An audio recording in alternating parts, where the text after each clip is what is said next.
The day shuts down. The games light up. This is BetMGM Tonight with Brad Evans and Pat Boyle on Westwood One Sports. Hey,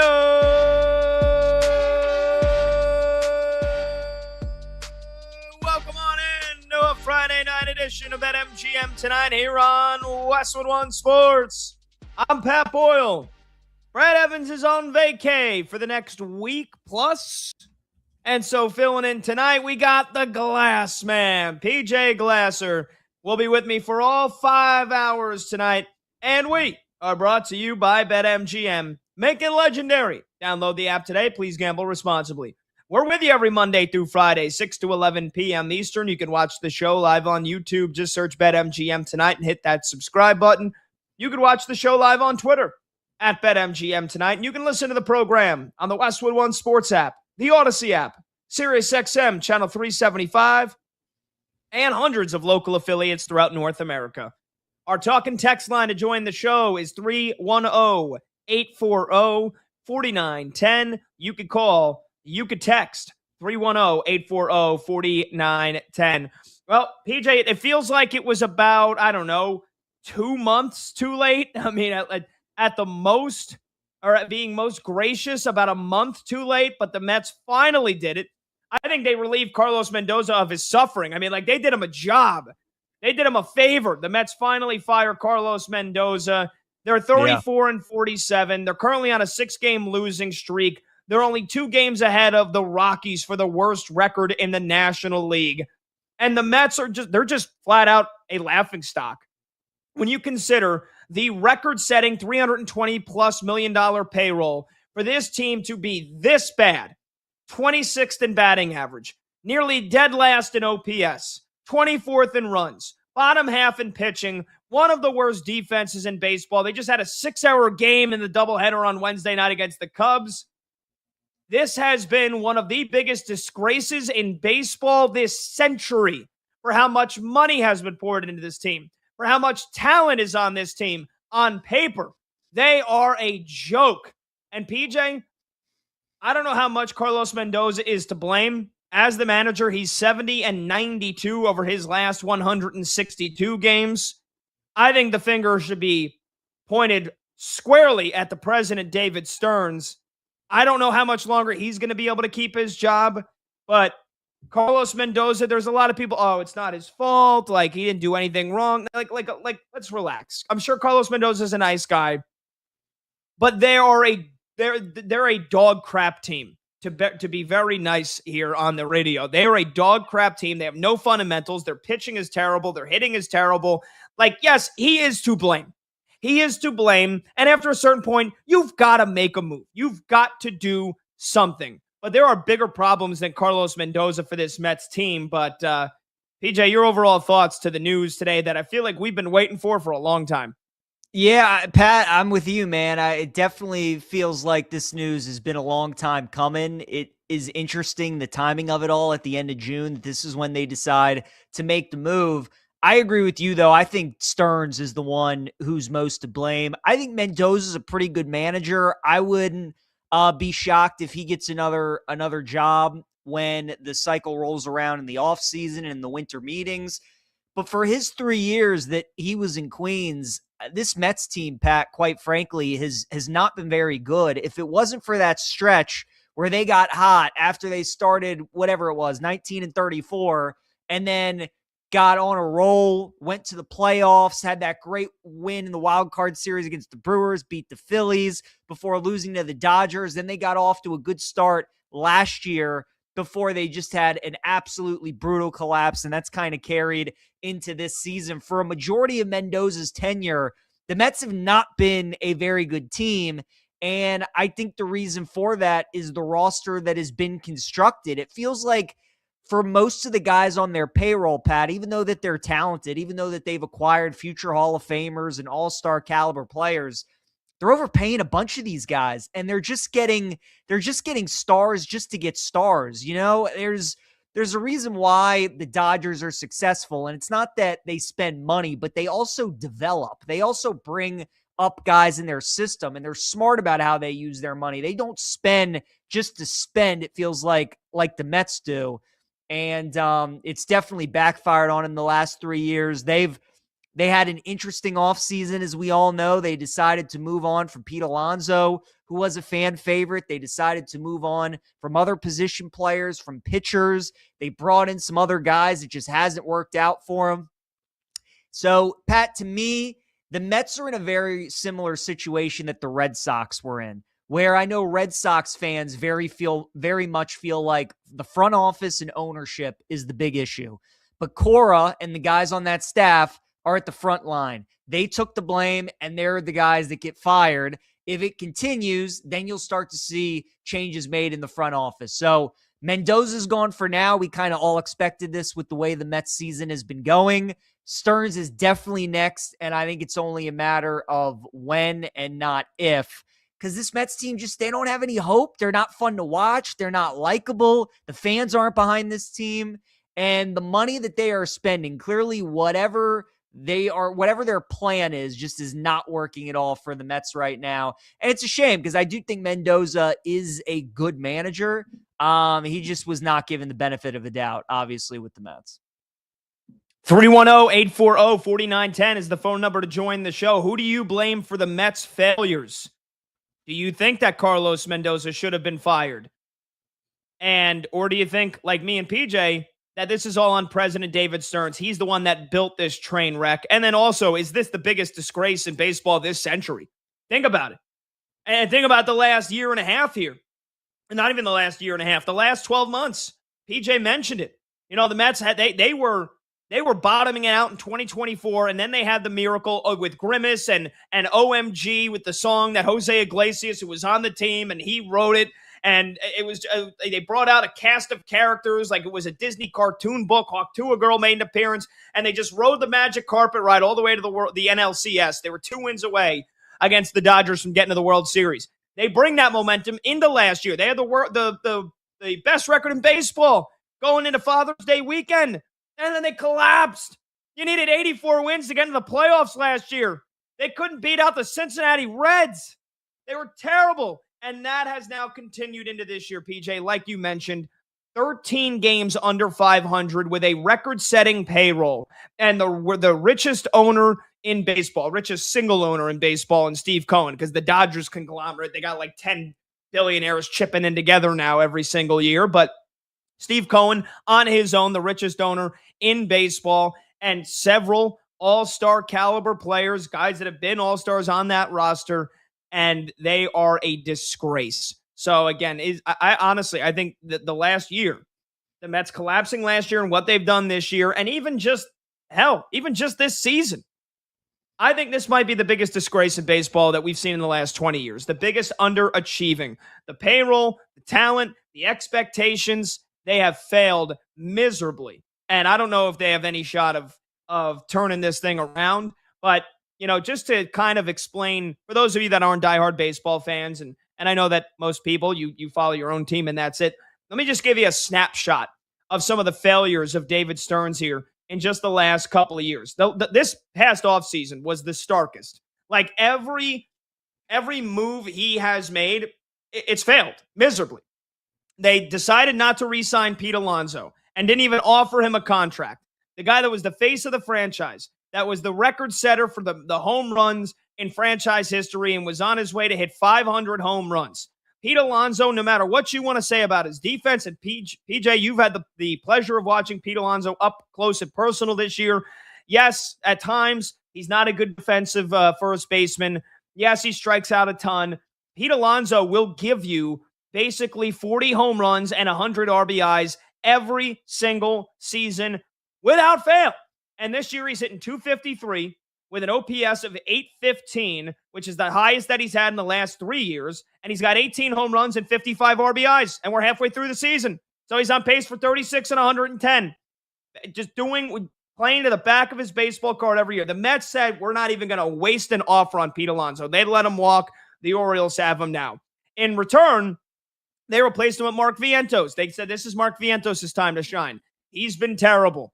He has been terrible. They moved on. They traded Brandon Nimmo, who is a very solid center fielder that, yes, is inconsistent, but is a very good bat at times.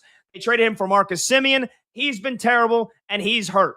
They traded away Jeff McNeil to the A's, and instead, again, Marcus Semien to play second base, and to replace Brandon Nimmo was actually Luis Robert, and he has been hurt. Shocker, guy that's always hurt, gets hurt again. And the Mets gave him nearly $20 million.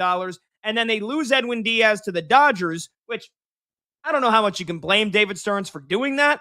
Well, I remember back in December when Edwin Diaz went to the Dodgers, he basically didn't give the Mets a chance to counter. At least that's how it was reported. Well, they then try to sign Devin Williams from the Yankees, who had not been what he was in Milwaukee. And shocker, he has been buns, Devin Williams, again this year. So all four of those main replacements have all been terrible or have gotten hurt.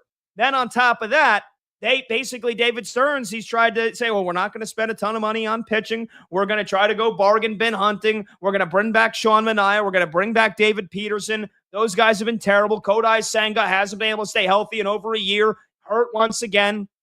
The two big acquisitions that they made, PJ, that, like, again, in the offseason, you're like, you can't blame this. They're spending money. They're short-term contracts. Great moves on paper. Freddie Peralta and Bo Bichette. And those guys have been terrible. So it's everything that David Stearns has touched where you could say, all right, this move is a gamble. Or on paper, you're like, this move makes a ton of sense. Ones that would, like, you couldn't predict the season that Freddie Peralta's having. Everything he has touched has turned to crap. So that is why David Stearns really should be fired. And PJ, he should be fired before the trade deadline. If I'm the Mets, if I'm Steve Cohen, if I'm the owner, I don't want him trading off assets and trying to restock this farm system, which is supposed to be the saving grace. David Stearns, he's building such a great farm system. Most of the young players that have been called up, they haven't done anything. I'm sick of hearing about it. He should not be allowed to fulfill his duties for another day longer. You mentioned it. I mentioned it. Mendoza had to go. He's not been a good manager, but the guy that built this train wreck is David Stearns, and I can't believe that he's going to be able to keep his job, to the end of the season and even longer? No way. Pat, I mean, you made a great case, man, and I agree with everything that you said and why just about all the blame should be on Stearns. I don't know what you expect from Mendoza. If the players that they're acquiring aren't hitting, if they're not pitching, there's not much that the guy can do. And when you're in a place like New York and when you have expectations like the Mets have had the last couple of years and your win totals in the 90s and you're not even coming close to these things, you're missing the playoffs, you're 10 games below 500, all those kinds of things build and the season just unravels on you. But yeah, look, if you're David Stearns and you have an owner like Steve Cohen and he has all this money, like this is the main part of your job, Pat, is you got to identify the guys to pay and the guys not to pay, because you know that you have a bankroll to go out and spend guys, but you better make sure that you're right about the guys that you're giving money to and the guys that you're letting walk. And to your point, it's almost impressive how bad he's been, how much he's missed on the guys he let go and the guys he brought in to replace the former Mets. So, they got to move on. And I think the fact that they didn't fire Stearns along with Mendoza tells me that they're going to keep him through the season, at least through the trade deadline. And you're right, man. I mean, if you're a Mets fan, how can you trust this guy to put you in a position where you're better off next season? Because certainly the Mets are going to be sellers. They're going to try and get rid of some of these players. Has Stearns given you any confidence that he can get good returns for any of these guys, that he's going to get prospects that are going to help you in the future? They're in a really tough spot. They need a complete teardown. They need a complete rebuild. And while it's great to have a super rich owner that can go out and get anybody, the Mets need to understand that you still need to execute the fundamentals of the front office of baseball in terms of scouting and, building a roster through your farm system and those kinds of things, because they've tried it all different kinds of ways, Pat. I mean, they've gone after Scherzer and Verlander. They've tried to go after the future Hall of Fame pitchers that are in their 40s to get those guys at one more good year. That hasn't worked. Then they've tried to go after some of these veteran bats like Bichette and Luis Robert. That hasn't worked. Like, nothing they're doing is working when they're spending all this money. So they need to completely tear it down. They need to bring in a new GM. They need to bring in a new manager. And look, you're not going to tell Steve Cohen to stop spending money. It's good that he's willing to spend and willing to bring in great players, but you just need a GM that is able to identify players that are going to help you. And I think we've just seen more than enough to know that David Stearns is not that guy. Like sooner or later, accountability's got to be the word. And accountability has been the word for the manager, for Carlos Mendoza. Accountability's got to be the reasoning that Steve Cohen fires David Stearns. I don't want to hear about his track record in Milwaukee. And I know that some of the players that he developed are now shining for the Milwaukee Brewers again. I'm sorry, you don't for 5-6 years worth of screw ups. I know it hasn't been that long, but like how much longer of a leash is he going to get? You don't just continue to get to screw up on all your big moves and just keep your job. There's got to be accountability, man. And that's why I can't fathom how he's going to continue to keep his job through the rest of this season and maybe through the offseason. Why? Just because of his track record in Milwaukee? Because the moves he made in year one, which are few and far, but those were few of those, the moves that he made turning that team around in 2024. I'm sorry. And he said it. Look, I give David Stearns credit in this. He took responsibility today. He said, we don't think we have a managerial problem. The moves we've made this offseason, they just haven't worked. But he said, quote, in these roles, you're a partner with the manager. Carlos and I spoke almost every day for the last 2.5 years. So these are very difficult decisions. I have a ton of respect for him. And then somebody in the media asked him, quote, so if you're the partner with the manager, do you think you should step down? End quote. And I thought that, bang, like mic drop. That's it right there. You even said it yourself. We don't have a managerial problem. He basically said, this is all my fault. So I don't understand what Steve Cohen's doing. You have all the money in the world, dude. This has been a failure. And this is a guy that was the famous billionaire investor. He's watching his stock basically plummet, even though I'm sure they'll still make a decent amount of money this year. They might not have any fans at the ballpark in August. And yeah, that'll hurt a bit. That'll hurt probably a decent amount. But Steve Cohen's watching his stock plummeting right now, and he's like the dog in the house that's on fire. Yeah, this is fine. Everything's fine. I've just got, if nothing else, I've got a lot of blind faith that David Stearns is gonna turn this around. And it's like, nope, here's the stock, red. He's just gonna ride this thing to the bottom. Like you're gonna keep buying the dip here, Steve. Like sooner or later, brother, you got to count your losses and just get out. And so, yeah, PJ, at this point, if he didn't go with Mendoza, I don't see how David Stearns gets fired before the end of the season, but I wouldn't let him handle this trade deadline where you need to sell off Freddie Peralta. You need to sell off other pieces that are on expiring contracts, and you need to try to rebuild. Like the Mets need they need a full rebuild, man. I don't care that Juan Soto's on this team and you're paying him gobs of money. I don't care what you think. They don't even think that highly of Francisco Lindor, and that's part of the problem too. All right, PJ, we go back to the beginning of the year. They were going to basically say Francisco Lindor is the captain of the Mets. And then all of a sudden it was like, oh, no. Like there's a lot of leaders in this locker room. I think that was to appease Juan Soto. And that just goes to prove to you. And to all my Mets fans that when the Mets stole Juan Soto away from the Yankees, that buying one of the richest and best players in baseball, it don't guarantee you rings. And Mets fans have had to eat a lot of you-know-what here over the last 12 months with or without Juan Soto, because he really hasn't been that much of a difference maker for them. And $725 million cures a lot of problems, Pat, but I'm sure Soto's probably wishing he stayed with the Yankees instead of the Mets, with the way that it looks like those two franchises, the trajectory for both of those teams. I'm glad you brought up Stearns, though, and how he came from the Brewers, the reason that he got the Mets job. It's got to be tough for these GMs, too, when you're at a place like Milwaukee, that's small market, you're not a free agent destination, your owner doesn't spend a lot of money, and you're constantly retooling. You're constantly trying to find the hidden gems. You're constantly trying, it's the Moneyball kind of way of winning games in baseball. And then you go to the Mets and it's just completely different. And I think a lot of these teams, Pat, they struggle.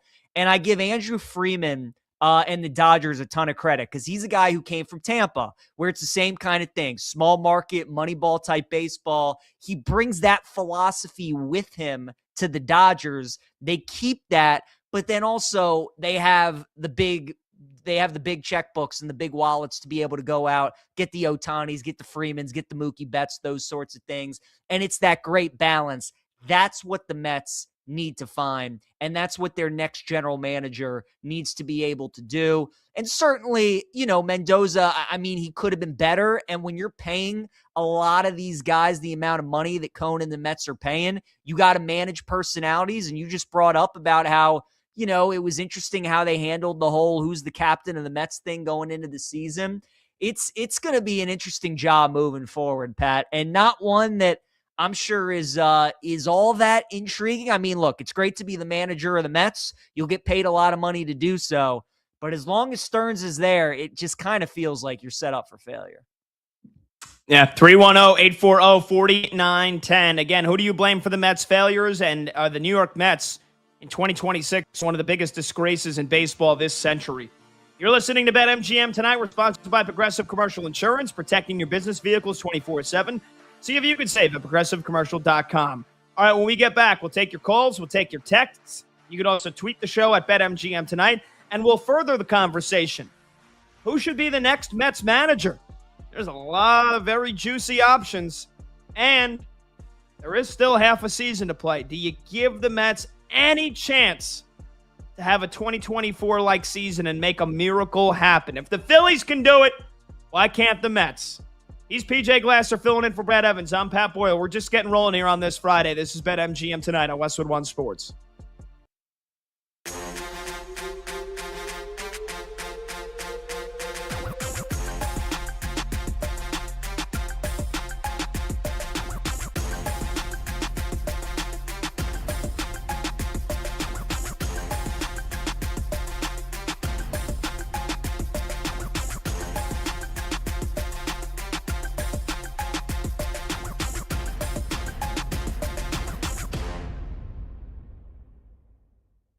John Lynch has not been the best general manager in football over the last several years, but I will say this. I will back John Lynch fully and unequivocally if he lets Brandon Ayuk just rot on the restricted list. This is ridiculous. You can't just go on social media every day and say that you're going to play for the Commanders when you're still technically under contract with the 49ers. You can't do that. That's not how it works. You don't get to just name what team you're playing for. You're not a free agent. I get it. The Niners don't want him anymore. As Lynch said, he's probably played his last snap for San Francisco. But unless the Commanders are willing to give me something of some consequence, I'm not just cutting this dude and letting him walk off to D.C. to play with his buddy Jaden Daniels. Oh, hell no. I'll give it to Stone Cold. No. I'm not going to just let him. No, you don't just get to go. You don't get to name your destination, Brandon Ayuk. It's getting to the point where it's kind of creepy, but more so just dumb. Just dumb. Without even the B. D-U-M. Dumb. By Brandon Ayuk.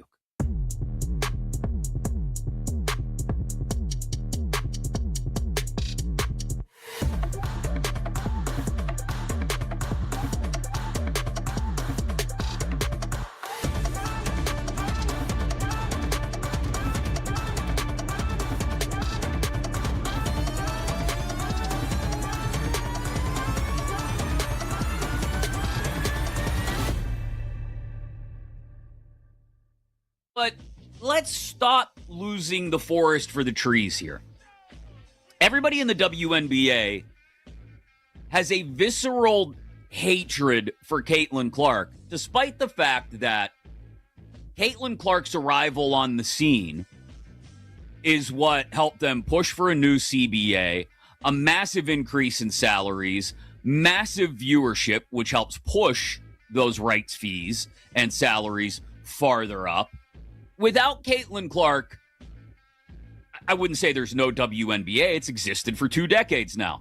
But without Caitlin Clark, the WNBA is not nearly as close to the average sports fan's radar as it is right now in this moment. And yet Caitlin Clark gets a hand to the neck, gets kicked occasionally, smacked occasionally. And again, she's not the only person who receives a little physical punishment in sports. But she receives all of this, and the one person, the one star who has helped make the NBA, who has made the WNBA what it is right now, is Caitlin Clark. And that Alyssa Thomas transgression draws a 1-game suspension?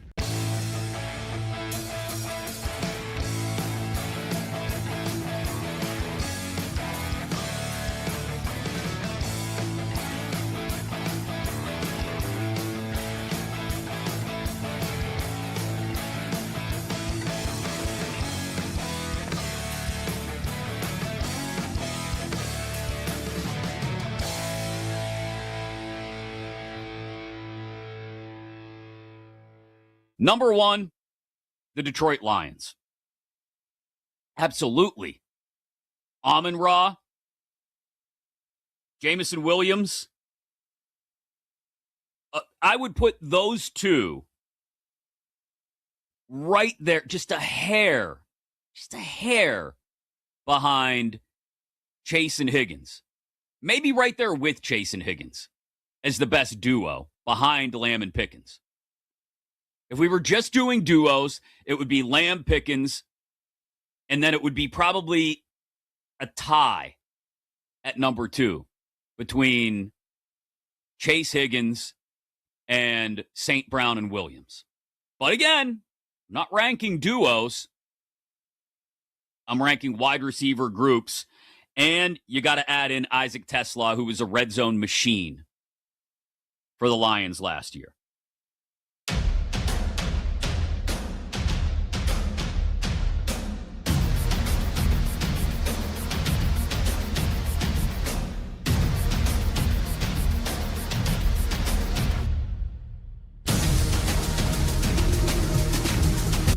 Late games, loud opinions, and money time moments. BetMGM Tonight rolls on.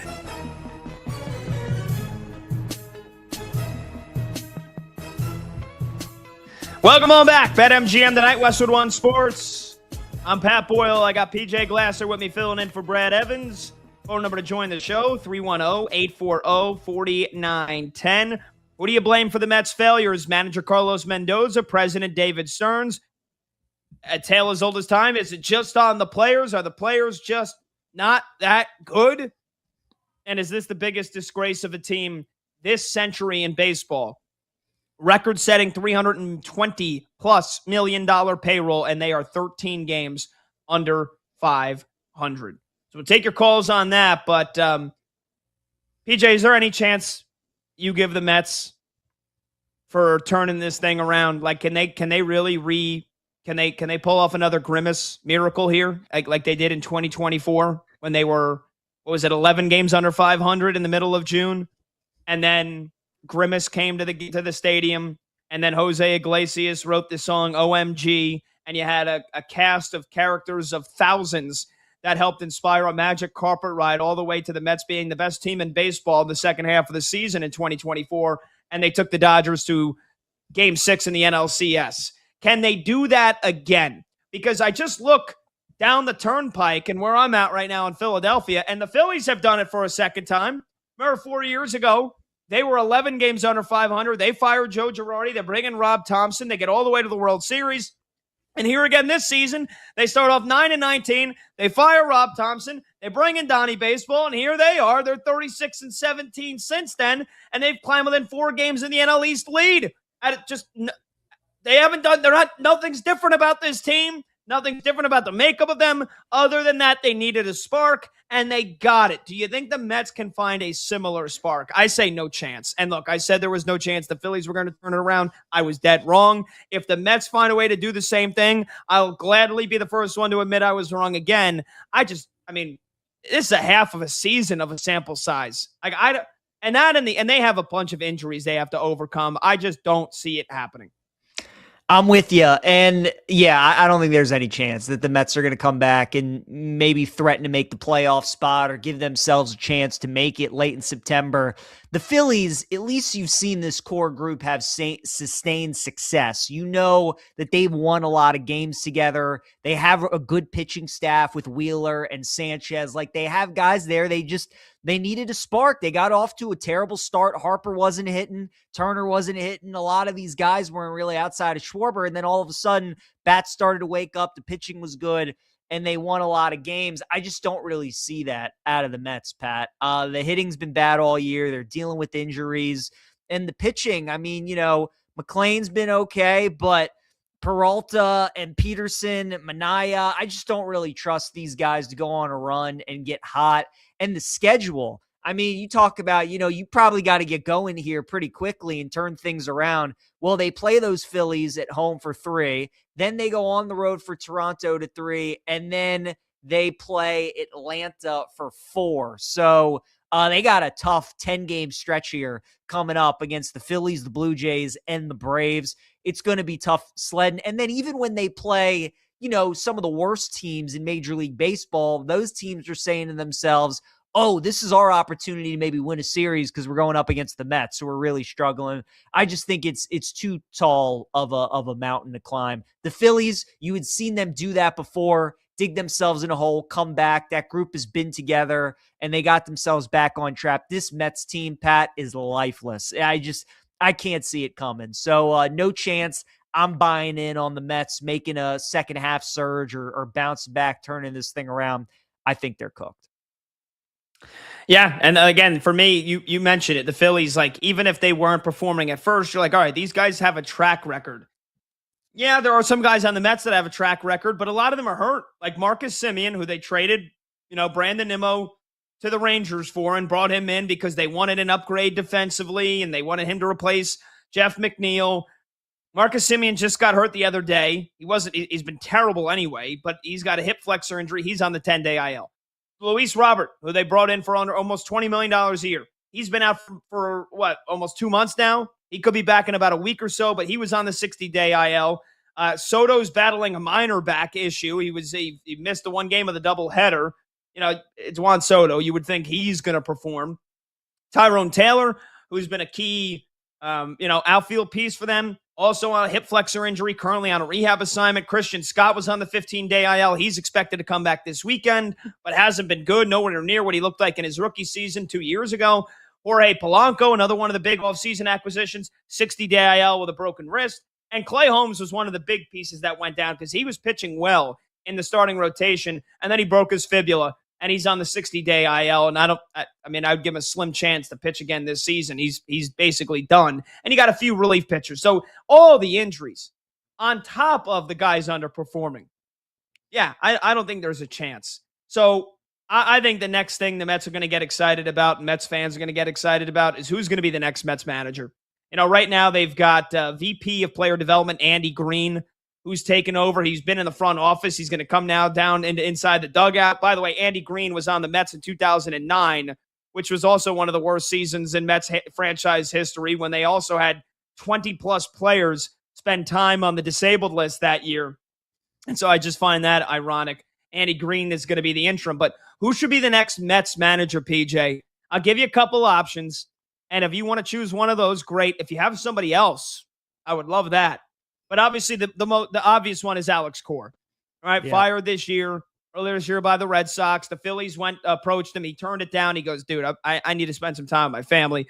Cora is the most obvious. Then you have Beltran, who was the Mets manager for like a week in 2019 before he got implicated in the sign stealing scandal. You got Robbie Thompson, who just got fired by the Phillies.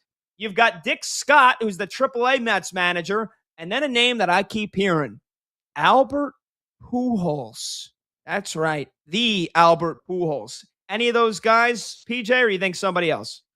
Well, certainly Cora, like you were saying. I mean, that makes the most sense. Guy has been a really good manager, won the World Series with the Red Sox, was on the Astros staff when they won a few as well. But Pat, as I talked about in the opening segment, I really think the Red Sox and the Mets are in similar situations. And even though I'm sure Cora wants to manage again, does he want to put himself in a similar spot where it feels like maybe the front office is letting him down a little bit? Now, the Red Sox, a lot of their fans, the gripe that they have is they don't feel like ownership is spending and they don't care. We know that is not the case with the Mets. We know that Steve Cohen is spending and he does care. The money that they're choosing to use to give out to players has been the issue.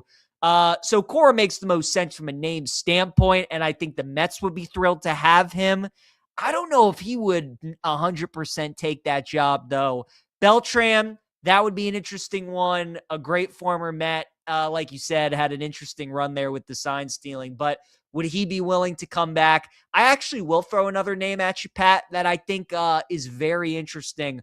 What about A.J. Hinch going to the Mets next season? He's with the Tigers right now. They've also been super disappointing. We know Scooble's going to get traded. They're going to be in a rebuild.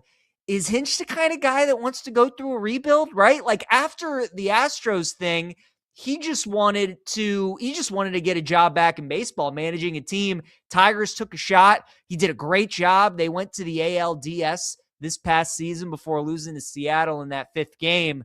But if I'm the Mets, that's who I would be looking at, because I think with the way that the Tigers, with their franchise and how that's trending, with them getting ready to sell and maybe looking at a rebuild, Hinch doesn't strike me as a guy that wants to go through that. I think he wants to go to a contender. He wants to go to a franchise that wants to spend, that's willing to win, those kinds of things. And I think the Mets could be an interesting option. So if I was New York, I would be definitely weighing my options with Hinch, AJ Hinch, and seeing if he might have any interest in taking that job. That's it. That's a very, very good take. I like the idea of AJ Hinch, but I'll tell you, I think it's going to be Albert Pujols. I think it's going to be Albert Pujols. Now, remember, he managed the DR in the World Baseball Classic, and he's the president of baseball operations for one of the Dominican Winter League teams. But he has reportedly expressed interest in the Mets manager job, and he did it like in the off season when they went into the season with Mendoza being a lame duck going into the final year of his contract. And Pujols apparently has a very, very tight relationship with Mr. Juan Soto, who we know in many ways runs the show now for the New York Mets. So I think it's going to be Albert Pujols at the end of the year. I think the Mets are going to take a chance on a guy that would be his first big league manager job. And if it is still David Stearns running the show, which he shouldn't be, but that's a very easy way. First-time manager. Here's how we do things. Here's the analytics. Here is what we do for the lineup. We're going to give you the lineup every day. We're going to make it very easy for you. We just need you to connect with the players. We need you to keep things light and playful. And you're only a couple of years retired. And we just need to make sure that Mr. Juan Soto feels happy, okay? Can you keep Juan Soto happy for us, Albert? I think it's going to be Albert Pujols. And I like the idea of a guy managing for the first time. I don't think it's crazy. We've seen it happen before. So Pujols, not necessarily my vote. I would get the proven Alex Cora if he wants it, but don't be shocked if the Mets go for Albert Pujols over Alex Cora this offseason. I don't think that's a bad call. And to your point, if they bring in Pujols or whoever they bring in, they definitely are going to want that manager to connect with the stars, and Soto especially. And Pujols is a Dominican guy, right? With Soto, so that would definitely make a lot of sense. The Mets, it's going to be interesting. First off, are they gonna move forward with Stearns after this season? It seems like you think they are going to. I think that there's probably it's more likely they do than they don't. I think it's about 70-30 right now, with 70% that he's going to be the GM for the Mets next season.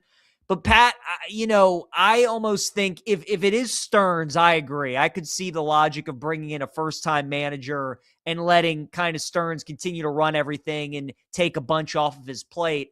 If it's not Stearns and they bring in another general manager and shake things up, I could see them just rolling the dice and going with somebody totally out of left field, kind of like the Mendoza hiring was. Or if they want to go with the proven guys. So they could go a bunch of different ways, but I do think a lot of it depends on what they decide to do with Stearns. Yeah, Monty, VP Michael Montgomery in our show chat said the Mets should trade for Craig Counsell. And Our I guy, think Double D David Dexter said Yachty Molina. What about Wally Backman? I think Wally Backman just came back to coach like the Staten Island Ferry Hawks or whatever the hell they're called.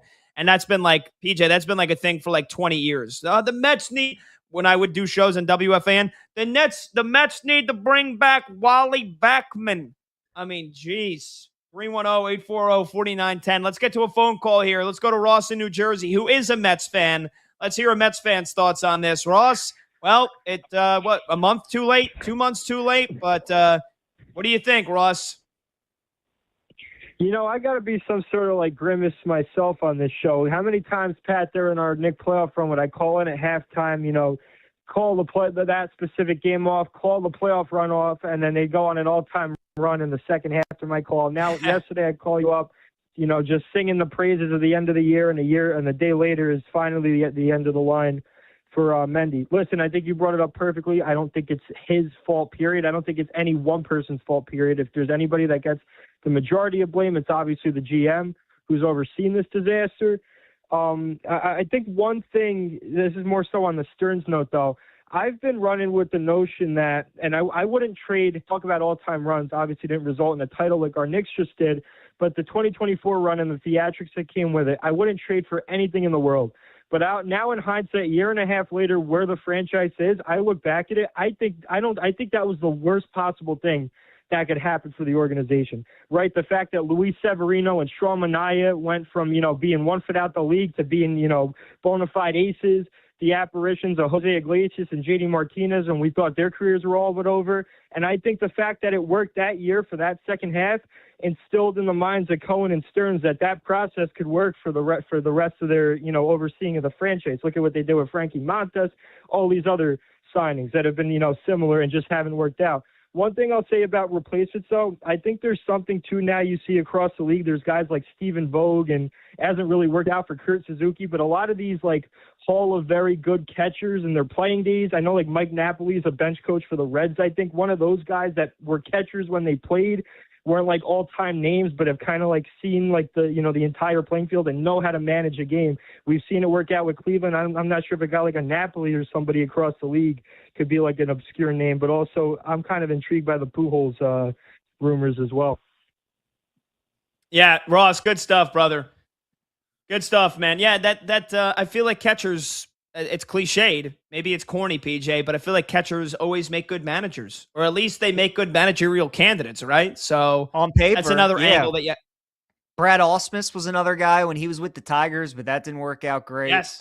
He popped into my head. So yeah, the catchers definitely a lot of them try to get into the managerial game. AJ Przinsky, is he a manager? Is he coaching? What is he doing? Is he on the broadcast team for the White Sox? Yeah, I think he's in the booth. Yeah. David Ross is another good one. That's a good call. Yeah, Rossi.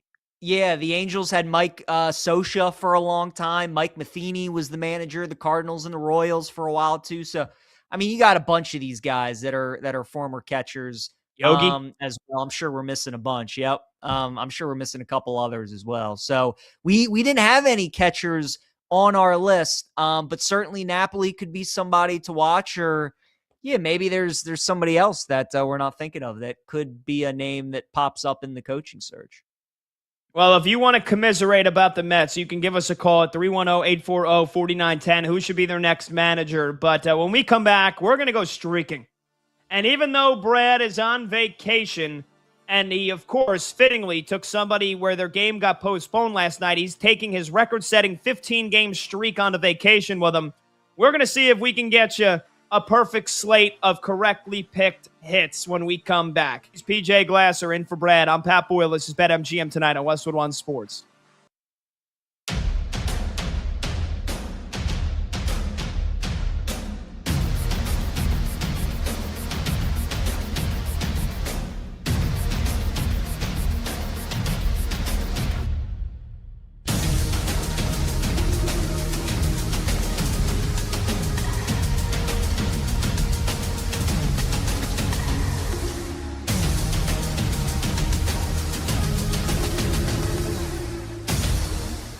It feels like the breakup is upon us because we've been hearing about, is Jaylen Brown going somewhere for years now? I mean, go back to that that potential deal with the Nets for KD. I mean, that was 3 or 4 years ago. It was like, is Jaylen Brown going to be a part of it?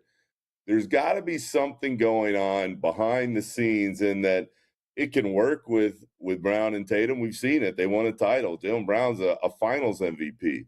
But it feels like, Chris, he wants to be the guy. And he can never, ever be the guy in Boston with Tatum. It's never going to happen. So if he really wants to be that dude, he's going to have to be that dude somewhere else. So, no, I'm not surprised. At this point, given all the smoke around a potential deal, it feels like something is going to happen.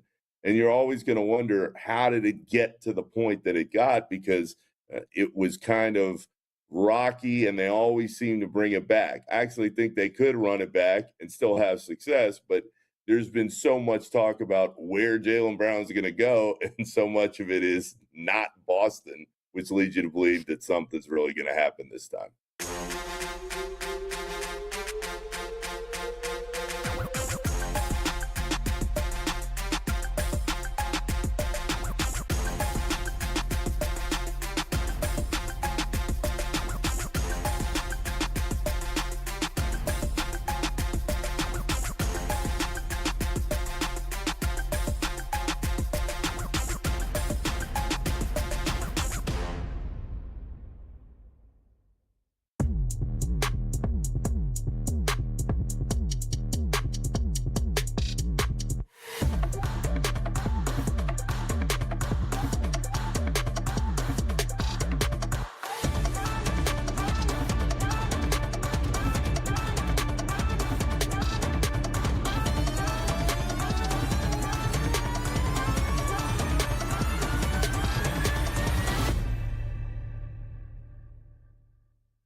I immediately went, uh-oh, because you and I had the same thought.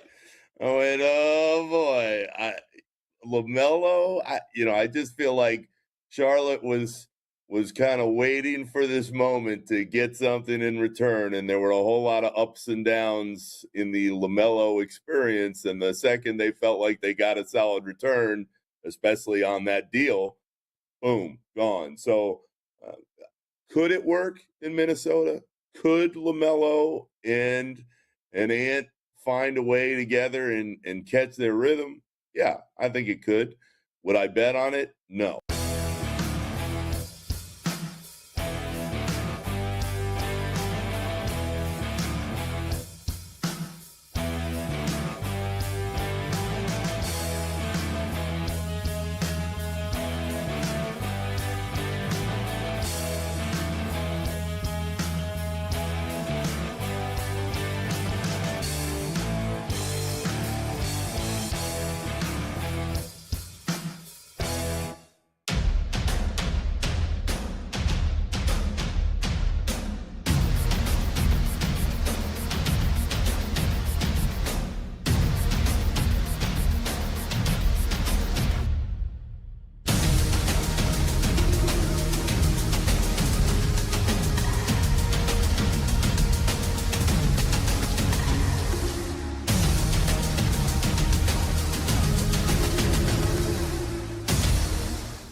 Why not the Pittsburgh Penguins? Why not? Another team with a massive amount of cap space, a team that has plenty of draft assets to trade to Dallas for Robertson's rights if they'd like, and a few young players, up-and-coming young players around. But why not Jason Robertson to be in the same lineup with Sidney Crosby as Crosby's career winds down over the next several years? Robertson comes in, becomes the face of the Penguins franchise, and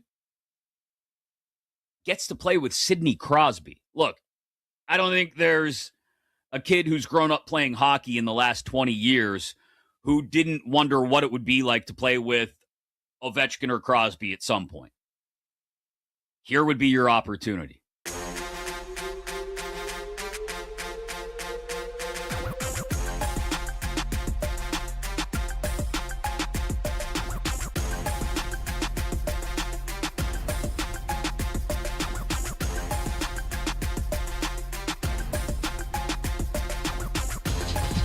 Live scores, sharp options, no waiting till tomorrow. BetMGM Tonight is back.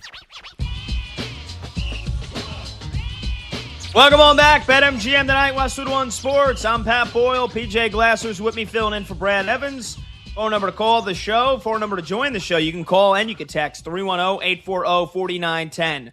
Are you looking to take your MLB action to the next level this season? Boosted odds are here to crank up every pitch, swing, and home run. BetMGM is hooking you up with your very own MLB Odds Boost token. Just add any MLB bet to your bet slip, activate your Odds Boost token, and lock it in. If your bet hits, you're cashing out with an even bigger payout. All right, it is just past 6:45 p.m. Eastern here. It's a Friday edition.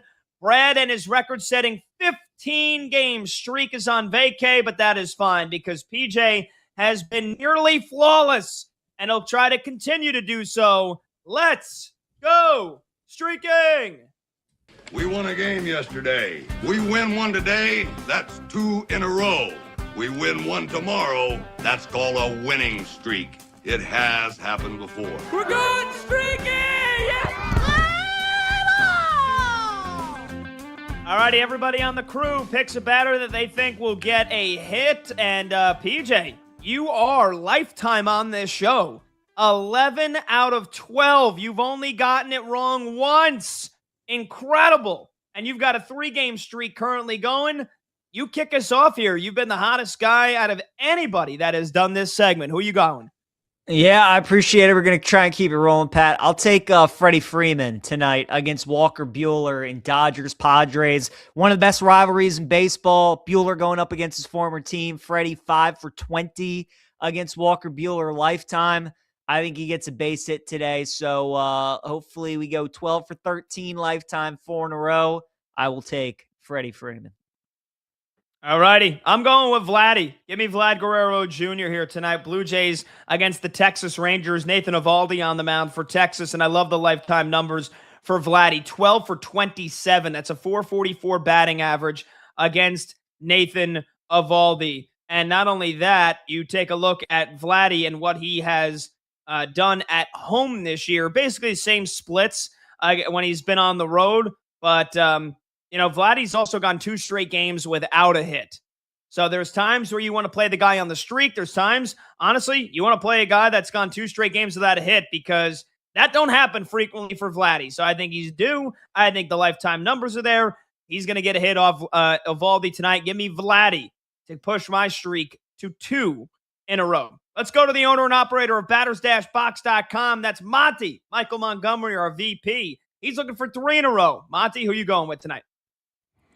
Give me Jonathan Aranda against Zach Gallen. He's given up the 3rd most hits in all of baseball. He's been horrible this year. Aranda, 13th highest rated hitter on my board tonight.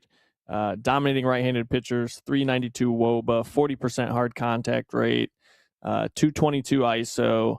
On the flip side, lefties destroying Gallen, 52% hard contact rate allowed this season, 400 WOBA. Both those numbers are just insane. 2 trends I like: 48 games with an elite rating for Aranda, getting a hit 67% of the time. Other side of that, Gallen faced 63 elite rated hitters, 68% of them are getting a hit. So love those 2 trends. And then lastly, Aranda, like I said, has been great against right-handed pitching. So he's got a 4-star pitch mix rating against Gallen's pitch arsenal. Batting average over 300 on both of Gallen's main pitches to left-handed hitters, which are four-seam fastball and changeup. So give me Jonathan Aranda tonight. Beautiful. And then finally, we've got Double D. David Dykstra filling in for producer Brandon Combs tonight, running the board back in Chicago. Double D, who are you rocking with tonight, brother? Sorry, no Cubs picks tonight, guys. I am sticking with my homer team, the Philadelphia Phillies. Kyle Schwarber back in the lineup tonight and going up against a second-time starter in Zach Thornton. I think the Phillies jump all over him early and get it done quickly. All right. There you go. I'm going with Vladdy. Monty's going with Jonathan Aranda. Double D is going with Kyle Schwarber. And PJ, looking to make it 12 out of 13, is riding Freddie Freeman tonight. I forgot about Kate Constable, by the way, PJ. She's actually hitting 1,000. She's 5 for 5. But You're right there next to her with 11 for 12. All right, come back. Who's going to have the bigger impact this year, Giannis or LaMelo at MGM tonight?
John Lynch has not been the best general manager in football over the last several years, but I will say this. I will back John Lynch fully and unequivocally if he lets Brandon Ayuk just rot on the restricted list. This is ridiculous. You can't just go on social media every day and say that you're going to play for the Commanders when you're still technically under contract with the 49ers. You can't do that. That's not how it works. You don't get to just name what team you're playing for. You're not a free agent. I get it. The Niners don't want him anymore. As Lynch said, he's probably played his last snap for San Francisco. But unless the Commanders are willing to give me something of some consequence, I'm not just cutting this dude and letting him walk off to D.C. to play with his buddy Jaden Daniels. Oh, hell no. I'll give it to Stone Cold. No. I'm not going to just let him. No, you don't just get to go. You don't get to name your destination, Brandon Ayuk. It's getting to the point where it's kind of creepy, but more so just dumb. Just dumb. Without even the B. D-U-M. Dumb by Brandon Ayuk.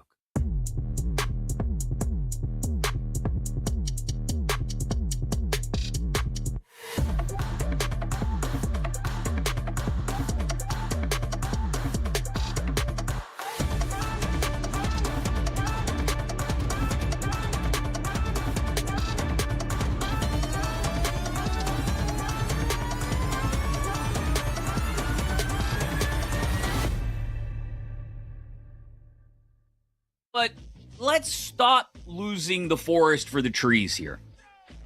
Everybody in the WNBA has a visceral hatred for Caitlin Clark, despite the fact that Caitlin Clark's arrival on the scene is what helped them push for a new CBA, a massive increase in salaries, massive viewership, which helps push those rights fees and salaries. Games light up. This is BetMGM Tonight on Westwood One Sports. Hey, welcome on back to BetMGM Tonight here on Westwood One Sports.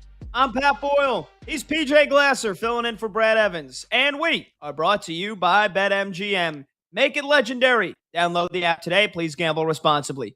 Hour number 2 of this Friday night extravaganza kicks off right now, and you could watch the show live on YouTube.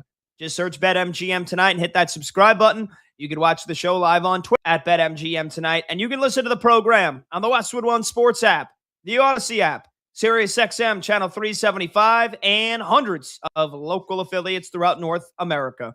Our talk and text line to join the show is 310-840-4910. A lot of baseball in the first hour. The big news of the day, the Mets have finally fired manager Carlos Mendoza, which honestly, doing them a favor. They're a disaster. 13 games under 500, record-setting payroll, $320+ million, and they're a joke. They're a laughing stock. The real problem is the president, David Stearns. He needs to be fired next because he built this train wreck of a roster. And then PJ and I predicting who's going to be the next manager of the Mets. PJ thinks maybe AJ Hinch if they trade off Tarek Skubal and he gets out of that contract at the end of the season or they fire him. I think that Albert Pujols, the great Albert Pujols, could be the next manager of the Mets, but you got Alex Cora who's going to be in the mix, Rob Thompson. So we'll take your phone calls and your texts on that, 310-840-4910. Quick programming note coming up in 2 hours from now, 9 p.m. Eastern. For my tennis fans, we've got Danny Kloppinger joining the show again. She was with us a month ago, right before the start of Roland Garros, the French Open. And now we are on the precipice of Wimbledon. Get your berries and cream out, mates, because we've got grass tennis coming up on Monday. Wimbledon, the third major of the year, starts Monday morning, 6 a.m. Eastern. So Danny's going to join us tonight, host of Tennis Channel. She is locked in, great with the sports betting for the tennis as well. So we'll get some picks from Danny and who she thinks is going to win it all, men's and women's side. You got Serena Williams, who is back.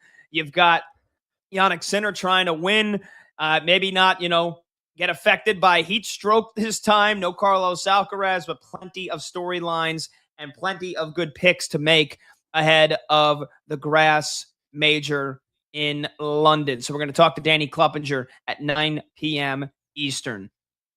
And this segment is sponsored by Progressive Insurance. Save on commercial auto insurance from Progressive. Get a fast quote at progressivecommercial.com. But PJ, let's pivot. Let's talk some hoops because we've had a couple of days now to breathe, or a day for the one trade, a couple of days on the other.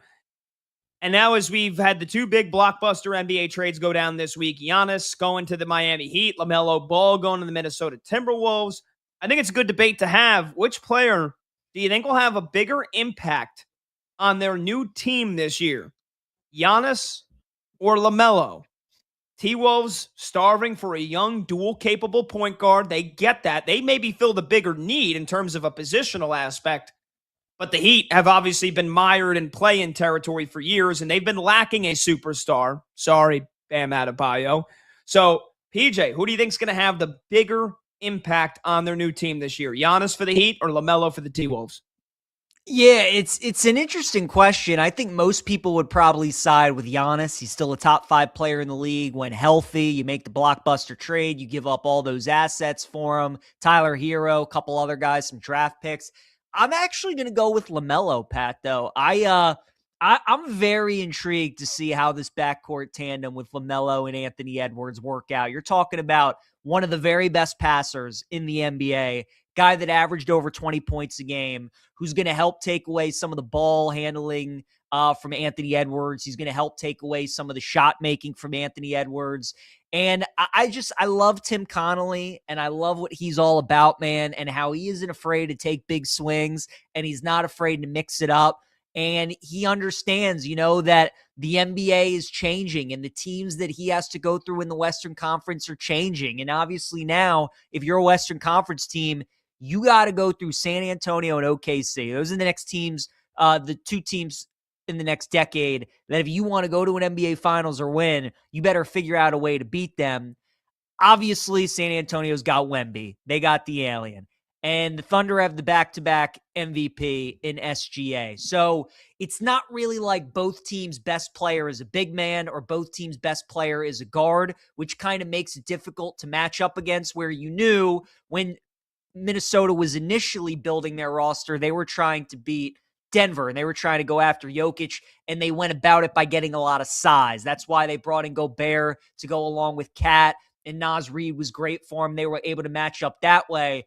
Now they're clearly trying to attack it with the backcourt, and they're trying to attack with them with points and fill it up from three-point range, because that's where San Antonio was able to have success in that series against OKC, was they were able to hit the three-point shot. That's how I've always felt like you can beat Oklahoma City, is with the three-point shot, and you got to just have a prolific offense and try and outscore them. San Antonio now is a different beast, and they're going to learn a lot from the finals. We know they were up double digits in all 5 of those games against the Knicks.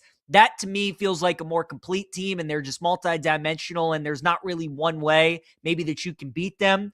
But I like the fact that they're mixing it up, and I think LaMelo is going to have a bigger impact because of the pressure he's going to take off of Edwards on the offensive end of the floor. And I think the fact that he's going to be that 1-2 punch that Edwards needs. Like Minnesota, they've had Randall there. They've had DiVincenzo. They've had Karl Anthony Towns. He's had some good 1-2 punches, but he's never really had that elite guard with him in the backcourt. And I think that's going to be a big impact for Minnesota to try and help them finally get over that hump past the Western Conference Finals and try to make it to the NBA Finals. I mean, we know Giannis is a star. His impact is obviously going to be felt. He's an elite offensive player and a great defensive player. But Patty can only do so much, and that was kind of the problem he ran into in Milwaukee, was he just had no help. So it doesn't matter how great Giannis is.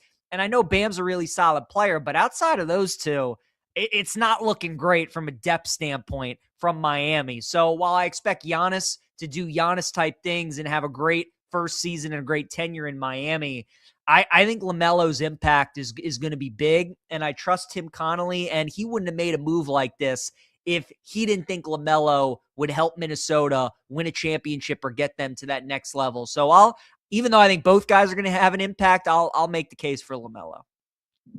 310-840-4910. Who do you think will have the bigger impact on their team this season? Yeah, PJ, I disagree. Yesterday I had, I guess you would say, quite the scathing take. I think LaMelo Ball is a losing player. And look, PJ, I mean, I loved what the Hornets did this year. I was a big fan. I jumped on the bandwagon in January, like a couple of games into their first big winning streak, because I remember I watched them. I think it was an afternoon game. I don't know why the hell it was an afternoon game, but they played the Sixers, and I was like, screw it, I'll watch this game on League Pass. And they beat the Sixers by 40. Like, absolutely demolished them. And from that point, I was all in on what the Hornets could have become this past season.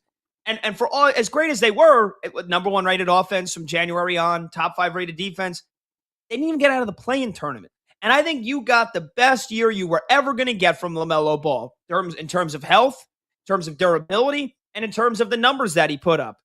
Now, I know he has scored 25 points per game in past seasons. He had nobody around him. Now that he's got Brandon Miller and Con Knippel, like, his ceiling, unless you just want him to be an all-out ball hog, was about 20 to 21 points per game, which is what he did. 7 assists per game. I thought that number could have been higher. He's still not an efficient shooter. He's a very volume-heavy shooter.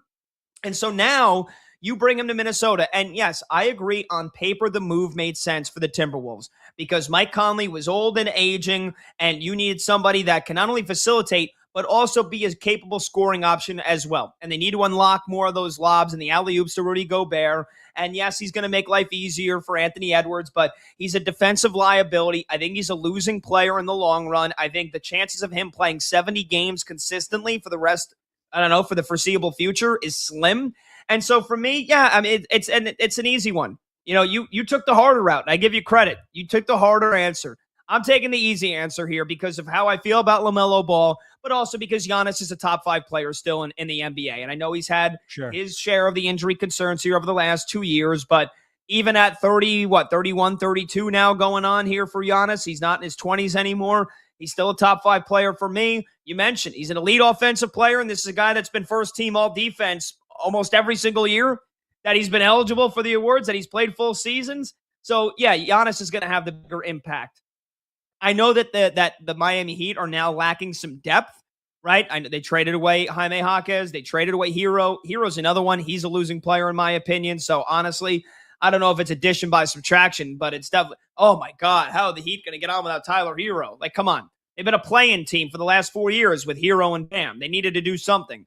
And I think Davion Mitchell is, honestly, he made some big strides this past year. If he's just a point guard that's going to play very gritty, physical, intense defense, like that's just, you don't need him to score. You need him to score 12 points a game. Davion Mitchell can do that. So Giannis is going to have the bigger impact because he's flat out the better player. He's a top 5 player offensively and defensively. He gives you 100 times what LaMelo is going to give you. The one role, the one big need that Minnesota needed to fulfill or needs to fulfill and needs LaMelo to achieve, he might do it. Maybe I'll be wrong. Maybe he'll turn into a point guard extraordinaire. Maybe he doesn't. Maybe he'll take a back seat and not feel like he has to pull up from 3 the most in the NBA. Maybe he'll average 10 assists per game and he'll make everybody around him better. I still think that he is a defensive liability, but still the one need that Minnesota really needed doesn't even come close to the overall MVP impact that you get from Giannis and what he's going to bring to the Miami Heat. I mean, I can't argue that LaMelo's a better player. That's obviously just not true. We both agree Giannis is still top 5. So there's no way I can, come back with you and say that LaMelo's a better player. What I will say, though, is the question is who's going to have a bigger impact this season? And the way I take that, Pat, is who's going to have a bigger impact on winning games. And when both of these trades came out, when the Bucks made the deal with Miami, I looked at that move and said, okay, Giannis is going to Miami. I still don't like them to beat the Knicks. I still don't like them to beat Boston, even though we're waiting to see what happens with Jaylen Brown. I still don't know if I like them to beat the Pistons. I don't know if I like them to beat the Cavs. We'll see maybe what Orlando does this offseason. I know a lot of people are certainly high on the Wizards with DeBansa, and we'll see what happens with Anthony Davis. There are a lot of teams in the East with some question marks. We have to wait to see how the rest of the offseason plays out. But where so many people maybe looked at that trade and then automatically maybe put the Heat like second or third in the East, I just didn't, because as great as Giannis is, I don't know if I could put them on that level, Pat. I still kind of think that they might be a play-in team potentially because that roster, especially from a depth standpoint, has a lot of work to do. Whereas when Minnesota made the trade for LaMelo, obviously I didn't think they were better than OKC. I don't think they're better than San Antonio, but I go, you know what? From the upside, certainly, I could make a case that I like this team better than the Nuggets potentially or the Lakers potentially. So I just think the Western Conference, as we know, is a much tougher conference. And I think the Wolves in their trade got a guy who is going to impact winning in a tougher conference maybe a little bit better than what Miami did, where they're getting Giannis in a weaker conference. Where I still think that they got a lot of work to do with their roster. You think LaMelo's a losing player, and that's fair, and he's finally in a situation where he's got a superstar next to him with pretty much a core that's been through a lot of success and knows what it takes to win in the playoffs. So he's going to have a lot asked of him. I just kind of think that, when Giannis got traded, Pat, I thought, all right, like this should be a trade where when you pick up a guy like that, I should feel like your team should be a contender in the East or to win the finals. And I just don't feel that way. Whereas when LaMelo got traded, again, I still like San Antonio. I still like OKC better, but it didn't make me think less of Minnesota. And I'm intrigued by what the potential with Ant-Man and LaMelo could be. Yeah, I mean, look, here's the thing. I mean, you would agree, right? The last couple of years, last 3 years, maybe even extended 4 years. I know 2022, 23, Milwaukee still had a decent amount of pieces from that NBA championship team, but even just the last 3 years. This year, Giannis was hurt for he missed 50 games, and so obviously they were terrible. But even the last 2 years before that, you would say they really didn't have a whole lot around him, right? Correct. Yeah, and they went 48 and 34 and 49 and 33. The Miami Heat, they have Bam. I like Davion Mitchell. Maybe I'm rating him too highly, but even just Bam being next to Giannis. Even if you think that Andrew Wiggins stinks and Norman Powell is not that good anymore and the guys that they'll have coming off the bench don't do anything, like they're going to make some more moves in free agency. I believe they're right up against the first apron. So they've got about $30 million to spend on 3 players to get up to the second apron, which I'm assuming they will do that. You don't trade for Giannis and then basically say that we're not going to try to go all out to win a championship. So I think the Miami Heat are going to get right next to the second apron. So they're going to spend on some more players. And if you get 3 decent bench players, then I think at worst, they're going to be what the Bucks were with Giannis, which is like the 3rd or the 4th seed in the East, a team that wins close to 50 games. And then it comes down to, can Giannis stay healthy for the postseason, right? This past year, Giannis couldn't stay healthy in the regular season. And I know some people, Giannis is usually hurt. No, he's usually hurt for the playoffs. Before this past year, Giannis never played fewer than 61 games in a season. He's almost always playing 70 to 75 games in the regular season. That's not an issue. It's been the last couple of times that they've been in the playoffs where he gets hurt, the back issue and the hamstring issue. So if he does what he's done for the entirety of his career outside of last year, he's going to play 60 to 65 games, if not more. And I think just him alone is good enough. And yes, a weaker Eastern Conference to get the Miami Heat 48 wins and a 4 or a 5 seed at worst. And I think that is a bigger impact than what LaMelo will have on the Minnesota Timberwolves, who I think they got worse, PJ. And I think this is a team that kind of just they're unpredictable, they're inconsistent, they take days off throughout the regular season. Like they shouldn't have been the 6th seed in the West this past year. They were too good for that. But that is what they've become under Chris Finch. So now you add LaMelo Ball in next to Anthony Edwards and all the negatives about LaMelo Ball. Like he's going to be focused and healthy and play 70 to 75 games, and they're going to play intense physical basketball every night throughout the regular season. Like, no, they're going to struggle. They're going to be unpredictable. They're going to have ups and downs, and I don't think they're going to get a top 4 seed in the West. And there's a chance that they're the 6th or the 7th seed, and they might run into OKC or San Antonio in the first round. And if that's the case, a first-round exit, Minnesota didn't get better. They didn't get better with the trade. Meanwhile, yeah, again, maybe part of this is because of the strengths of the conferences, but I think as long as Giannis plays 64 games, the Miami Heat are going to be at worst the 4 seed in the East. And as a Knicks fan, I obviously feel like the Knicks are better than them. Who the hell knows what Boston's going to do here in the next couple of days? We're going to get into a Jaylen Brown potential blockbuster trade that could go down this weekend. But who else? Like, who else are you looking at in the East? And you're thinking, yeah, Giannis and the Heat, they're definitely not better than that team. I don't think there's many teams outside of my Knicks. Yeah, I mean, again, the Eastern Conference, we got to wait. So much depends on what happens in the offseason. I think Indiana's an intriguing team this year.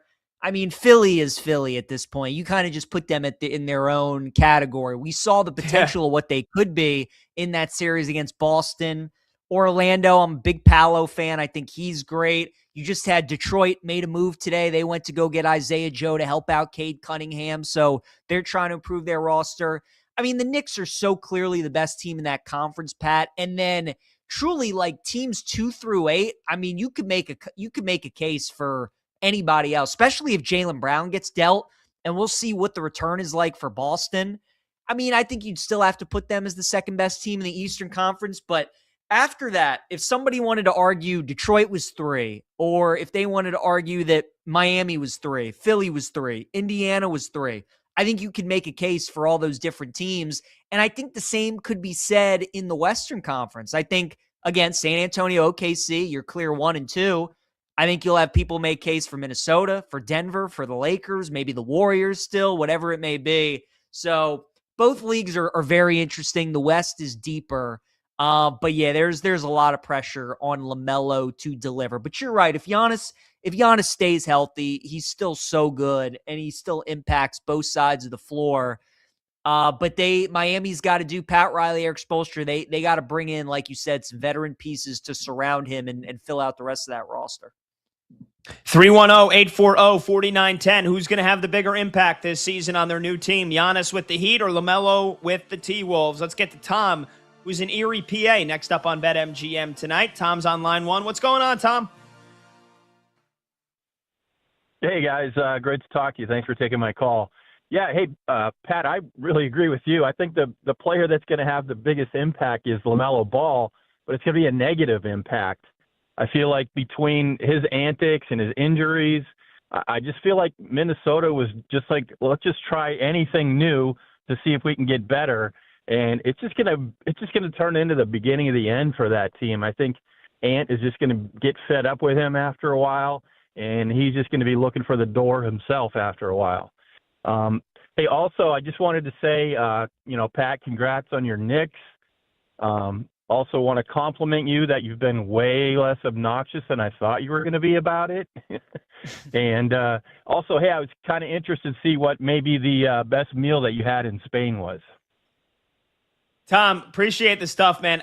To answer the second part, well, first, thank you. Thank you for the congratulations on my Knicks. I know that was probably hard, but thank you very much. It meant a lot. I literally cried like a big baby, put it on Twitter and on Instagram, but right after the game ended, the first 2 minutes, I soaked it in, and then the tears started flowing. So I appreciate it. I probably would have been a lot more obnoxious if I was not on vacation for that wedding in Spain.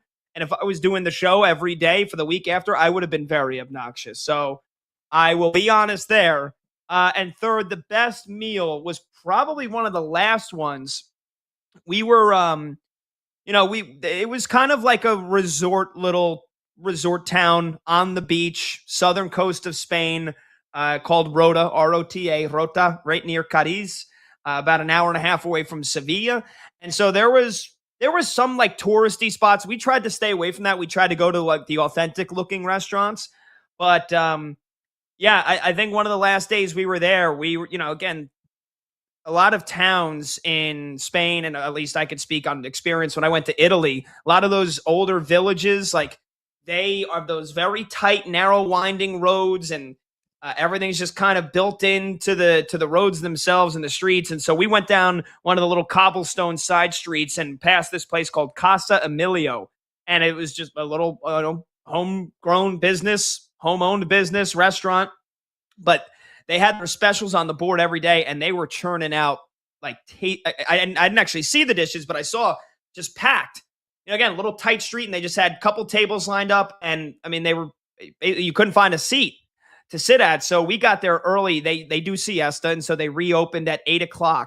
And it was like a group of 20 of us. We literally closed down the restaurant, and we got a giant thing of paella. And it was the second time I had paella that week.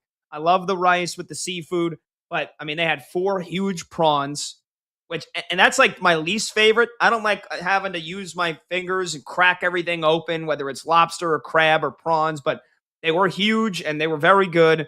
They had great clams, mussels. What else was in that? Clams, mussels, the prawns, and I think just some fried fish, like little pieces of fried fish throughout the rice. And it was like the perfect amount of creaminess. And also you could just get the authentic saffron flavor in there. So I think the paella from just little hole in the wall restaurant, if you will, called Casa Emilia was probably the best meal I've had. PJ, you ever been to Spain? Never been to Spain, but I've always wanted to go, and that story just wanted to make me go even more because I know the food in Spain must be pretty good. That's how it tends to go in Europe. I mean, they have all these fancy restaurants in a lot of these countries and these popular cities, but a lot of the times it's the gems that you find, these little hole in the walls that have great food. I know in Italy, the best thing I ate was this little sandwich shop like in Positano, the bread was just was the best bread I've ever had in my entire life. It was unbelievable. And it was just like a little sandwich shop, It was nothing. You would have walked right past it. So no, never been to Spain, always wanted to go.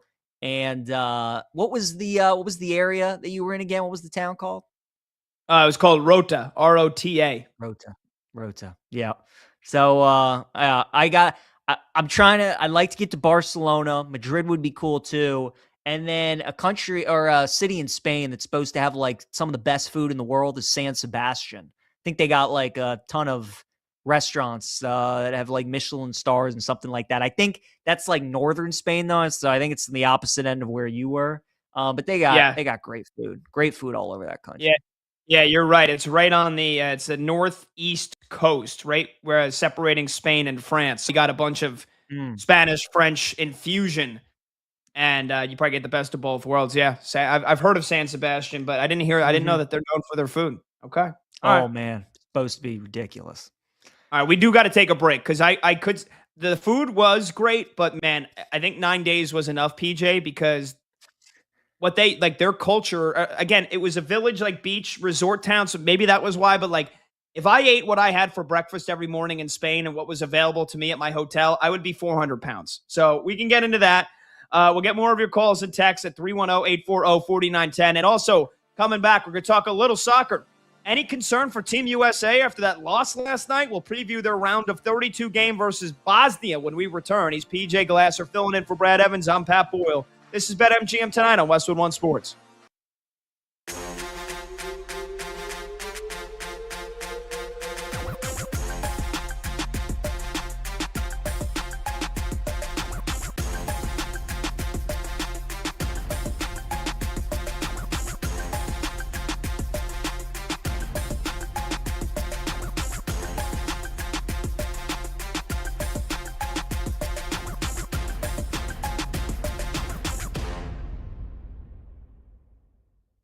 John Lynch has not been the best general manager in football over the last several years, but I will say this. I will back John Lynch fully and unequivocally if he lets Brandon Ayuk just rot on the restricted list. This is ridiculous.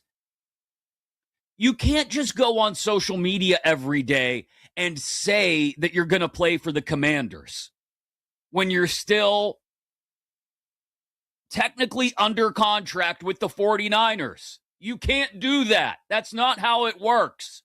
You don't get to just name what team you're playing for. You're not a free agent. I get it. The Niners don't want him anymore. As Lynch said, he's probably played his last snap for San Francisco.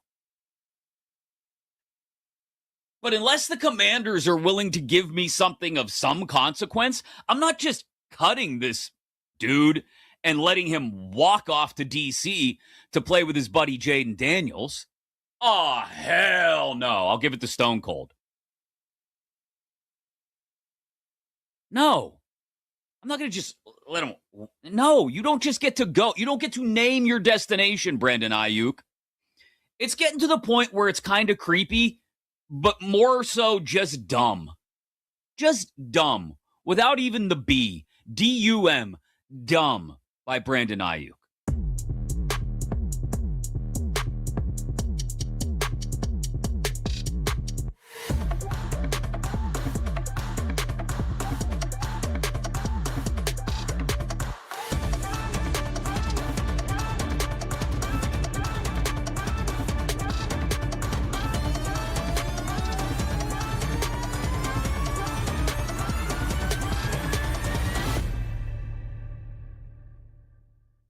But let's stop losing the forest for the trees here. Everybody in the WNBA has a visceral hatred for Caitlin Clark, despite the fact that Caitlin Clark's arrival on the scene is what helped them push for a new CBA, a massive increase in salaries, massive viewership, which helps push those rights fees and salaries farther up. Without Caitlin Clark, I wouldn't say there's no WNBA. It's existed for 2 decades now. But without Caitlin Clark, the WNBA is not nearly as close to the average sports fan's radar as it is right now in this moment. And yet Caitlin Clark gets a hand to the neck, gets kicked occasionally, smacked occasionally. And again, she's not the only person who receives a little physical punishment in sports. But she receives all of this, and the one person, the one star who has helped make the NBA, who has made the WNBA what it is right now, is Caitlin Clark. And that Alyssa Thomas transgression draws a 1-game suspension.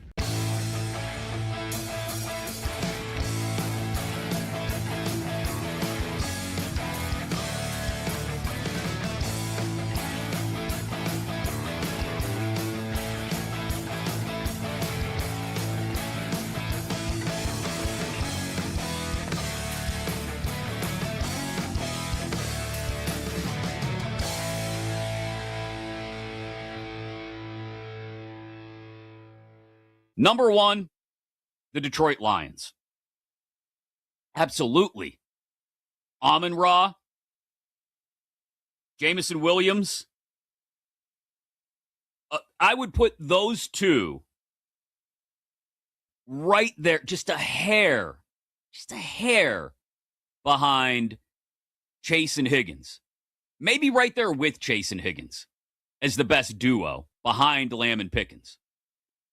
If we were just doing duos, it would be Lamb Pickens, and then it would be probably a tie at number 2 between Chase Higgins and St. Brown and Williams. But again, I'm not ranking duos. I'm ranking wide receiver groups, and you got to add in Isaac Tesla, who was a red zone machine for the Lions last year.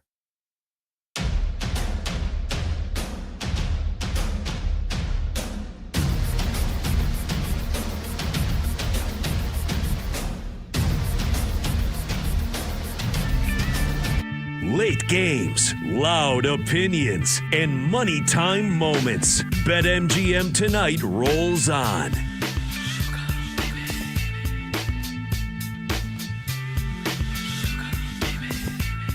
Welcome on back. BetMGM Tonight, Westwood One Sports. I'm Pat Boyle. He's PJ Glasser filling in for Brad Evans. The phone number to join the show, 310-840-4910. Who's going to have the bigger impact on their team this year? Giannis with the Heat or LaMelo Ball with the T-Wolves?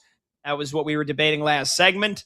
Had a good call. Tom in Erie, PA, also asked me the best food I had in Spain, the 9-day vacation that I was on for the wedding. That was the main reason we were there. PJ, before we talk a little Team USA, I mentioned before the break that, yes, the seafood was great. We're right on the beach. I was eating, and I'll eat almost anything, and I basically did. I was having full anchovies, fried anchovies, like they were yay big, like the size from the bottom of your palm to the middle finger. So they were decent size, fried with the head and the eyes and the bones and everything. I would just bite the head off. And I ate 2, and I was like, ooh. I was like, yeah, that's a little skeevy even for me. That's a little bit much. So I still ate the head. Don't get me wrong. But, the spine was really what was throwing me off. So I would, just kind of splay it open, take the spine out, and then I'd eat the whole thing. And it was good. But, so again, the seafood was great. The paella was great at both locations that I had it. Any of the fish that you could get. They're big on ham and pork shoulder and the tapas, obviously the little plates of the pork shoulder and the different fried fishes you could get. But PJ, the one thing, I don't know if this was just because it was a resort like beach town or if this is how they do it in Spain and this is culturally. But dude, if 9 days was enough, because if I stayed any longer, I would have begun to rapidly gain all of the weight back that I had lost over the last year and a half, because every day for breakfast. And again, it wasn't just my hotel, because there were some other people that stayed at a different hotel, and there were some people that were staying at hostels or Airbnbs. And I was like, is it different for you guys? They were like, no. I think culturally in Spain, what they have for breakfast is tostado, like a piece of toasted bread, and they put butter and jam on it. That's like an everyday thing. or they'll do a piece of toasted bread with a slice of ham and olive oil. And like, they don't do eggs. I was like, can I get some eggs here? Can we get some yogurt with some fruit? Like, can I get some fiber? Salad was not a big thing either. Like, the menus, they had like 2 options for salad. You ask for a salad, they're like, oh, ceviche? I'm like, no. Like, give me some kale, give me some greens. But the breakfast thing, man, it was toast with butter and jam or a slice of ham, and it was pastries out the wazoo. And don't get me wrong, I love my pastries, but like, is that every day? Is that an everyday thing? It's bread with butter and jam or a piece of cake or a pastry, because I couldn't live like that. I was like, enough is enough here. Oh, yeah, I feel your pain, Pat. That's tough. The anchovy thing, I'm going to pass on that. I'm glad you were able to be that adventurous and try it, but that's going to be a no for me. I'm with you. It's funny, when I was in Belgium, I was sort of having the same type of thing. They're obviously known for chocolate and waffles. And when I tell you, just about every other stand that you see when you're in like Brussels or any of the big cities in the touristy areas, the main center, the city center, all they have is like waffles and chocolate. And it's exciting when you get there and like that's what you want to experience, because it's, it's Belgian waffle, it's chocolate. Like, that's the things that they're known for. But after like a day, it's like, can I just get a sandwich? Like, can I have a salad? And it's tough to find those kinds of places. So I know what you mean, man. Sometimes for all the, fast food stuff that we have here, we get a little spoiled with the variety and all the different type of options that we have. And there it's like, they just stick to what they know, what they like. And obviously a lot of the things that we like, the things that we eat to stay healthy, usually not good over there. But also, Pat, what's nice about going to, countries like that, they don't have all those preservatives and, chemicals and the stuff that we have, which is processed foods. Nice. Yes, exactly. Yeah. Yeah. I mean, they just substitute that with everything they eat is bread, cheese, ham, or pork. And that's it. But like, I literally asked the one, guy that was working in the hotel and like the kitchen and the breakfast area. I was like, huevos, no huevos. He goes, no. I was like, we don't do eggs. I can't just give me some scrambled eggs. They don't do it. No yogurt, no nothing. Just, here you go, man. Here's your bread and jam and butter for the 8th straight day. You want to throw a little slice of ham, get crazy on it? Oh, you're going to eat the chocolate pastry again, you fat lard? Yeah, I am. Give it to me again. 310 Do they put ice? 4910. Do they put ice in the water, Pat, in Spain? No, ice in the water? And that's what somebody else said to me. My one friend that we walk the dogs together each morning, and he was like, dude, he goes, I think he was in Italy, and so I don't know, maybe it's just Italy, but they did not do ice in Spain either. He was like, dude, it was like 100 degrees when I went there. I was like, finally, I was like, somebody give me some ice in this water. I'm going to die. And they like walked over with like the carton tray of ice, and they had to like crack it just to give them some ice cubes. Yeah. They don't do ice and they don't do AC in Europe. I don't know how they're surviving right now. There's like a massive heat wave. It's like 108 degrees in Germany today. Well, that's what's been so great about the World Cup and watching all these Europeans come over is they can't believe that our stadiums are air conditioned. And it's like, how do you people survive out there? Like, how do you not have some part of this? I know these stadiums aren't as high tech as ours, and they're built in these towns and they're over 100 years old. But I mean, let's get some renovations. Let's get some kind of AC, no ice in the water. Pat, they stick to what they know, man, but they are not too much a believer in the cold over there. No. And it's like, I don't know if you guys are believers in science. I don't like climate change ain't slowing down, man. Like, you're going to have more heat waves. You're going to have more drastic temperatures. So like these 100-day, 4-day heat waves are going to continue. You guys might want to start installing some air conditioning units, maybe HVAC company, maybe PJ, maybe if, maybe you and I could make a killing. I don't know much about HVAC installations, but I have some friends that do. Maybe we just move to Europe and then we could just become billionaires by like being the first full-time HVAC installation company in Europe, just setting up AC and basically price gouge the crap out of them because they don't have it and they need it. Something would tell me, Pat, that many of people have tried and many have failed, would be my guess. But if not a lot have, then I would be willing to test that theory with you. Because, I mean, yeah, the killing that you could make. If they, Pat, I mean, truly, the only things that are stopping me in Europe are the things that we're talking about. And then I'm sure it was tough for you, man. The time change is just brutal over there. Like all the Yankees games start at midnight every night for you, right? I mean, could you imagine if these finals games were going on, tip off at 2 a.m? I was over in London a couple of years ago during the NFL draft, and the first round starting at like 12:30. And, it's like to wait the Ravens to pick. I got to stay up till like 3 and I'm like, I can't. So the time change is just absolutely brutal. Oh, it's why I can never live over there. But yeah, obviously the things that we're talking about, but the number one thing by far is just the time change is too tough on the sports that we have here. I thank the heavens that the Knicks won that game at Game 5 on Saturday, because I don't think they were showing it on TV. I would have had to seek out a bar. I would have had to set up the VPN. And yeah, I would have stayed up till 5 o'clock in the morning, which the time change was brutal enough as it was. It's not so much. I adjusted pretty quickly there. It's been coming back here, dude. It's been coming back. Like waking up, like 6 hours, 7 hours. Yeah, how it's 6 hours. Okay. Not so much. Again, I'm doing the show, but like as soon as we sign off at 11 o'clock, I'm like it hits me. I've been out right after the show ends the last couple of days, and then I'm like, I'm tired, but my body won't let me sleep past 5 a.m. because that's like 11 a.m. with what I've been used to for the last week and a half. But it was also more so, you can hear it in my voice. Maybe that was just the travel. That was the flight. That was the jet lag from just being on the plane. I had a splitting headache for the first day and a half after we got back. The jet lag and the 6 hour difference is definitely tough to swing to and then swing back into our normal time here. 310-840-4910. All right, talking a little Spain vacation, a little European vacation.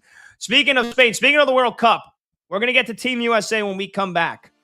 Any concern for the loss last night? We'll also preview their knockout stage game coming up on Wednesday against Bosnia. I do not think it's going to be an easy one, and I think it's one that if Team USA doesn't play their A game, they're going to get beat. We'll talk. I'll explain when we come back. 310-840-4910. He's PJ Glasser in for Brad Evans. I'm Pat Boyle. This is BetMGM tonight on Westwood One Sports.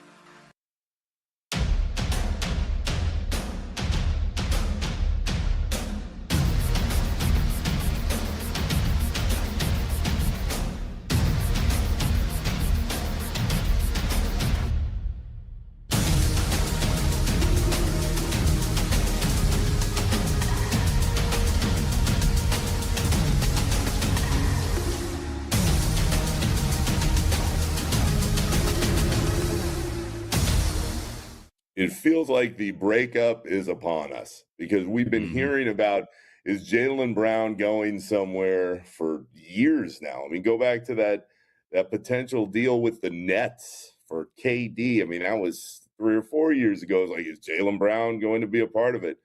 There's got to be something going on behind the scenes in that it can work with Brown and Tatum. We've seen it. They won a title. Jaylen Brown's a finals MVP.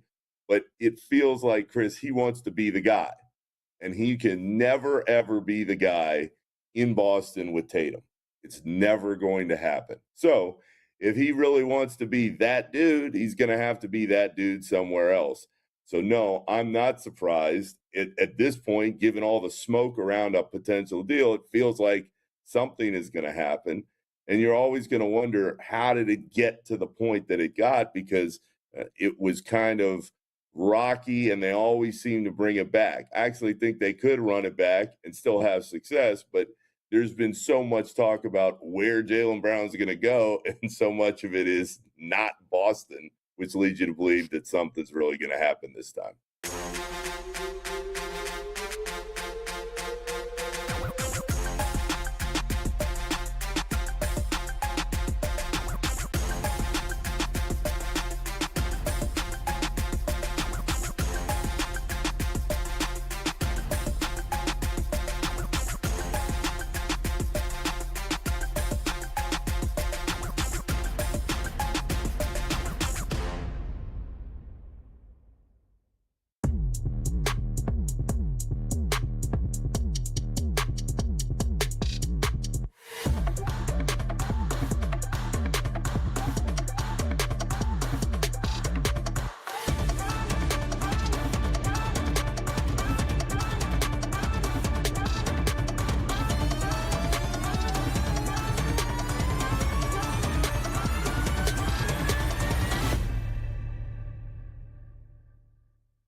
I immediately went, uh-oh, because you and I had the same thought. I went, oh boy, LaMelo. I just feel like Charlotte was kind of waiting for this moment to get something in return, and there were a whole lot of ups and downs in the LaMelo experience. And the second they felt like they got a solid return, especially on that deal, boom, gone. So, could it work in Minnesota? Could LaMelo and Ant find a way together and catch their rhythm? Yeah, I think it could. Would I bet on it? No.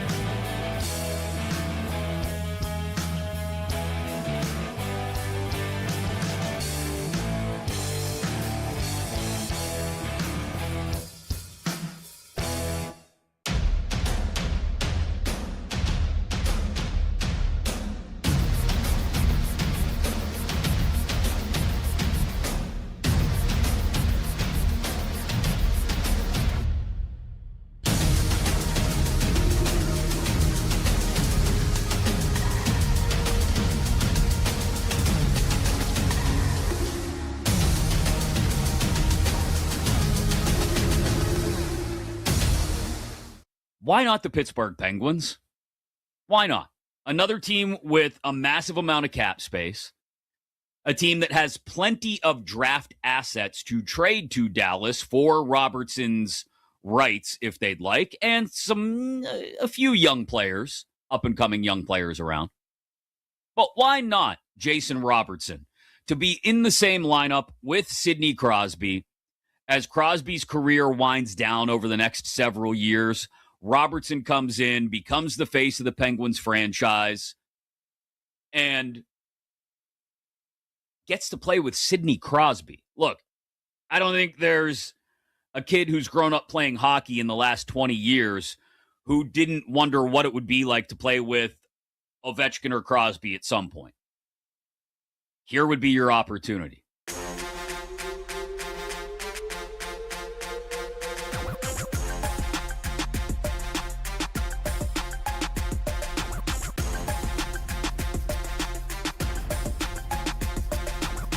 Scores, sharp options, no waiting till tomorrow. BetMGM tonight is back.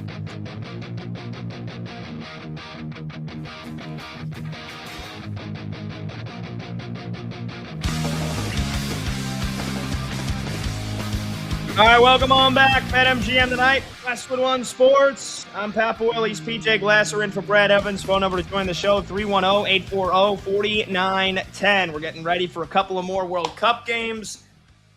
Spain, Uruguay. Spain, if they tie or better, tie or a win, they win the group. Uruguay is going to be gunning for a win, so that should be an exciting game. And then Cape Verde, the minnows of the tournament, a country I didn't even know existed before this tournament began. And I feel like I'm pretty well worldly knowledgeable when it comes to countries of the world. I always used to play that game on Sporkle, where you had to fill in as many as you can. Me and my brother would get like 180 of them before we ran out of time. But Cape Verde versus Saudi Arabia. Both teams need to win that game. That'll be an exciting one. PJ, you're going for the Verde. You're going for the Green Cape, huh? Pat, we got a parlay. We got one leg home already. We took France over 1.5 goals and Cape Verde double chance. So to win or draw tonight, parlay those two together, it's about plus 115. France, no sweat. They got 2 goals. Dembele scored a hat trick in the first 30 minutes. He scored his first 2 in like the first 20. So that was great.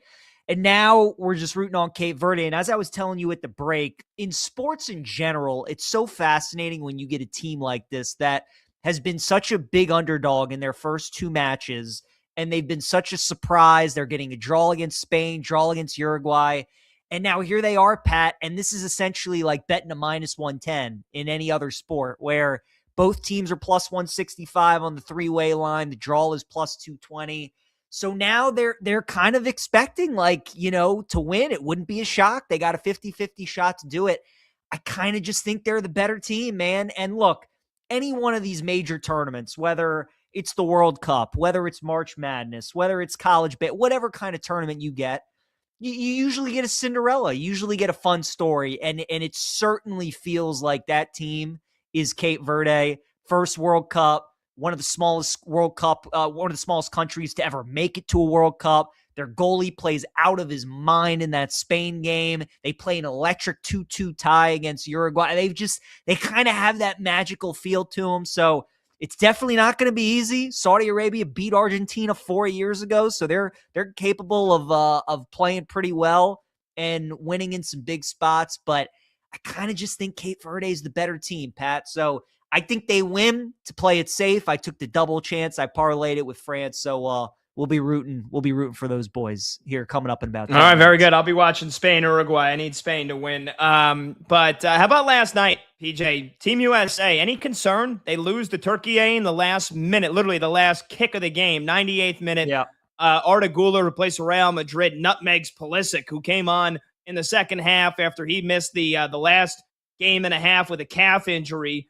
And Pulisic was good, and USA was good for the most part. Turkey, here's the thing: they were eliminated going in. They were they were embarrassing. They were disappointing in the first two games. Like, they should have absolutely been right there atop the group with Team USA. And so I'm not concerned. The game didn't mean anything. USA had already won the group. Turkey was already eliminated. It meant nothing. We know that USA was playing Bosnia in the round of 32 before the game even started. Yep. So the result doesn't mean anything. But are you concerned that maybe they could have had some more momentum? And the one thing that I was frustrated with is that Pochettino, the manager, basically started the entire lineup of backups, which I get. You want to avoid injury. You want to keep guys fresh, but France didn't do that. Germany lost to Ecuador, but they still started most of their starters. Like, you only get 3 games, man. This isn't like you don't get a 30-game season to get ready for the playoffs. You get 3 games, and then all of a sudden your tournament's on the line. So I was frustrated in that regard. I don't know if I'm concerned one way or another about the result. Again, I think Turkey was a pretty good team. They just had 2 terrible results and got themselves knocked out before they could even do anything about it. But I still think either way, you got a big test coming up on Wednesday against Bosnia. This is not going to be easy. But were you concerned at all with how last night's game went? I wasn't. A lot of backups, like you said. Pat, more than anything, I just love what a fun watch this team is. Whether it's the starters, whether it's guys off the bench, man, they play an electric brand of ball, and we've seen it the first 3 games. The starts that they've been getting off to have been great. They gave themselves a lot of opportunities last night. They probably should have scored 3 or 4 goals. But I'm not concerned. And can I tell you what? Stu Holden was talking about it on the broadcast in the last minute, how he thought it was going to be a great result. They get a draw. They face some adversity. They're losing. They have to come from behind, all these sorts of things. I actually think it's great that they lost, and I think it's great that they lost in that heartbreaking fashion. So they get a little bit of a bitter taste in their mouth. They know that, I mean, Pat, like, you got to play until the final whistle, man, where it's the end of the first half, whether it's the end of the game, whether it's the end of the first overtime, second, whatever it may be, you got to play it out all the way until the ref blows his whistle. So definitely good learning opportunity. I'm glad that they were trailing. They faced some adversity. I'm glad that the defense was exposed a little bit, saw another way that a team might try to attack their back line, all these sorts of things. But overall, I mean, we scored 2 more goals, generated a lot of chances, and I thought we did some really good things. I'm with you, though. Bosnia is not going to be easy, and the U.S. is favored pretty heavy, Pat. I was surprised at how this market Dude, the line up. movement's been crazy. They were USA, because I was man. talking about it last night. They were minus 155. They're minus 250 right now with our friends at BetMGM. That is absurd amount of movement. I don't think they should be favored by that much, dude. I was going to say, I mean, look, at the end of the day, we're all rooting for America, obviously, but we're also trying to make money. And I think, Pat, at that price, I'm starting to think about Bosnia win or draw at that price. Like, that's just, I mean, that's crazy. And then obviously you get the perfect result. Bosnia gets a draw. We go into extra time. U.S. wins. They win in PKs, whatever it may be. Wouldn't be easy on the heart, But yeah, man, I'm with you. That line movement, I think at this point, too much. And again, minus 250 means the U.S. have to win in 90 minutes. Just to take them to advance. They could win in overtime. Penalties is minus 600. So the over-under is 2.5 at BetMGM. I think I'm playing the draw. I think Bosnia is going to park the bus. They're going to get this thing to overtime and try to win in penalties. That's how they knocked Italy out. I think they're going to try to do it again. All right, coming up next, is Jaylen Brown going to get traded this weekend?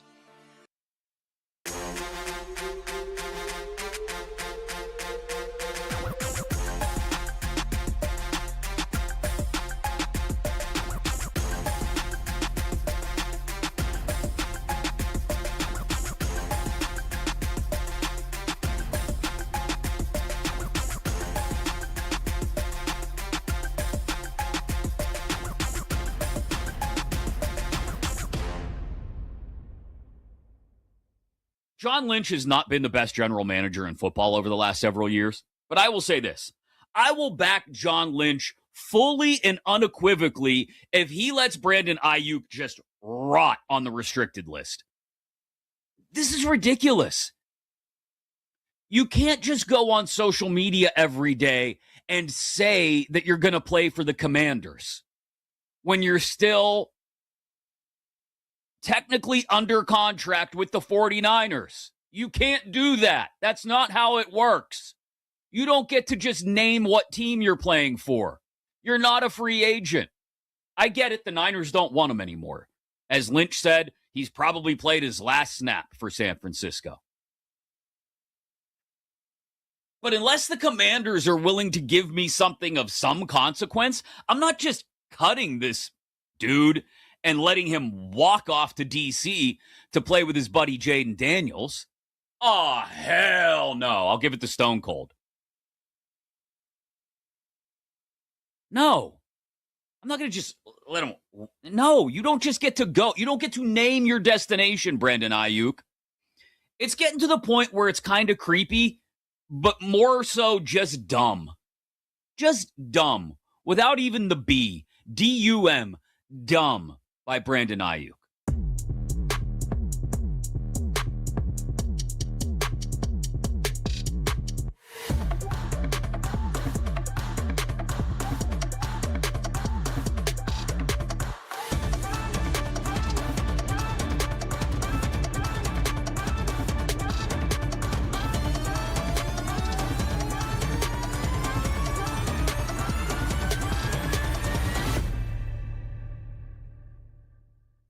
But let's stop losing the forest for the trees here.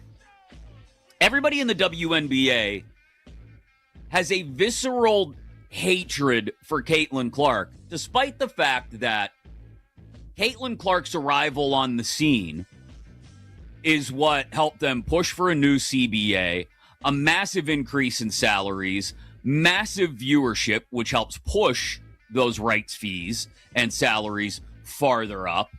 Without Caitlin Clark, I wouldn't say there's no WNBA. It's existed for 2 decades now. But without Caitlin Clark, the WNBA is not nearly as close to the average sports fan's radar as it is right now in this moment. And yet Caitlin Clark gets a hand to the neck, gets kicked occasionally, smacked occasionally. And again, she's not the only person who receives a little physical punishment in sports.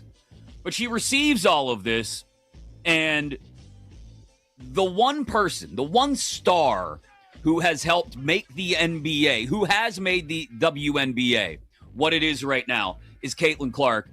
And that Alyssa Thomas transgression draws a 1-game suspension?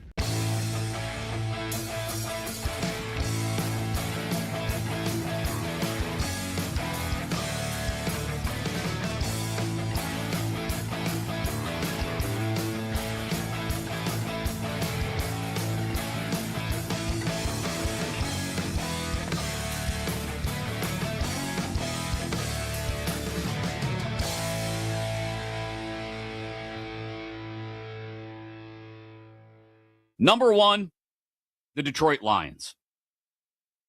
Absolutely. Amon-Ra, Jamison Williams. I would put those two right there, just a hair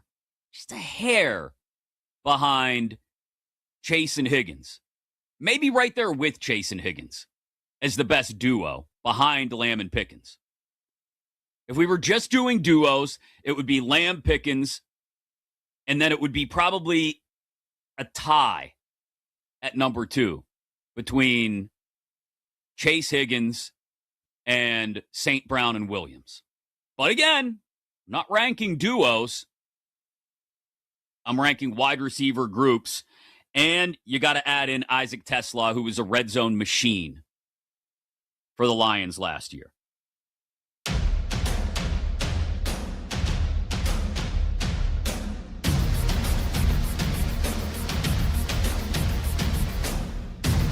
Up.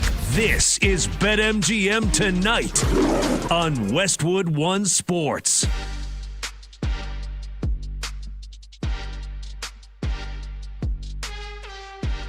Hey-o! Welcome on back to BetMGM Tonight here on Westwood One Sports. I'm Pat Boyle.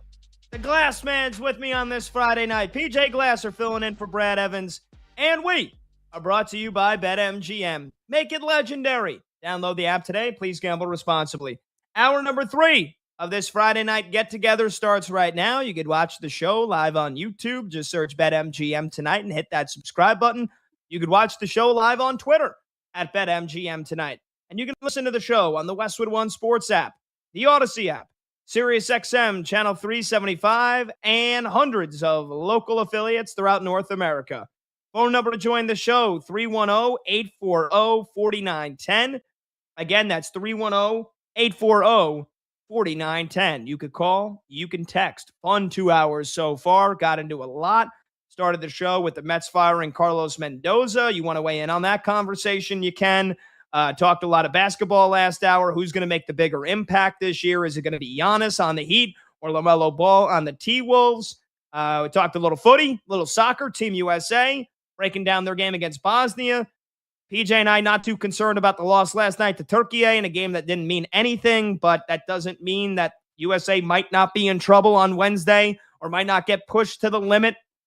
And so we could talk about that a little bit later on as well, because we're going to rank all the best round of 32 games, because we've already got half of them solidified right now. We'll have a bunch more in the next 2 hours here. Spain and Uruguay kicking off, Cabo Verde and Saudi Arabia kicking off. We got Danny Kluppinger coming up in an hour from now to talk Wimbledon. Third major of the season, the grass major in London, begins on Monday. So the draw came out this morning. We're going to talk some tennis, give out some picks, see what Danny likes ahead of a huge tournament starting on Monday. But let's talk a little basketball here, PJ, because we discussed the Giannis trade. We discussed the LaMelo trade. Is Jaylen Brown going to get traded this weekend? Like, are we going to get another blockbuster trade here this weekend? Because the Boston Celtics apparently were dangling him to the Milwaukee Bucks to try to get Giannis to Boston. And that would have been an absurdly good fit. Like, PJ, you know I'm a diehard Knicks fan. I'm still riding the high of a Knicks title. If the Celtics got Giannis and Tatum together, I probably would have been like, the Knicks aren't repeating. Like, give Boston a crowd, or give Boston a chance, a spot in the NBA Finals right this moment. They didn't. And I was like, all right, that's probably it. It's tough to get the toothpaste back in the tube. I've been hearing a lot of people say that after Boston floated Jaylen Brown out there, a guy that has publicly obviously wanted to be the number one option. And I think he relished being the number one option while Jason Tatum was injured. But this team won a title 2 years ago. They just won a title. Well, I guess it would be three seasons ago now. But like, Boston continues to dangle him. Shams, Windhorst, a lot of the time, Mark Stein reporting that the Boston Celtics are asking for 4 first-round picks for Jaylen Brown, and they are listening. They are not shutting down the trade rumors here. So is Jaylen Brown going to get dealt this weekend? I don't really see any likely trade scenarios where that would happen, PJ. I think you've actually potentially done some harm to the chemistry and the makeup of this team if you're Brad Stevens and the Boston Celtics. I feel like this might be a lose-lose situation. One, I don't really see many avenues how they get better if they do trade him in the near future, because you're getting 4 first-round picks. Like, what are you doing with that? You turning that around and then trying to make a monster trade for who? As much as I'm a big Knicks fan and a Jaylen Brown hater, there's maybe only 15 players in the NBA better than him, and I don't know who you're luring away in a trade where you get picks and then you try to move them for somebody else. And so I just don't get why Boston is still doing this. I think their best scenario is, all right, we've now got a fully healthy Tatum. Let's run this thing back. I'm with you. And look, it feels like we've been doing this every offseason. Really, the only offseason we didn't do this was the year that Boston won the title, where it's been, all right, are they going to split up Brown and Tatum? Is it time to move on? Is this to run its course? But this year, it does feel different, Pat. It does, because, again, they were a finalist for Giannis, with Jaylen Brown being the centerpiece of that trade. Then we're at draft night. Shams is throwing around that they're shopping him. They're seeing if any team wants to make a move on draft night. And then here we are again, where it feels like Boston is shopping him, and there's really a good chance that he could get dealt. I think it's going to happen, but you bring up the key point to all of this. Who's going to be the team that makes the trade? A team that I think is very interesting. I don't think they end up trading for Jaylen Brown, Pat, but what do we think of San Antonio making a move for Jaylen Brown? If you're not going to give up 4 first-round picks, we all saw it in the series against the Knicks. Finally, the youth, the inexperience, it caught up with San Antonio. All those double-digit leads. Pat, if the Spurs, if they had any kind of playoff experience, if that core had been together 3 or 4 years, they're NBA champions. There's no doubt in my mind. But that youth and inexperience caught up with them. And we all expect Harper, and we all expect Castle. We think these guys are going to be really, really good.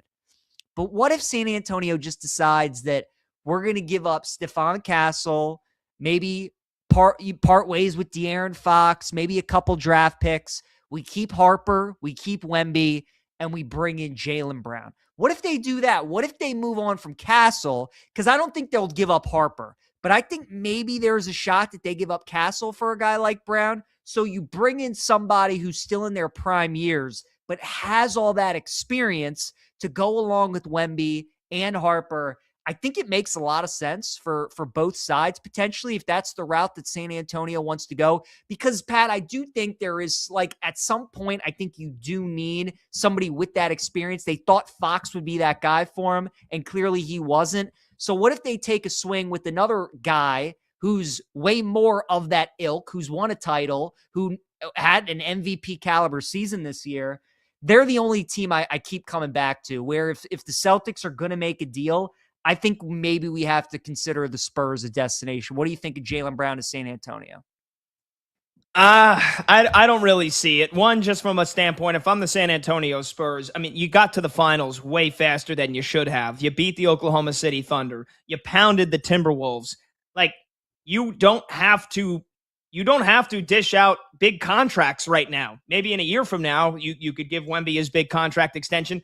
Castle, Harper, those guys don't have to get paid for at least another 2 years.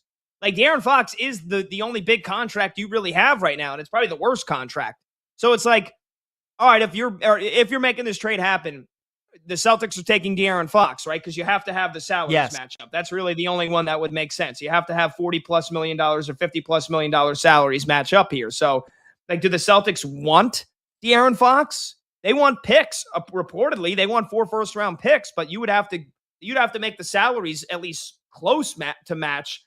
Otherwise, you're going to go over the second apron, and then nobody wants to do that. So I just don't think the Celtics want De'Aaron Fox, and that's really the only viable trade piece that you could put back together. I mean, if it was De'Aaron Fox and Dylan Harper and 2 first-rounders, maybe. But also, I think the Boston Celtics want first-round picks from a team that is not very good. And they can at least gamble and say, all right, we don't think Jaylen Brown is going to make them a playoff team, and we will be getting some good first-round picks here because of that. I think that's what they want. They don't want San Antonio's first round picks because they're coming at the end of the first, the end of the rounds. Right. If we think the Spurs are going to be as good as they, in the near future here, as they've shown that. So I like what you're thinking. I just don't think it's going to happen. I don't see a scenario because the Celtics don't want De'Aaron Fox and they don't want bad first round picks. They want first round picks that they think could be good. I'll give you two teams that I think could be a good fit. One is the New Orleans Pelicans. I think New Orleans has players and they have picks that could appeal to the Boston Celtics.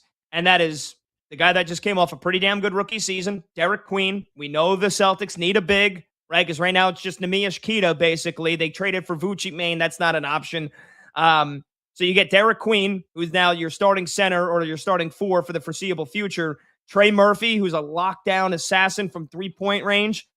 Do they ask for DeJounte Murray as well? Or do they just say Derek Queen, Trey Murphy, and as many first-round picks as they can realistically get, and the Pelicans get Jaylen Brown, and they build around him? I think that could be, and they go Jaylen Brown and Zion. And that is their future. That one I could see as well. And the other one would be the Portland Trailblazers, where the Celtics get Donovan Clingan, again, another big that they can use. I think Denny Avdia is untradeable. He's not, there's no shot there that Portland's giving him up. I think at this point, he's more valuable, if not as valuable as Jaylen Brown. So I think it would probably be Donovan Clingan. It would probably be the Jeremy Grant contract because that's the most expensive one that Portland can get rid of. And then it is 2 first-round picks.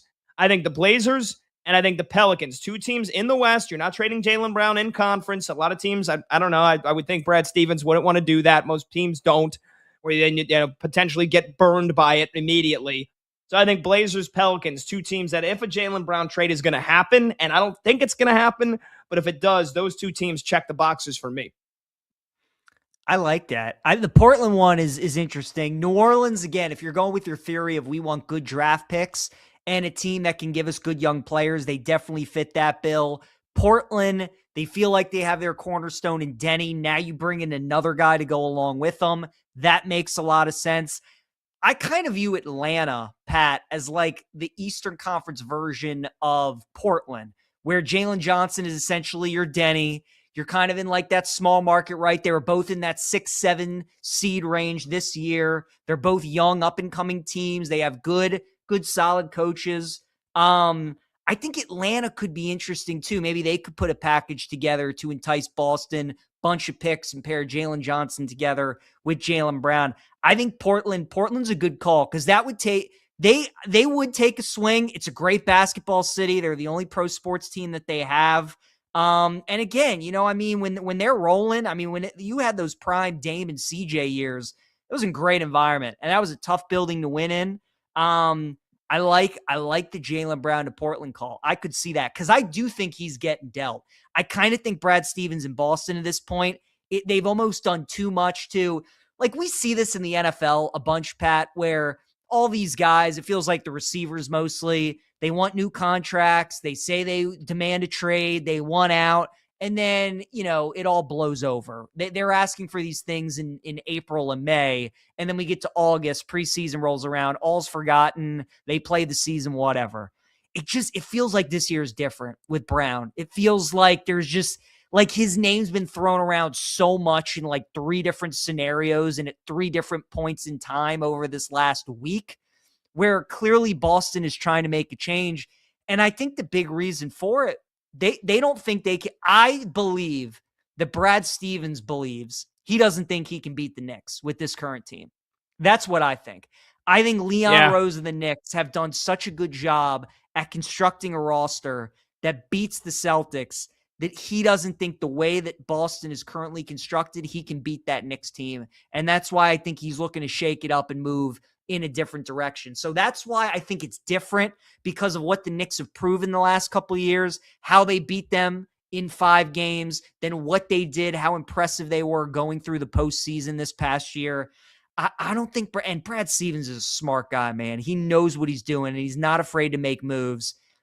I don't think he thinks his team's good enough, Pat, to beat the Knicks. And he will do what he needs to do to try and get his roster better to beat the Knicks and compete with them. And I think he's going to mix it up. So I do think Jaylen Brown's on the move. We'll see where it ends up being, but I think Portland, you might be onto something with them. Here's the thing. Why Jaylen Brown? Why not Jason Tatum? Because hear me out. Who would you rather have on your team right now for the next 5-10 years? PJ, would you rather have Jaylen Brown or would you rather have Jason Tatum? I would still rather have Tatum. It's close, but I would still rather have Tatum. I mean, is there a chance that torn Achilles alters the trajectory of his career? I know when he came back, he was absolutely crushing it, and then it was the different leg with the knee injury. It wasn't the same leg as the Achilles, I believe. And even if I'm not mistaken, it was a knee injury. It wasn't the calf. It wasn't anything else like that. He was crushing it when he came back right away, and that's why a lot of people were so giddy on the Celtics. But I mean, isn't there a chance Jaylen Brown ends up having a better rest of his career than Jason Tatum? So is it Jaylen Brown because Brad Stevens thinks he can get more in return because other teams would maybe balk and say, whoa, Tatum's coming off a torn Achilles. Yeah, it was a small sample size, but we're not giving you 4 first-round picks for a guy who may or may not be the same player again. Or do you really think it's just because Tatum is the face of their franchise and they're building around him? Because I know I don't have to remind you who won Finals MVP when the Celtics won the title. It wasn't Jason Tatum. It was not. It's a good point. Look, I'm sure there are 29 other teams. I don't think it's crazy to think that there are a couple that would prefer Brown and that are certainly a little bit cautious and aware of Tatum coming off an injury, what he could be like moving forward. And just, I mean, the growth that Jaylen Brown had this year as a scorer, averaging nearly 29 points a game. Again, he was an MVP consideration. He was that good this season. And he showed the ability without Jason Tatum this year, Pat, to carry a team and have Boston be one of the best teams in the East. So that's what I think it is. For so long, we've talked about Boston as Tatum being the 1, Brown being the 2. We finally got to see Brown as a 1, and he was really good. I think Brad Stevens wants to ride that high. I think the fact that teams saw a big sample size of what Jaylen Brown can do when he's a number 1, when he's the star of a team, definitely increases his trade value. See, it's a multitude of things, but I don't think that's crazy that there are definitely teams out there that would prefer Brown moving forward, and maybe there are some that think that Brad Stevens kind of has to move Brown because he feels like he could get more for him than he would with Tatum. 310-840-4910. Do you think Jaylen Brown gets traded? And if so, if you have any ideas, what teams, what players you want to see your team make a trade for Jaylen Brown, you can give us a call. You can give us a text, 310-840-4910. Monty in our show chat, our VP, Michael Montgomery, Bulls fan, Chicago native, says, Bulls get Jaylen, build around him, Caleb Wilson, and Matas Buzelis. Well, Monty, I got bad news for you because either Caleb Wilson or Matas Buzelis is going back to Boston in that trade.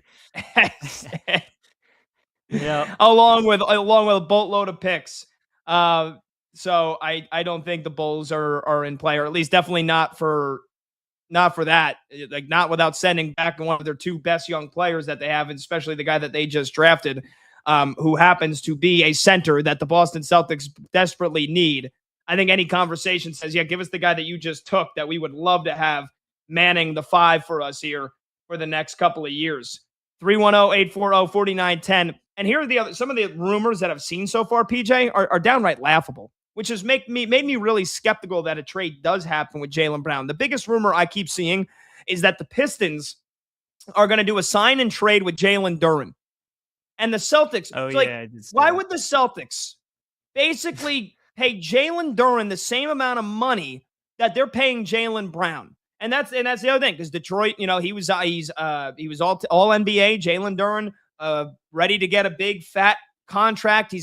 He could sign up to a $280 million Supermax extension. And then we saw the playoffs that he just had.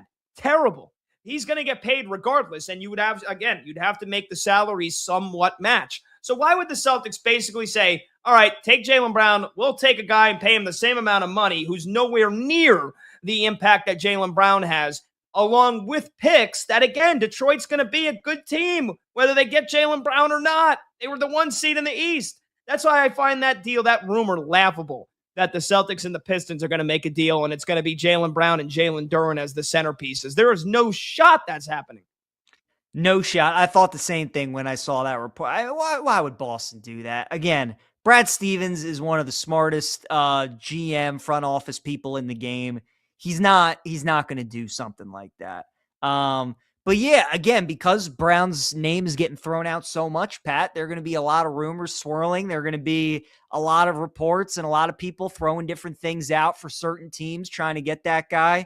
So we'll see what happens, man. I really do think he is going to get dealt, though, because to your initial point when we kicked off this segment, if you bring Brown back, I mean, look, these guys are pros at the end of the day. They all want to win. You know, they got their money and those sorts of things, and they've had success together. But, I mean, it's just like this week and how it's unfolded and all the different times that we've had Shams and other people come out saying that Boston is willing to deal him and things are heating up and he could be on the move. It's just, it feels different this year than it has in the past.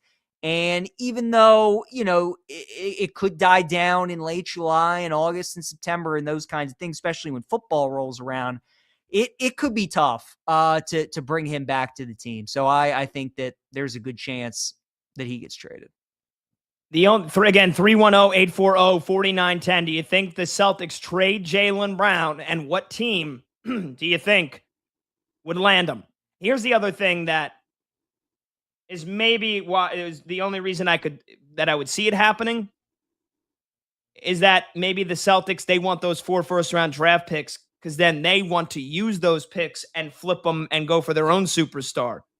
But then that's a whole other boatload of issues because, again, you've got to make salaries match up, man. Like, that's just how the salary cap works in the NBA. You can't just put a $50 million contract on a different team and get nothing in return.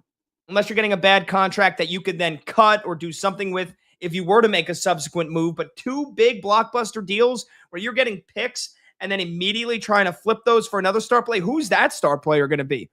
Who are the Celtics trying to indirectly replace Jaylen Brown with? I've seen some rumors that it's Jamal Murray.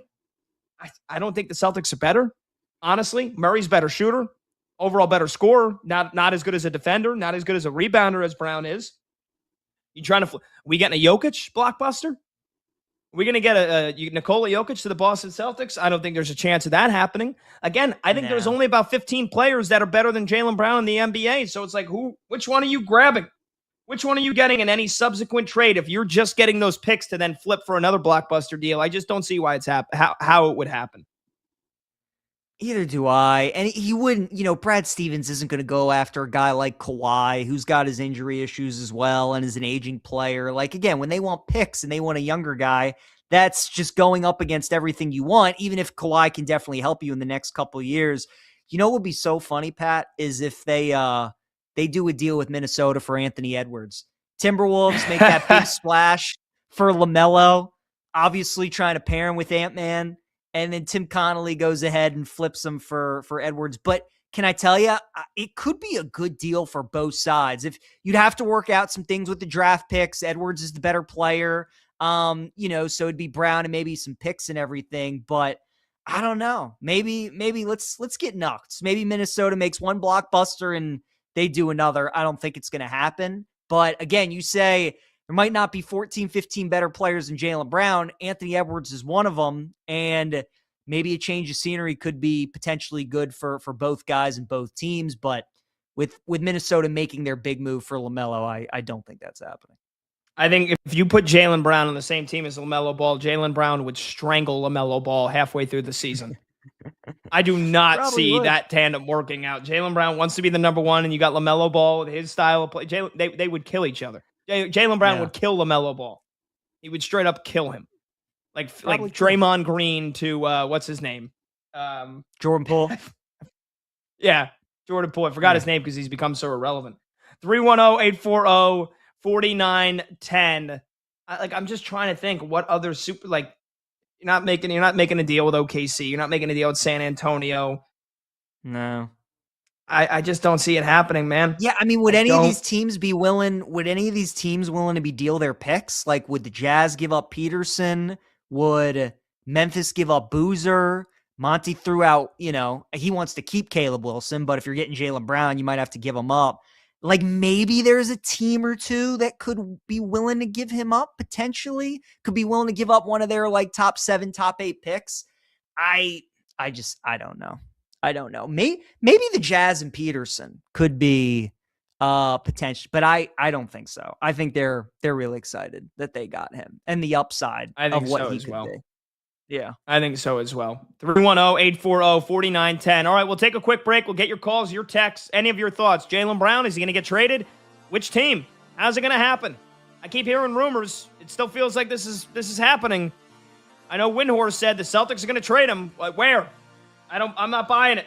310-840-4910. When we come back, we'll give you some baseball score updates, a little World Cup updates, and going back to our Carlos Mendoza conversation with the Mets firing their manager. Who's going to be next in a season that has already seen a handful of managers get fired? He's PJ Glasser, filling in for Brad Evans, and I'm Pat Boyle. This is BetMGM tonight on Westwood One Sports.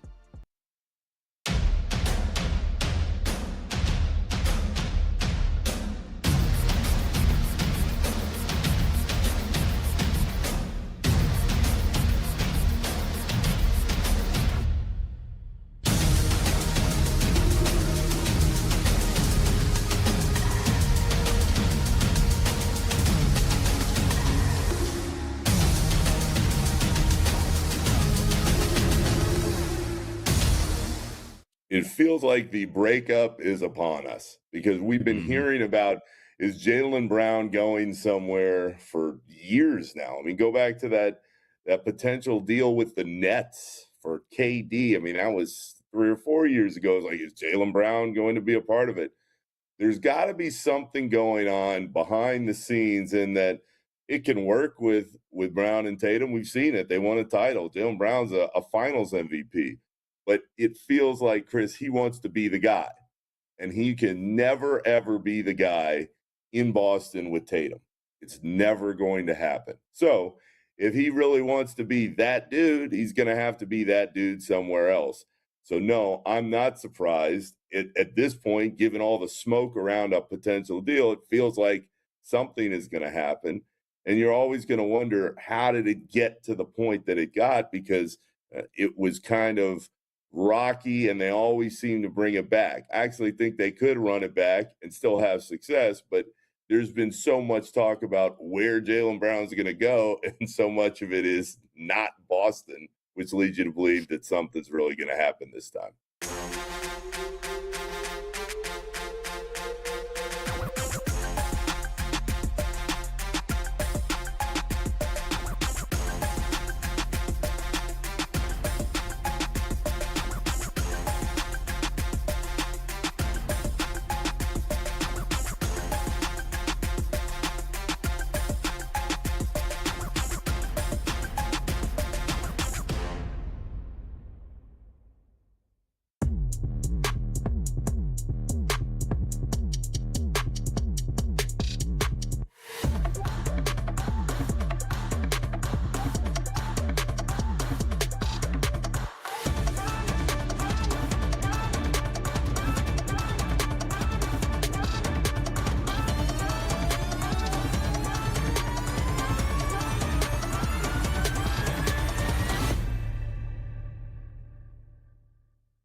I immediately went, uh-oh, because you and I had the same thought. I went, oh, boy. LaMelo, I just feel like Charlotte was kind of waiting for this moment to get something in return, and there were a whole lot of ups and downs in the LaMelo experience, and the second they felt like they got a solid return, especially on that deal, boom, gone. So could it work in Minnesota? Could LaMelo and Ant find a way together and catch their rhythm? Yeah, I think it could. Would I bet on it? No.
why not the Pittsburgh Penguins? Why not? Another team with a massive amount of cap space, a team that has plenty of draft assets to trade to Dallas for Robertson's rights if they'd like, and a few young players, up-and-coming young players around. But why not Jason Robertson to be in the same lineup with Sidney Crosby as Crosby's career winds down over the next several years? Robertson comes in, becomes the face of the Penguins franchise, and gets to play with Sidney Crosby. Look, I don't think there's a kid who's grown up playing hockey in the last 20 years who didn't wonder what it would be like to play with Ovechkin or Crosby at some point. Here would be your opportunity.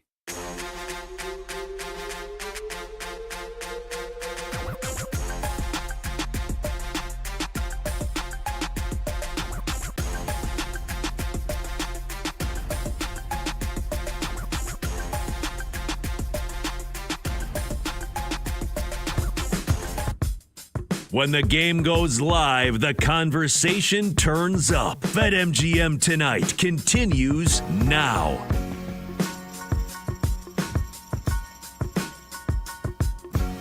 Welcome on back. BetMGM Tonight, Westwood One Sports. I'm Pat Boyle. He's PJ Glasser filling in for Brad Evans. Phone number to join the show, 310-840-4910. Programming note coming up in under 30 minutes. Danny Kluppinger from Tennis Channel is going to join us to preview Wimbledon. She'll give out some picks. We'll talk to Danny. The draw came out today. Serena Williams is back. You got Sinner looking for another Grand Slam title after his heat-induced shocking upset at the French Open. No Alcaraz, but plenty of juicy storylines to get into. Wimbledon on the grass. It starts on Monday. So Danny Kluppinger is going to join us at 9 p.m. Eastern, the top of the hour. Last segment, debating if the Celtics are going to trade Jaylen Brown or not. PJ thinks it's going to happen. I tend to think it won't happen. All the rumors coming out is that it feels like Boston wants to move him. They want a boatload of draft picks back in return for him. And if the trade is going to happen, we debated which teams would be a good fit for Jaylen Brown and also be a good fit with their picks and maybe some young players for the Boston Celtics.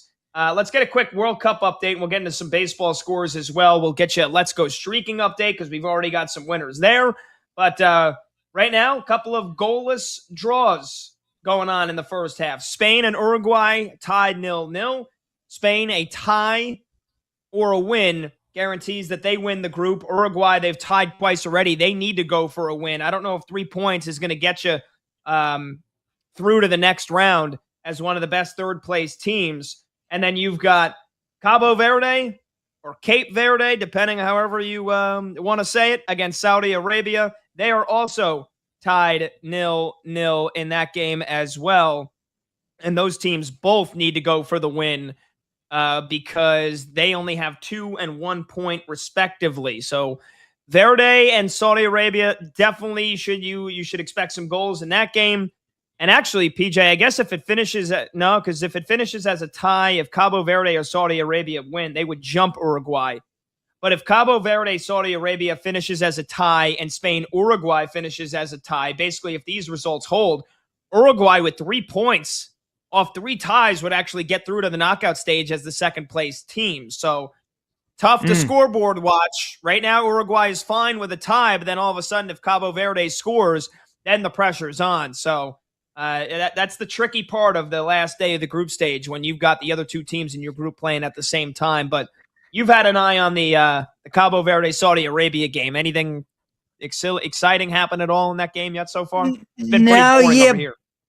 Yeah, both teams have had some opportunities. Not really too many like high danger chances right now. Saudi Arabia's got a player hurt that they're tending to and taking off on a cart. I didn't really see the injury, but they're tending to that right now. But I mean, Pat, could you imagine Cabo Verde winning this group? How nuts that would be. I mean, that would be, dude, what were the prices you could have gotten on that to happen before the tournament started? That would be, that'd be pretty crazy if it happens. But yeah, still 0-0 here. Yeah, they're taking the Saudi Arabia player off the field, but Both teams back and forth chances. Again, this game was a pick 'em coming into it. Plus 165 each way on three-way money line, evenly matched game, and it's pretty much been that way so far.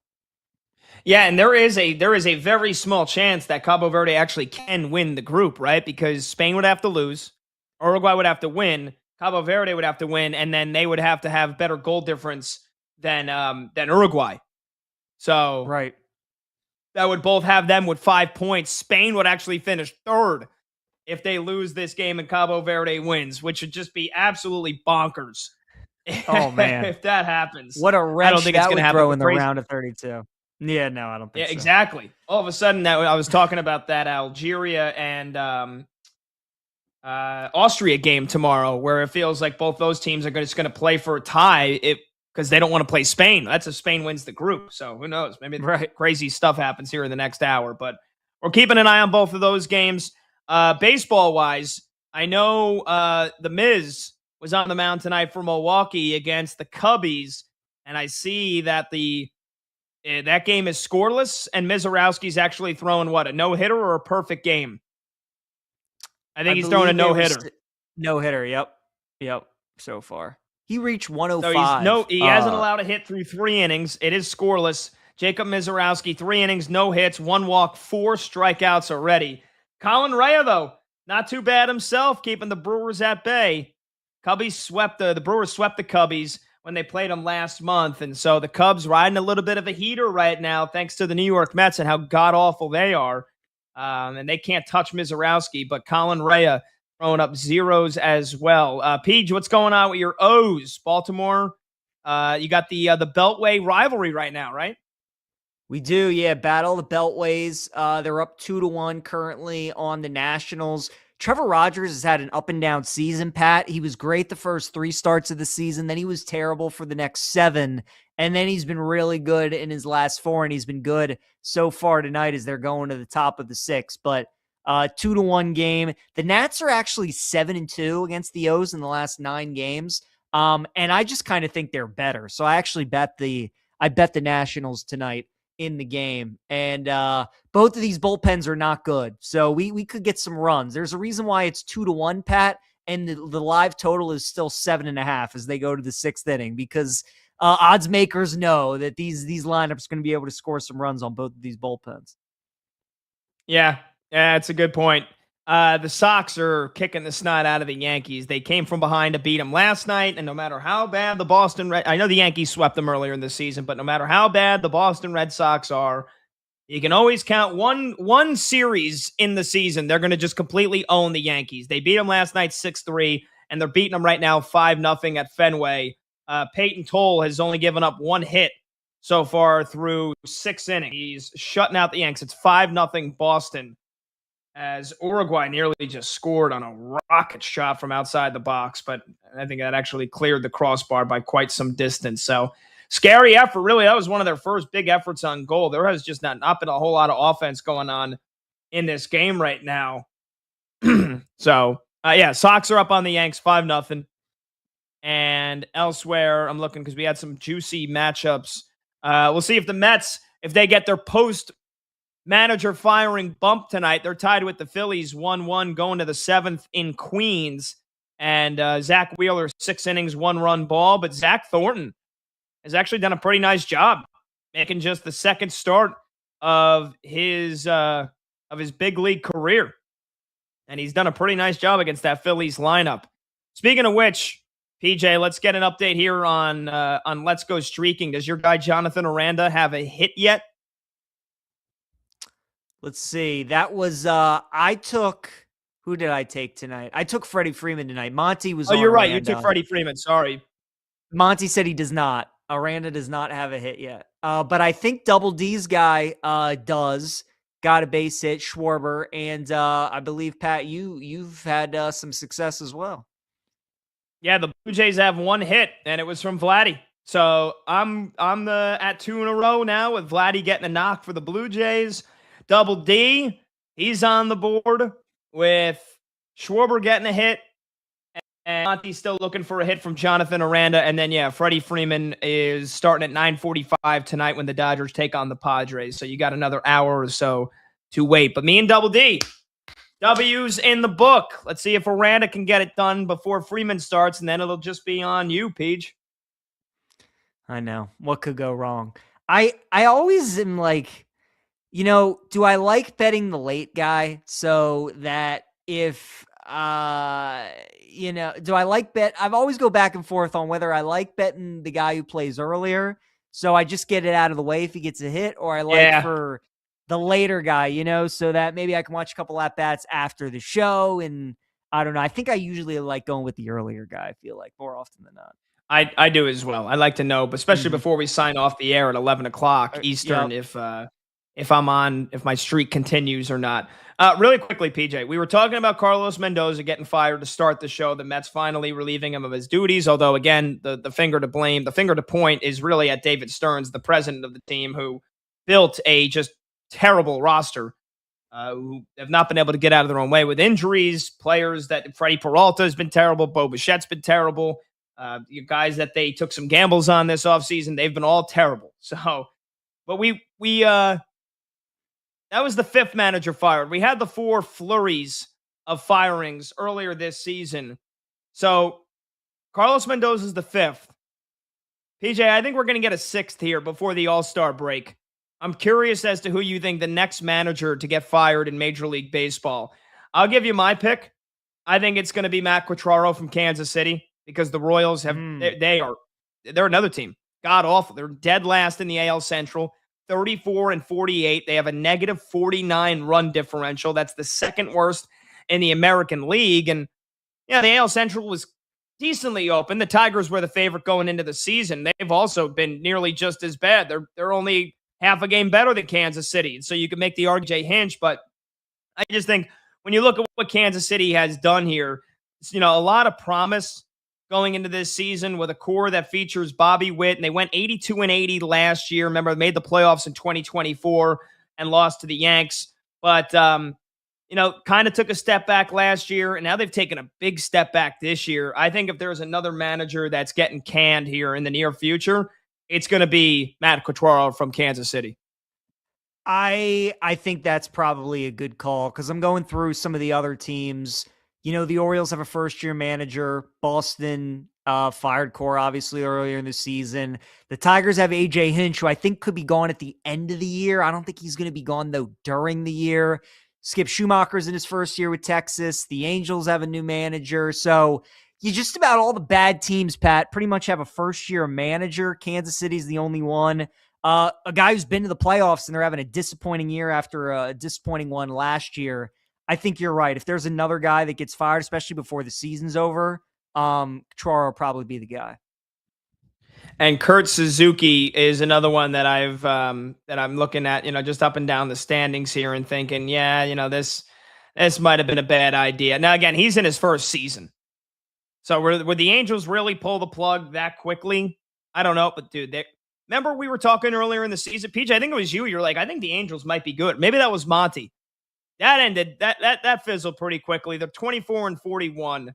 And so again, I don't think they're going to pull the plug on a first-year manager, but the way the Angels handle things, it wouldn't shock me if it did happen and things have gone sour. They've gone sideways pretty quickly for the Halos. Yeah, they have. I was drinking a little bit of the Angels Kool-Aid earlier in the year. Mike Trout was hitting bombs. Soriano is pitching like the best pitcher in baseball. But then quickly the Angels reminded us that they're the Angels, and there's a reason they haven't made the postseason in about 12 years. So they are once again not very good. And yeah, Suzuki, again, they keep trying to find new managers and all these sorts of things, but they just don't have players good enough at all. So same old story. All right. We're going to take a quick break. We've got a goal to fill you in on in the Spain-Uruguay game when we return. And also, we'll do a little NBA Rookie of the Year predictions. He's PJ Glasser. Filling in for Brad Evans. I'm Pat Boyle. This is BetMGM tonight here on Westwood One Sports.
John Lynch has not been the best general manager in football over the last several years, but I will say this. I will back John Lynch fully and unequivocally if he lets Brandon Ayuk just rot on the restricted list. This is ridiculous. You can't just go on social media every day and say that you're going to play for the Commanders when you're still technically under contract with the 49ers. You can't do that. That's not how it works. You don't get to just name what team you're playing for. You're not a free agent. I get it. The Niners don't want him anymore. As Lynch said, he's probably played his last snap for San Francisco. But unless the Commanders are willing to give me something of some consequence, I'm not just cutting this dude and letting him walk off to D.C. to play with his buddy Jaden Daniels. Oh, hell no. I'll give it to Stone Cold. No. I'm not going to just let him. No, you don't just get to go. You don't get to name your destination, Brandon Ayuk. It's getting to the point where it's kind of creepy, but more so just dumb. Just dumb. Without even the B. D-U-M. Dumb by Brandon Ayuk.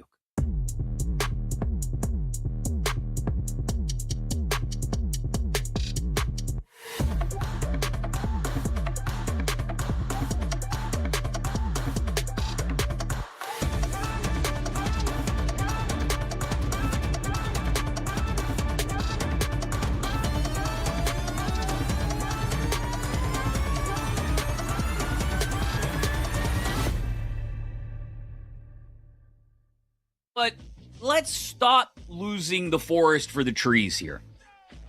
Everybody in the WNBA has a visceral hatred for Caitlin Clark, despite the fact that Caitlin Clark's arrival on the scene is what helped them push for a new CBA, a massive increase in salaries, massive viewership, which helps push those rights fees and salaries farther up. Late games, loud opinions, and money time moments. BetMGM Tonight rolls on.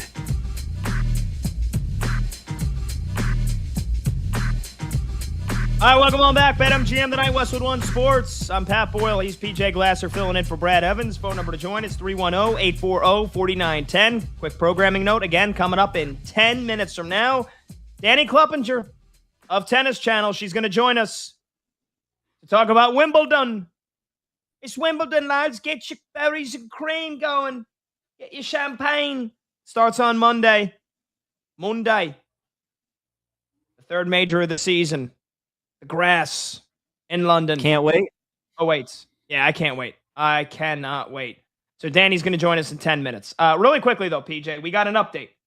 Spain leads Uruguay 1-0 on a massive, as they would call it across the pond, a howler from the goalie.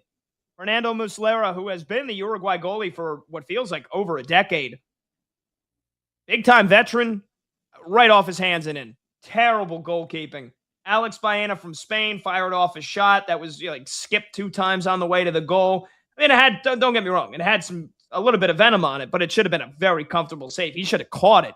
At the worst, deflected away. Goes right off his hands and trickles into the net.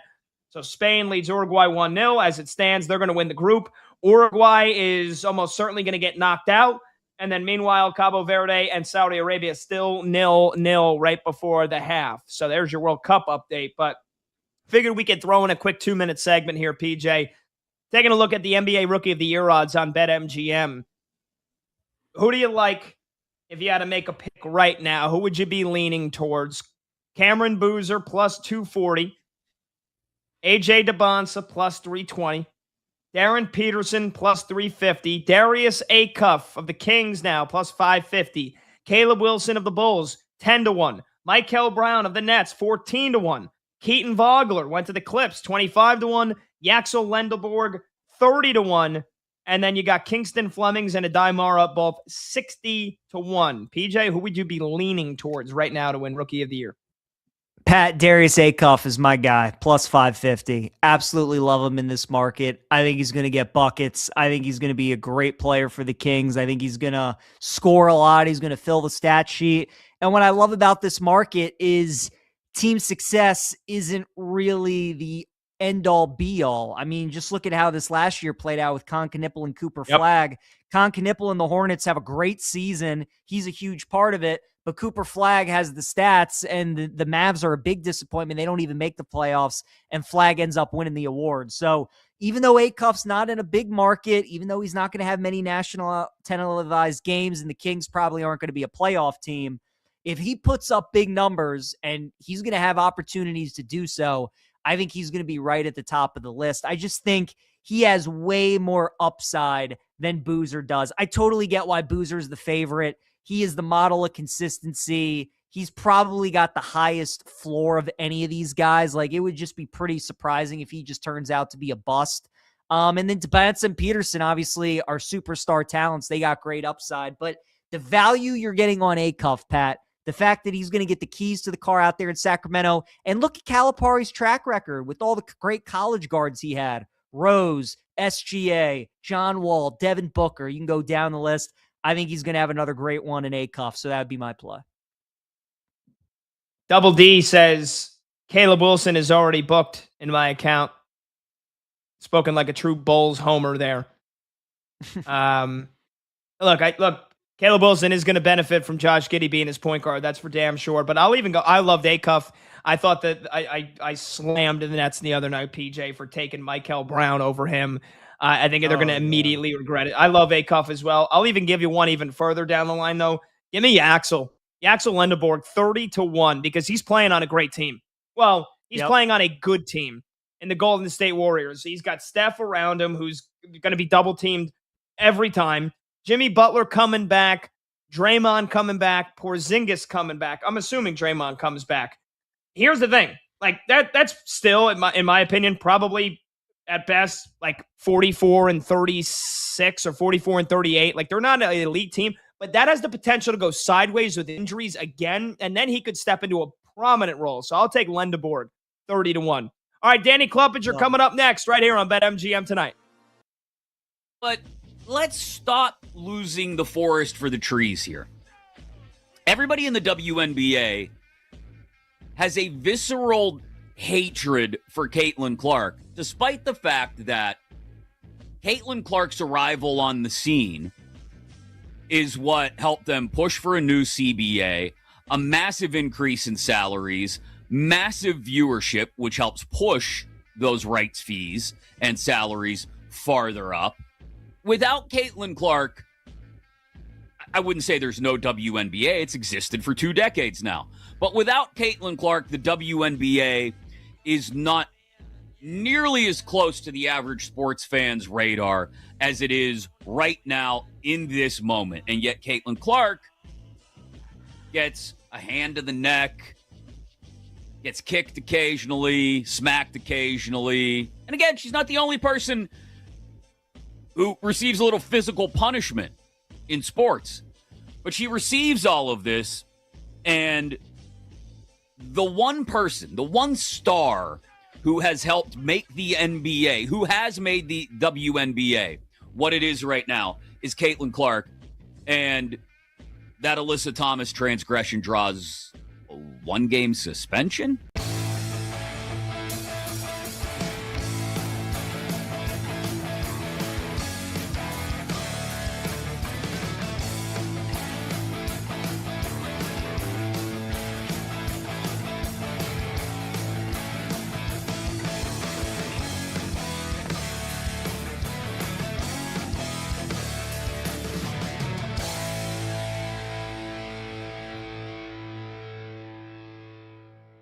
Number 1, the Detroit Lions. Absolutely. Amon-Ra, Jamison Williams. I would put those two right there, just a hair behind Chase and Higgins. Maybe right there with Chase and Higgins as the best duo behind Lamb and Pickens. If we were just doing duos, it would be Lamb Pickens, and then it would be probably a tie at number 2 between Chase Higgins and St. Brown and Williams. But again, I'm not ranking duos. I'm ranking wide receiver groups. And you got to add in Isaac Tesla, who was a red zone machine for the Lions last year.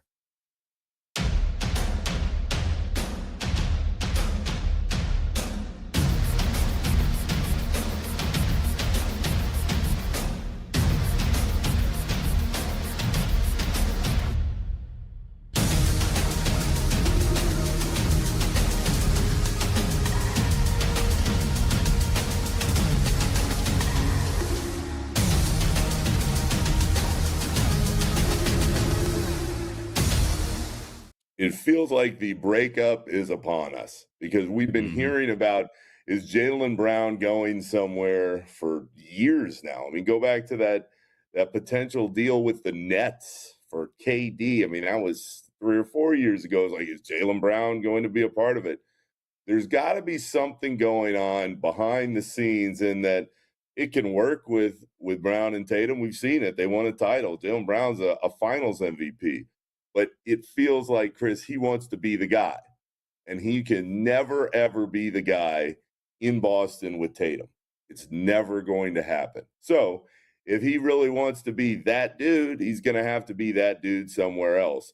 So, no, I'm not surprised. At this point, given all the smoke around a potential deal, it feels like something is going to happen. And you're always going to wonder, how did it get to the point that it got? Because it was kind of rocky, and they always seem to bring it back. I actually think they could run it back and still have success, but there's been so much talk about where Jaylen Brown's going to go, and so much of it is not Boston, which leads you to believe that something's really going to happen this time.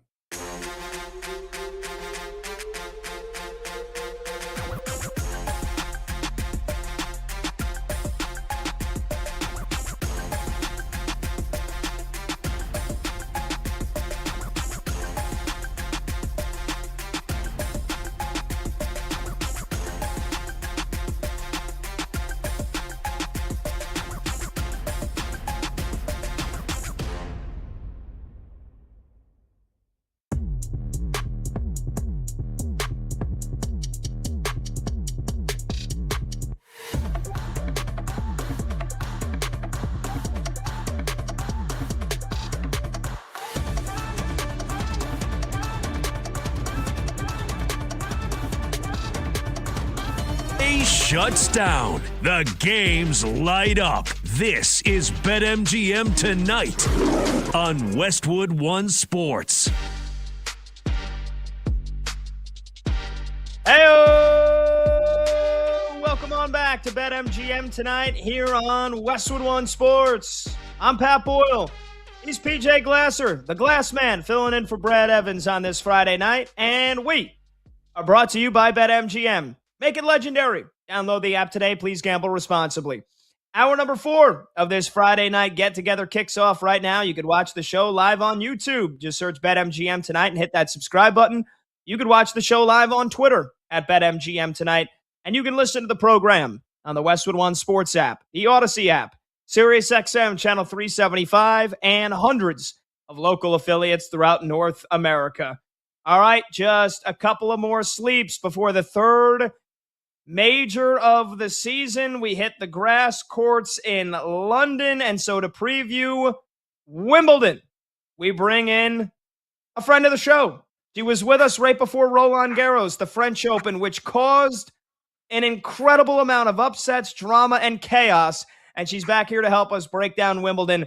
It's Danny Kluppinger, studio host at Tennis Channel. You can find her on Twitter at Danny Klupp, and she also co-host of a podcast with Brooke Fletcher, I believe, who recently became the first female to ever call a 9-inning game of color commentary in baseball. So smashing those ceilings. Danny, it's great to have you back. It's Pat and PJ. How you doing? Doing great. And thank you for giving my girl Brooke a shout out. She absolutely killed it out there. And shout out to the White Sox for giving her the opportunity. Hell yeah. Yeah, that was awesome. Danny, how are you doing? I mean, have you Have you recovered? Because I could not believe some of the results that I saw at the French Open a month ago with the Sinner upset. I'll ask you more about that in a little bit, but I mean, it was like, wow, big upset. Wow, bigger upset. Wow, bigger upset. I couldn't believe it. Do you think we get a crazy tournament at Wimbledon, or do you think this will be more chalk, if you will? I actually think you could potentially, just because of the heat, which I'm sure we'll get to in just a moment. But yeah, you're not kidding. What went down in Paris was absolutely unprecedented. And not only on the men's side, but on the women's side as well. Both were so fascinating. It's funny. We typically watch the greats play, right? But then there was a different level of intrigue this year because so many upsets happened. It was like, wow, wait, who's actually going to walk away and win a slam? This is crazy. Yeah. It was crazy, and Zverev obviously ended up winning it on the men's side, and Mira Andreeva ended up winning her first Grand Slam as well on the women's side. But Danny, I'd be remiss if I didn't start with the Queen, making her much anticipated return here. Serena Williams, the GOAT of women's tennis, is back after retiring at the end of the U.S. Open in 2022. 44 years old, holder of 23 Grand Slam titles, most in the Open era. What are the expectations here, though, for Serena in this tournament? She plays Maya Joint first, 20-year-old from Australia, who's currently ranked 53 in the world. And Serena got kind of a fair draw, but is it crazy to expect that she can make a run? What are your expectations for Serena Williams? I think everybody was just so curious when that draw came out really early this morning here in the United States to see who exactly she was going to play first, because of the fact that she's unseeded. She could have been matched up with the world number one Aryna Sabalenka in the first round. So it was really just like up to the gods at that point. So the fact that she pulled Maya Joint, who's just 3-15 on the season, is a pretty favorable draw, I would have to say. The next person she would face potentially in the next couple rounds too, she has a winnable draw. She could face Alex Ayala, who of course has turned a lot of heads in tennis recently just because she is from the Philippines and she has such a strong following. But Serena's serve is so much stronger than Alex Ayala's. So I hate to look even past the first round, but you could, right? And then you could potentially look past the second round if all of a sudden she gains some momentum and she's moving well. Then she could face the defending Wimbledon champion in Iga Swiatek. So everybody get your popcorn ready. I think when it comes to Serena, we got to see her play doubles in the last couple tournaments. We've only seen her in 2 matches, but doubles, of course, you're just covering half of the court. So the big question mark with Serena is, what is her movement going to look like? We saw her serve in those doubles, and the MPHs are still sky high. So that serve isn't going anywhere. So it's just her movement. She's been all over ads everywhere for these GLP-1. She's lost a significant amount of weight. She's in great shape. And so I'm curious to see at 44 years old, this is someone that's won this tournament 7 times. I mean, it's something like if she catches some sort of rhythm after winning 1, maybe 2 matches, what happens after that? I mean, it's going to be a whole lot of intrigue, that's for sure. Without a doubt. Let's shift over to the men's side here for a bit, Danny. A month ago, we looked at the absurd odds of Jannik Sinner to win the French Open. Yeah. And we all said, you, me, and PJ, were like, there's no way you can touch that. It was over minus 300. And then the heat, which had been a big issue for him in the past, caused one of the most shocking upsets in the history of tennis.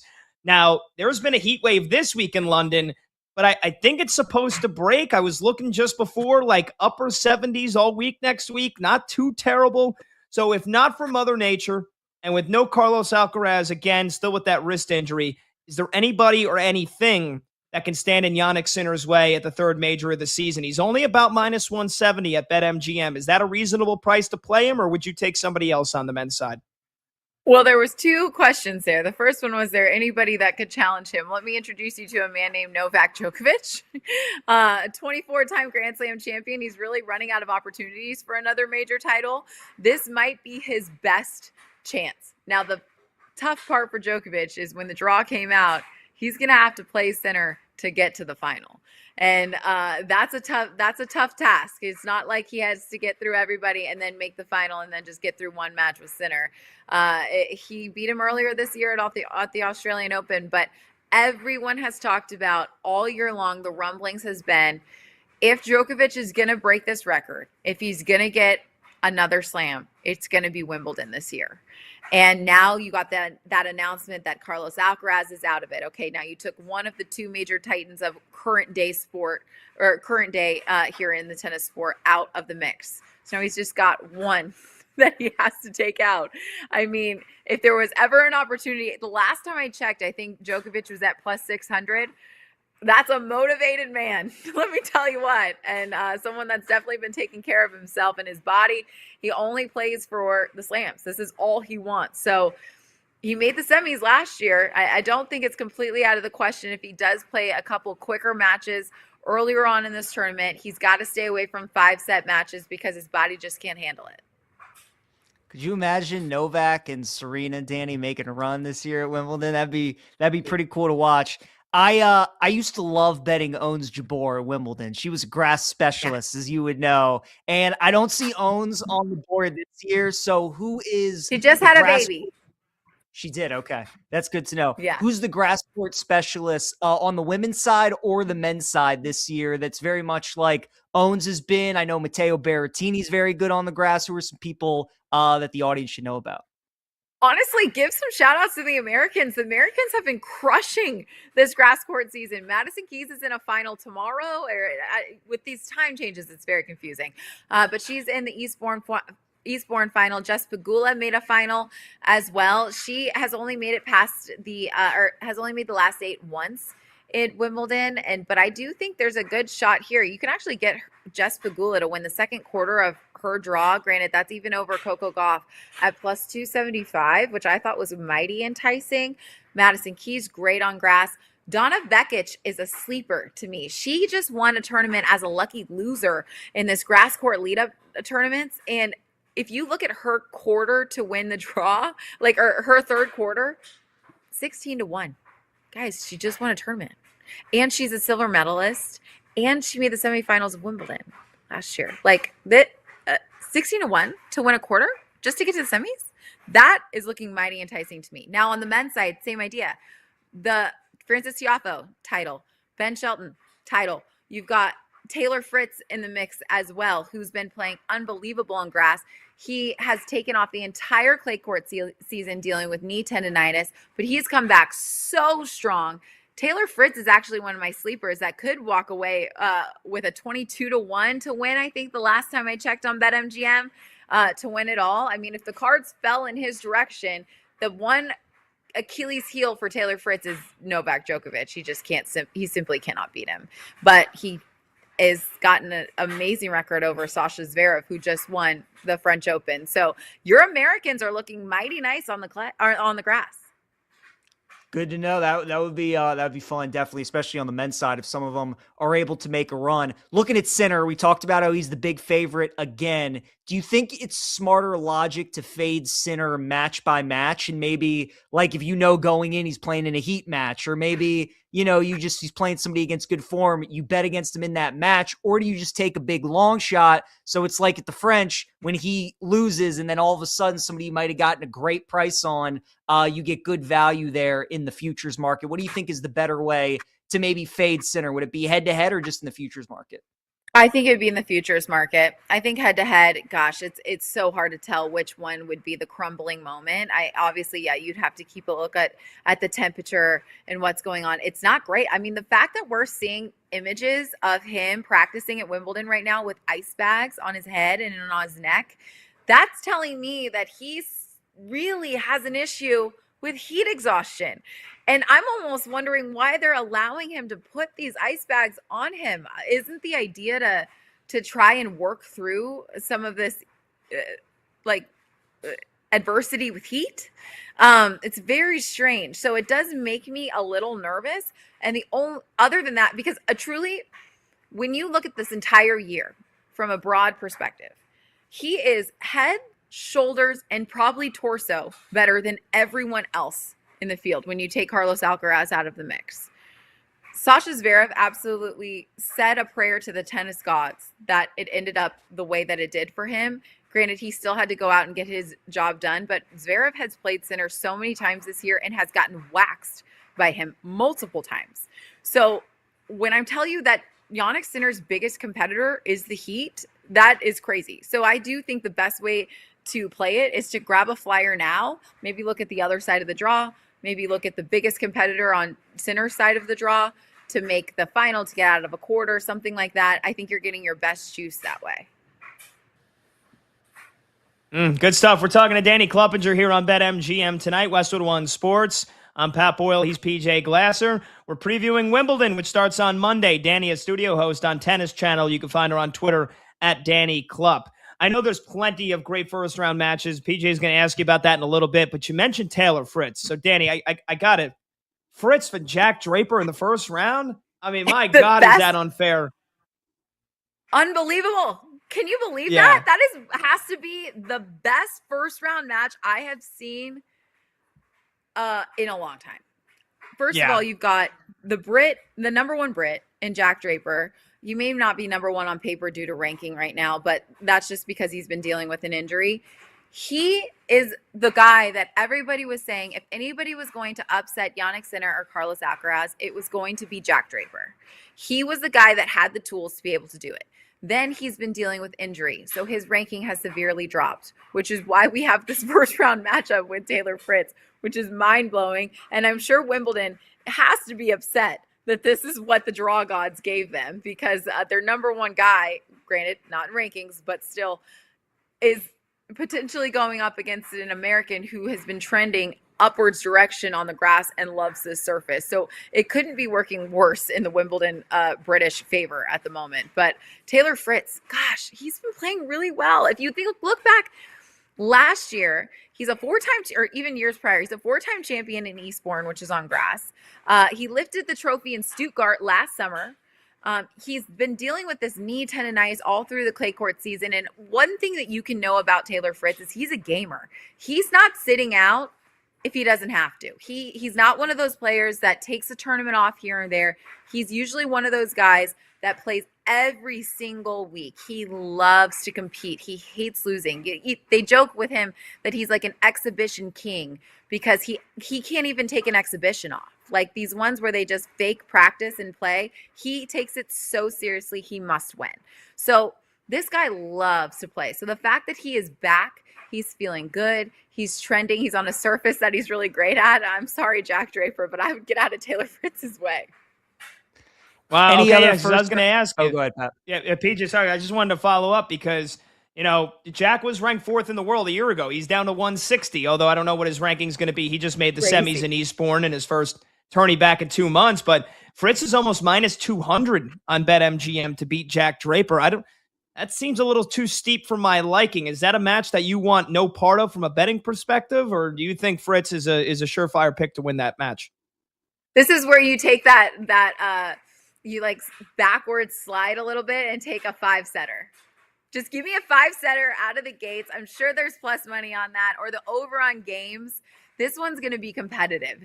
Jack Draper's not going to go down without a fight. Now, he's been playing great tennis too. It has not been pretty for Jack Draper since he's come back, but he's gutted it out.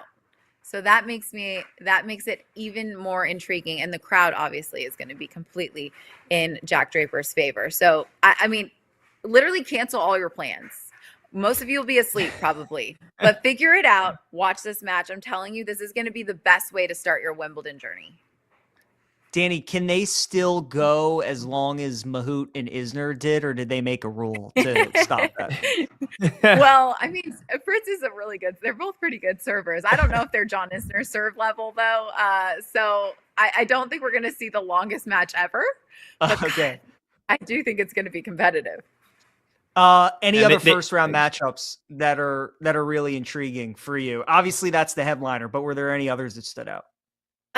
Man, honestly, this is a cop-out answer because we just talked about it, but Serena Williams, just to see how she plays. I mean, anytime you're getting somebody that's won this tournament 7 times, she's obviously playing in the doubles tournament as well with her sister Venus.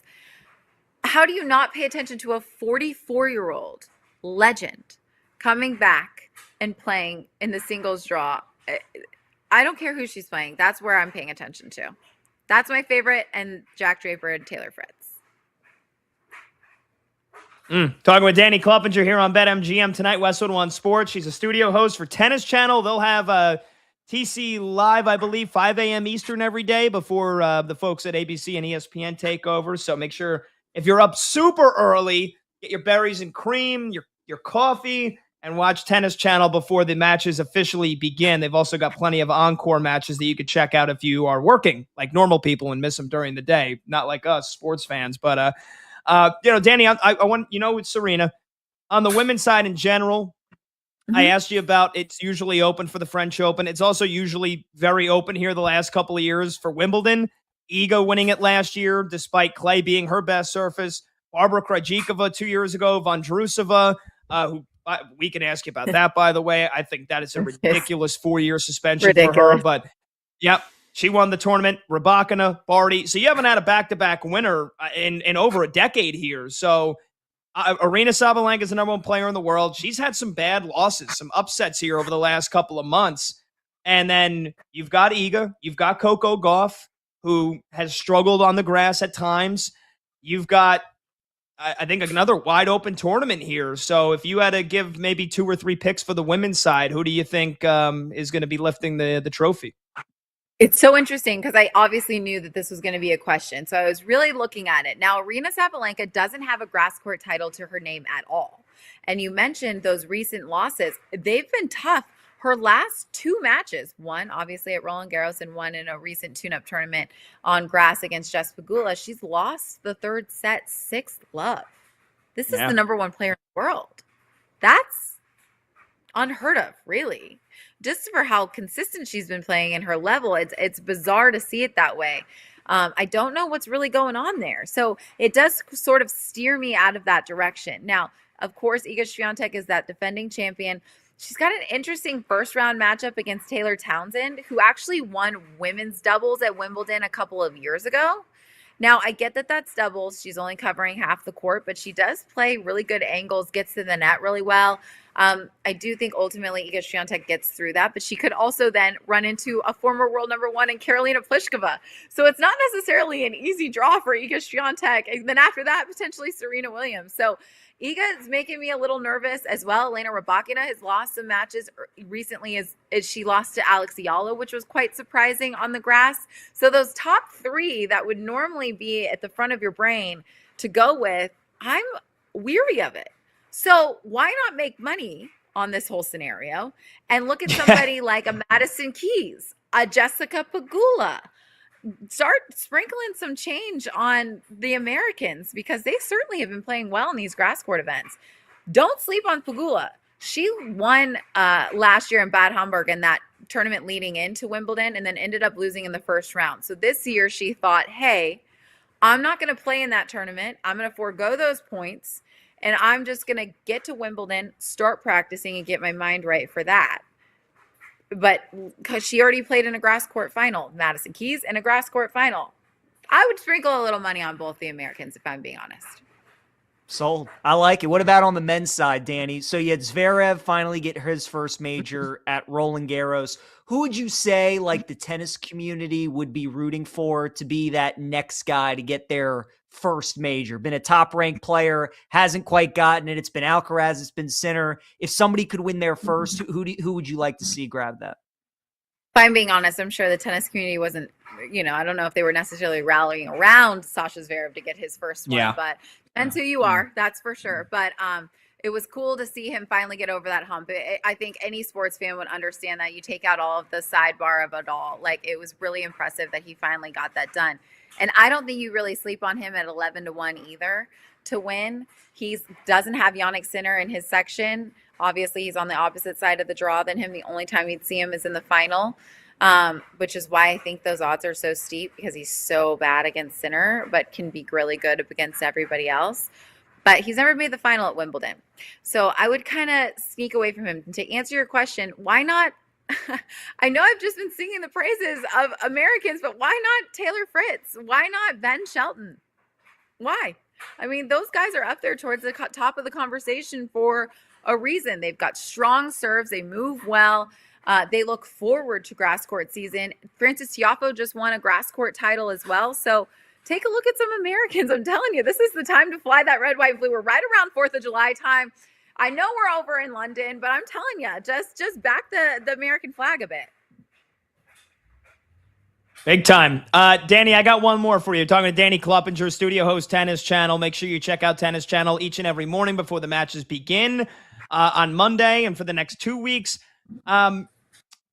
Yes, I'm rooting for the American men and the American women just as much as the next guy and gal. But, again, Jack Draper is kind of holding the hopes of an entire country on his shoulders. We know for so long it was the curse, the drought on the men's side. And then Sir Andy Murray won it. On the women's side, Emma Raducanu was able to win the U.S.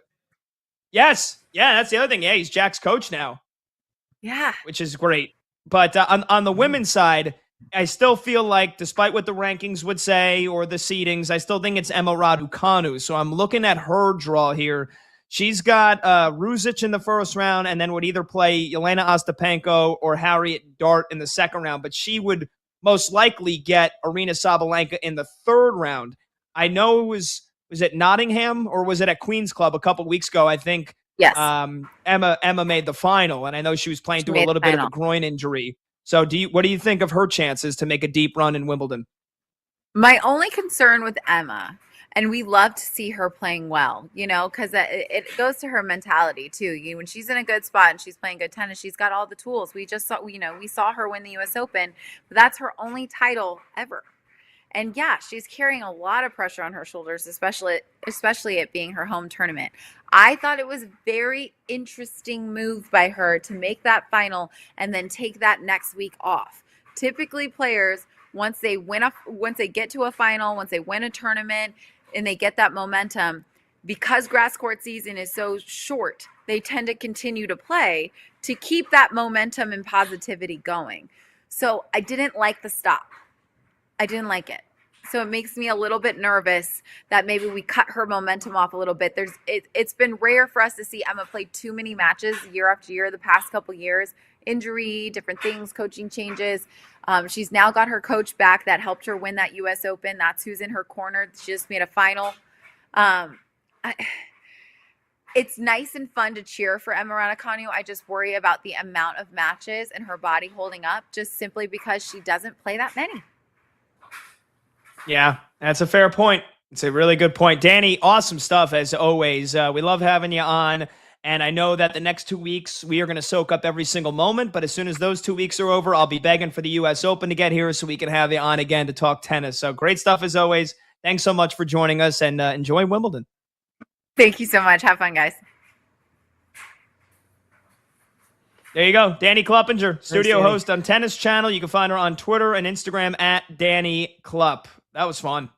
We got to get to a break, but we can talk maybe a little bit more tennis a little bit later on in the show. But it's a Friday night, so coming up next, it'll be the list. VP Monty, we'll see what he's got cooked up for us. We'll let you get you a couple of scoreboard updates as well. I'm Pat Boyle. He's PJ Glasser in for Brad Evans. This is BetMGM tonight here on Westwood One Sports.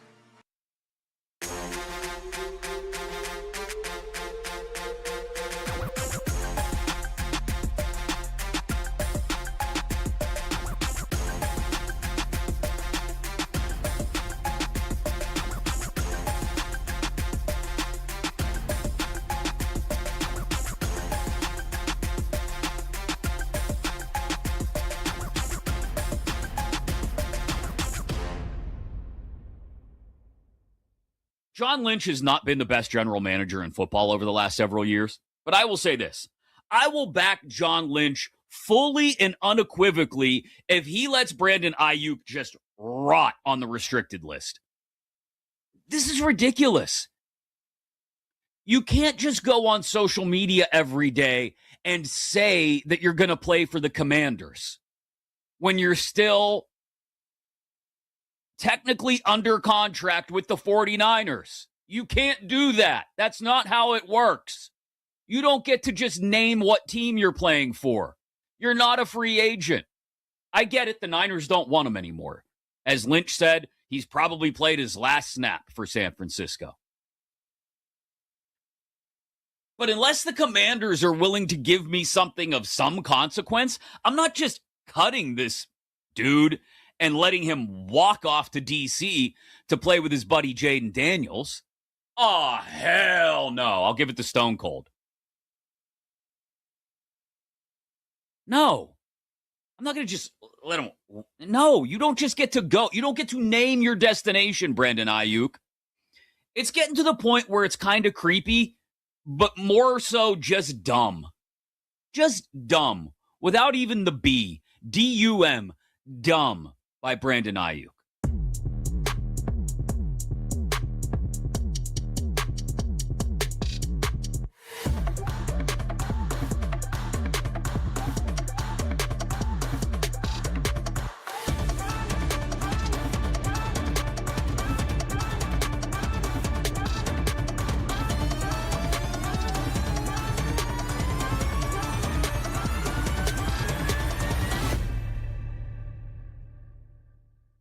But let's stop losing the forest for the trees here. Everybody in the WNBA has a visceral hatred for Caitlin Clark, despite the fact that Caitlin Clark's arrival on the scene is what helped them push for a new CBA, a massive increase in salaries, massive viewership, which helps push those rights fees and salaries farther up. Without Caitlin Clark, I wouldn't say there's no WNBA. It's existed for 2 decades now.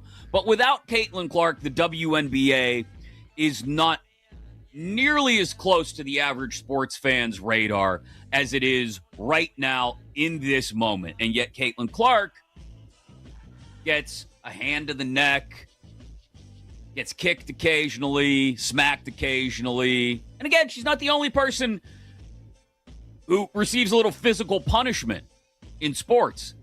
But she receives all of this, and the one person, the one star who has helped make the NBA, who has made the WNBA what it is right now, is Caitlin Clark. And that Alyssa Thomas transgression draws a 1-game suspension?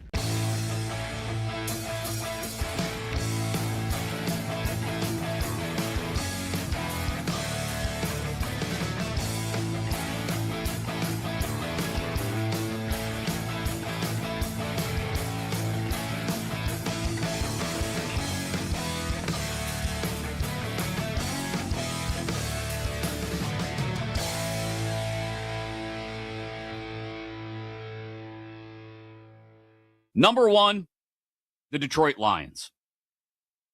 Absolutely. Amon-Ra, Jamison Williams.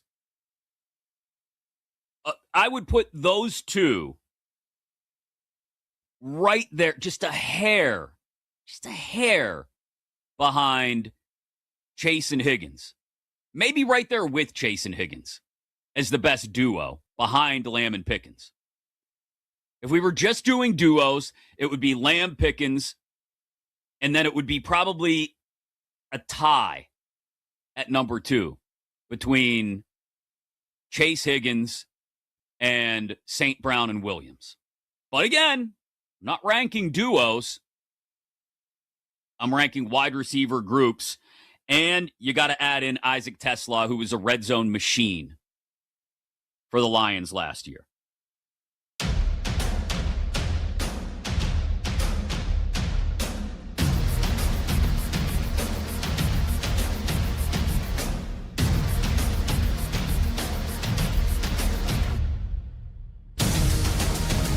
Goes live, the conversation turns up. BetMGM Tonight continues now.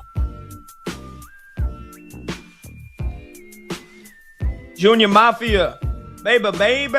Welcome on back, BetMGM Tonight. Westwood One Sports. I'm Pat Boyle. He's PJ Glasser filling in for Brad Evans. The phone number to join the show, 310-840-4910. You could call, you could text. Huge shout out to Danny Kluppinger. We always end up taking her like 25 minutes because she's awesome. She's an expert. She knows her stuff. She can handle the sports betting side of things as well. Talking about tennis, talking about Wimbledon, which starts on Monday. So in case you missed that segment, you want to hear Danny's picks for who she thinks is going to win it all. A couple of first-round matchups that we gave her. Make sure you rewind on the Odyssey app or check it out on the BetMGM Tonight podcast, wherever you get your podcast. But huge shout out to Danny Kluppinger from Tennis Channel for joining us last segment.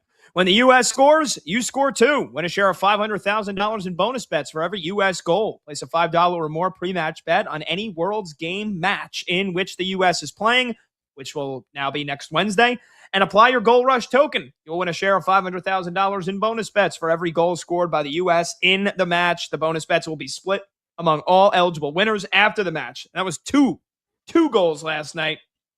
So hopefully it'll be goals aplenty against Bosnia and Herzegovina on Wednesday. Speaking of the World Cup, whole lot of nothing. Cabo Verde and Saudi Arabia, 0-0, which I know is a favorable result at the moment for my guy PJ.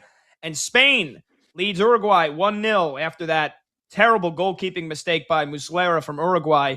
That's the only goal so far. Both games in the hydration break of the second half, so they'll be near the 70th minute. Only about 20, 25 minutes left to go. And Spain going to win the group. If the result holds, Uruguay will most likely be knocked out. Cabo Verde will have a chance. I think they'll be going on to the knockout round, right? PJ, if these results hold, that's going to be the case. Is that not? That's correct, I believe. I believe, yes, you would be correct, which is just insane to think about. But Cabo Verde in the knockout stage. Gotta love it. Gotta love this tournament. And whoever plays Cabo Verde, if they do make it to the round of 32, Pat, probably did not think they would be playing that team pre-tournament in the knockout game. No, not even close. So again, we'll keep you posted on both of those games. We got late night ones tonight as well. Egypt, Iran, both teams with everything to play for. New Zealand, Belgium. Belgium's top 10 team in the world. They desperately need a win against the Kiwis. Those games coming up at 11 p.m. Eastern. We can preview those before we get out of here tonight. But again, it is a Friday night. It is time for the list. I'm going to have to go tell the world exactly what's on the list. Are you ready? I'm ready. I love trivia. Hey, the champ is telling you to do something. You know what? You just made the list.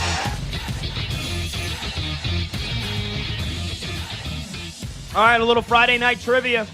Let's get Double D involved.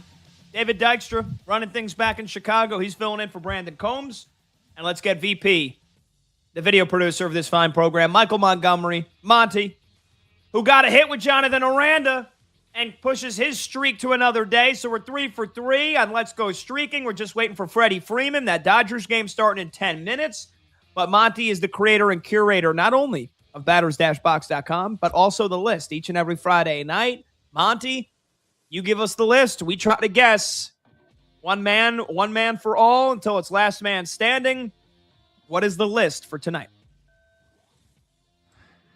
I had some pretty huge news to start the week, if you guys remember, around coaching. So we are doing, hopefully this isn't too crazy, the last 20 coaches in both college football and college basketball to leave college for the pros. The only caveat is they had to coach the very next season in professional sports. So football and basketball, coach the previous season in college, coach the next season in pro sports. How's that sound? Okay. That's going to be tough. I only have like 2 or 3 in my head. I was going to say, I mean, usually with all these, you get like 4 or 5 layups. That is not the case with this one. So, okay. This will be fun. This might be a quick one. I hope. Yeah, we'll see, I guess. All right.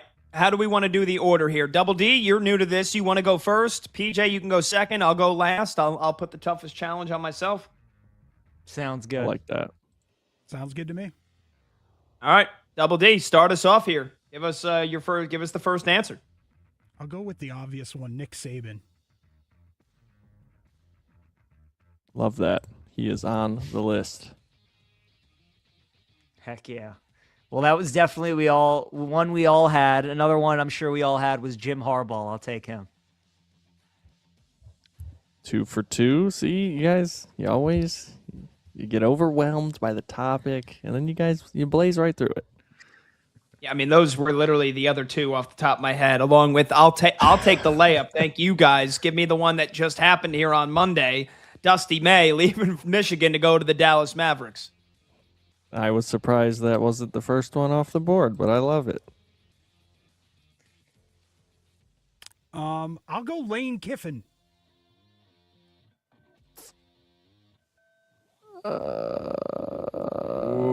He's not in the last 20, so I don't think Oh, that will count. But maybe. oh, Double D out in round 2. I think he was an assistant with the Raiders. Yeah, so it's only head coaches. Yeah. But maybe I didn't clarify that. So No, you're good. You're good. That's my mistake. I'll go with is Brad Stevens on there? Brad Stevens is on the list from Butler to Boston, I believe. Yeah. That's a good one. Okay, I'm pretty sure. Man. I'm pretty sure he didn't have a gap year. I'm pretty sure he went straight from college to the pros. I got another one that just popped in my head, and this one without it, there's no way he took a gap year. Without a shadow of a doubt, he definitely straight went from Florida to the NBA. Give me Billy Donovan. You are correct. He's on the list. Okay. Nice. Let's go with Matt Rule. Ooh, good one. You are also correct. Oh, wow. I completely forgot about Matt Rule. Jeez, that's a good one, PJ. All right. This is the other one that I was a little questionable on because I don't think there was a gap year, and I don't think he went NBA to the college. I mean, he did, but I think he went college to NBA first. Currently the head coach of the Johnnies. I hope I'm not wrong here. Give me Rick Pitino.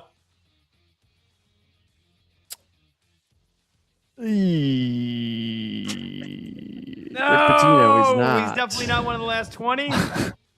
No, so the year goes back to 2000. But I don't know when he did.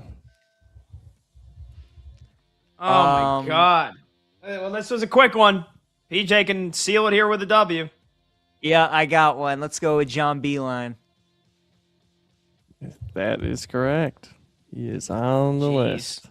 PJ, you want to keep going? How far you can go? Because this was the quickest list probably that we've ever done. Yeah. Yeah. So I'm thinking Urban Meyer, I think, had the gap year, though, in between. Correct. When he went from Ohio State to Jacksonville. So he's not one. Yeah, NFL's tough, man. Rule, Harbaugh. There's a few more that are pretty prominent. Is Spurrier on the list? Or was he Spurrier two? is on the list. Nope, you are correct. Okay. That was Wow. 2002, going from Florida to the Washington football team that was known as the Redskins back then. Yep. Let's see. Oh, Chip Kelly. Chip Kelly. Yeah, Yep, I had Chip Chip Kelly in my Kelly. head, and I stupidly said Pitino. You always do that, Pat. You always know the right answer, but you say somebody else for some reason.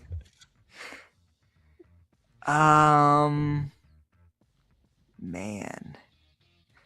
College coaches.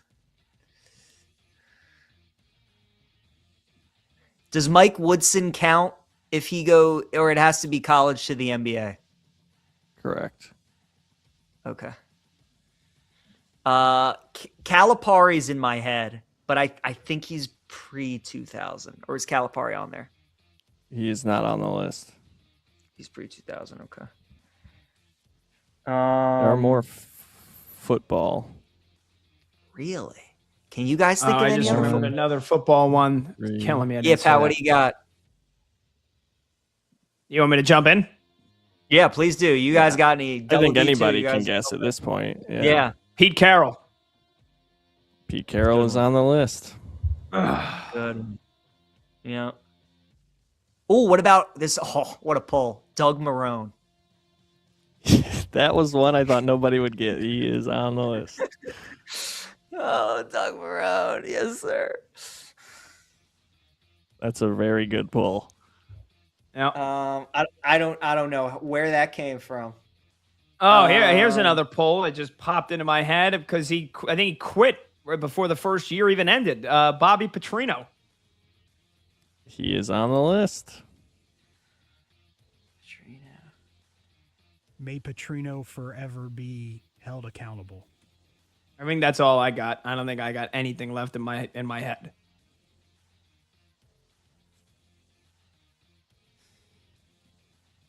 No, one of these football coaches just got fired not super long ago.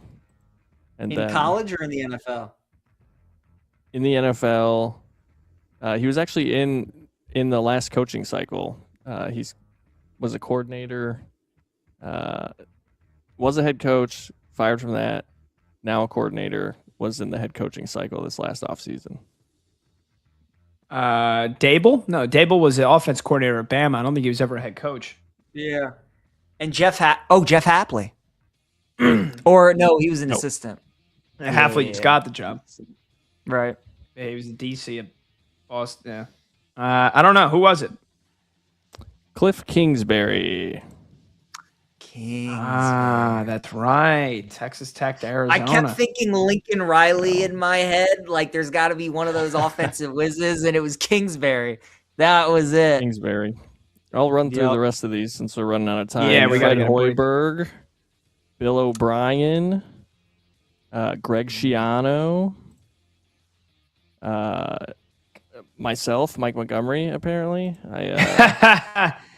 I left Stanford basketball in 2004 and went to the Warriors, so that's cool. Lon Kruger, Butch Davis, so yeah. That was the list. Toughest one yet, but you good guys list. You did And easy win for PJ. That was super, super clever. I was not expecting that at all, but that was a really good one. That was really good. That was a hell of a list. Hell of a list. Yeah. It got Double D out in the second round and got me out in, round 3? PJ wins it in round 4. It was a quick one. Good list, Monty. Very good. Very clever, very niche, but very relevant to this week of Dusty May leaving Michigan to go to Dallas. All right, 310-840-4910, the number to join the show. When we come back, we'll get you some scoreboard updates in baseball and at the World Cup.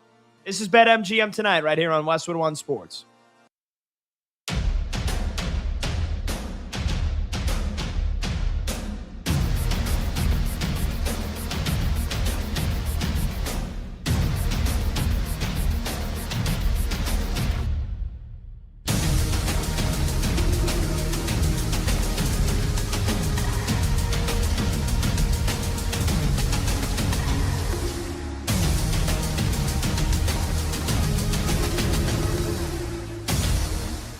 It feels like the breakup is upon us because we've been hearing about, is Jaylen Brown going somewhere for years now? I mean, go back to that potential deal with the Nets for KD. I mean, that was 3 or 4 years ago. It's like, is Jaylen Brown going to be a part of it?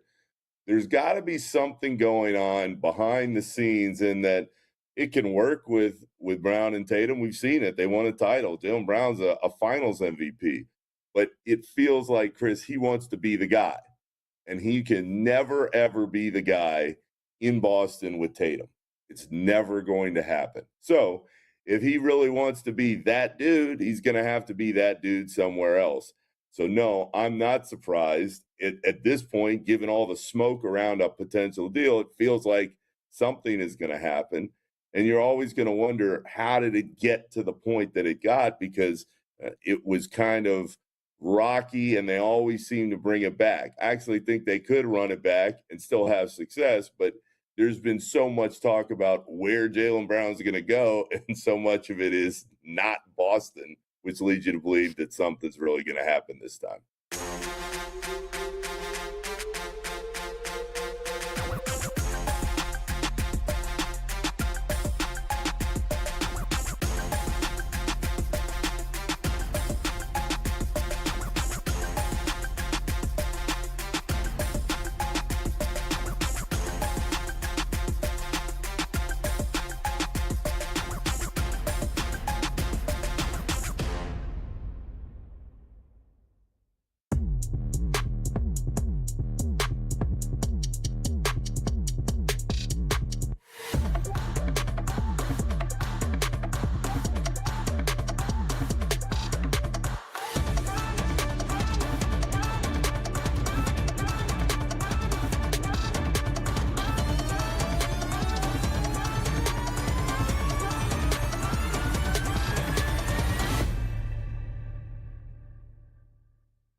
I immediately went, uh-oh, because you and I had the same thought. I went, oh boy, LaMelo. I just feel like Charlotte was kind of waiting for this moment to get something in return, and there were a whole lot of ups and downs in the LaMelo experience. And the second they felt like they got a solid return, especially on that deal, boom, gone. So, could it work in Minnesota? Could LaMelo and Ant find a way together and catch their rhythm? Yeah, I think it could. Would I bet on it? No.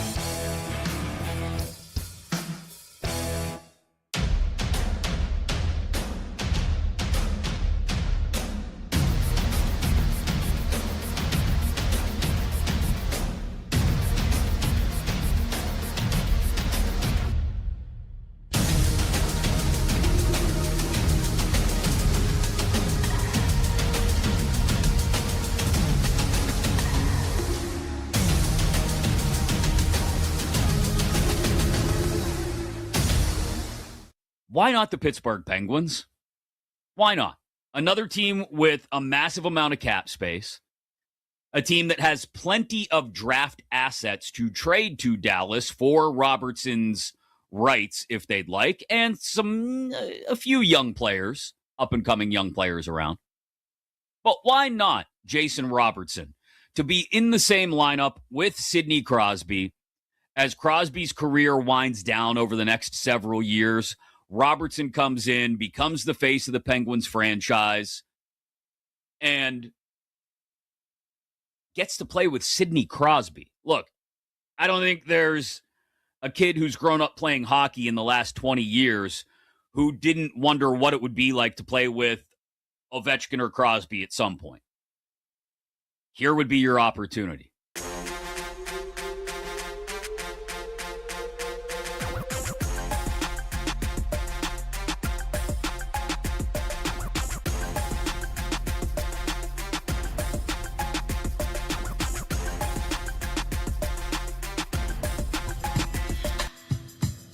Late games, loud opinions, and money time moments. BetMGM Tonight rolls on.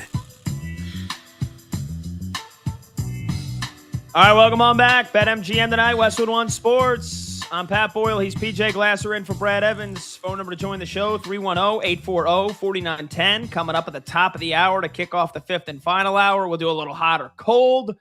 Also, we'll rank the best 5 games of the round of 32 at the World Cup in the final hour.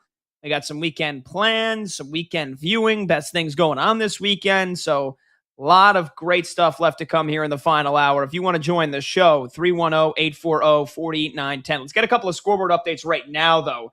I'm watching Spain-Uruguay. It's still 1-0. Spain, they're going to win the group if this result holds. Uruguay is going to be knocked out because they'll only have 2 points, and Spain just could have made it 2-0, and they just hit the crossbar. Oh, boy, was that a golden opportunity wasted. Keeps the door slightly ajar for Uruguay. Wow. Ferran Torres should have absolutely scored there, and he nicked it right off the crossbar and over. So still 1-0, 87th minute, time running out on Uruguay. They have to score a goal, and even then, a tie doesn't really do them a whole lot of favors, but they are in full desperation mode. Meanwhile, PJ, you're watching Cabo Verde and Saudi Arabia, and if the results hold, the Minnow country from Africa is going to be going through. It's 0-0, right? Third smallest country, Pat, to ever make it to the World Cup. And correct, 0-0, 87th minute. This is my Super Bowl right now. I mean, I am locked in. I feel like I am a native of Cabo Verde. We just need this draw, or they could score. Either way, we took the double chance, so whatever works. They've had some good opportunities here in the last minute or so. But this this is truly soccer at its best. This is the World Cup at its best. Both of these teams fighting for their tournament lives, trying to get to the next round. You got, 2 minutes left, and then it's stoppage time, and it's just absolute chaos and madness in both games. So this is awesome.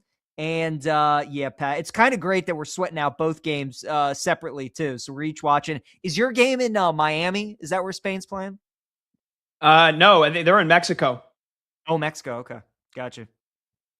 Let me see. Spain versus Uruguay. I forget what city they're in. I wonder if they're playing. I know they're in Mexico. I would think. No, they're not at the Azteca. They're playing in Zapopan in Guadalajara. Okay, gotcha.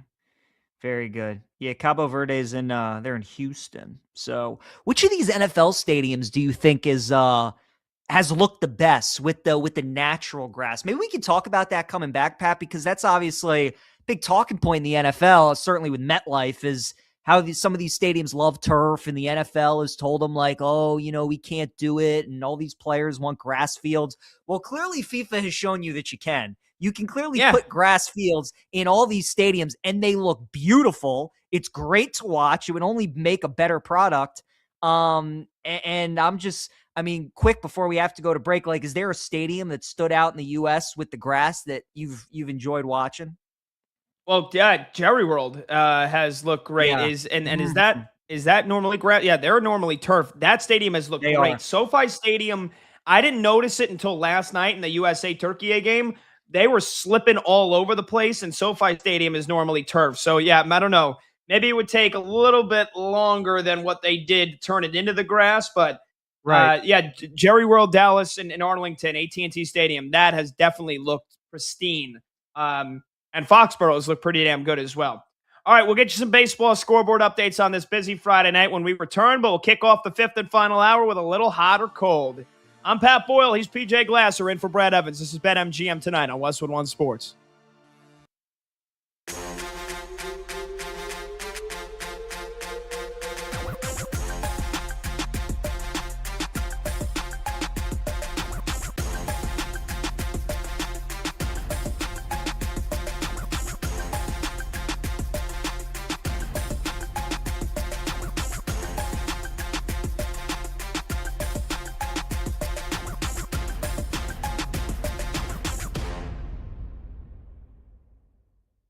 John Lynch has not been the best general manager in football over the last several years, but I will say this. I will back John Lynch fully and unequivocally if he lets Brandon Ayuk just rot on the restricted list. This is ridiculous. You can't just go on social media every day and say that you're going to play for the Commanders when you're still technically under contract with the 49ers. You can't do that. That's not how it works. You don't get to just name what team you're playing for. You're not a free agent. I get it. The Niners don't want him anymore. As Lynch said, he's probably played his last snap for San Francisco. But unless the Commanders are willing to give me something of some consequence, I'm not just cutting this dude and letting him walk off to D.C. to play with his buddy Jaden Daniels. Oh, hell no. I'll give it to Stone Cold. No. I'm not going to just let him. No, you don't just get to go. You don't get to name your destination, Brandon Ayuk. It's getting to the point where it's kind of creepy, but more so just dumb. Just dumb. Without even the B. D-U-M. Dumb. By Brandon Ayuk.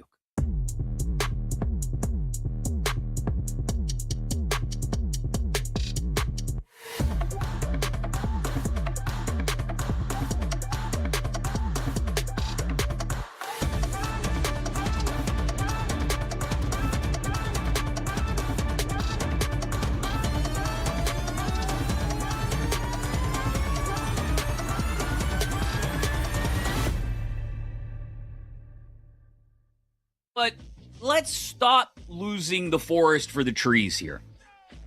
Everybody in the WNBA has a visceral hatred for Caitlin Clark, despite the fact that Caitlin Clark's arrival on the scene is what helped them push for a new CBA, a massive increase in salaries, massive viewership, which helps push those rights fees and salaries farther up. Without Caitlin Clark, I wouldn't say there's no WNBA. It's existed for 2 decades now. But without Caitlin Clark, the WNBA is not nearly as close to the average sports fan's radar as it is right now in this moment. And yet Caitlin Clark gets a hand to the neck, gets kicked occasionally, smacked occasionally. And again, she's not the only person who receives a little physical punishment in sports. But she receives all of this, and the one person, the one star who has helped make the NBA, who has made the WNBA what it is right now, is Caitlin Clark. And that Alyssa Thomas transgression draws a 1-game suspension?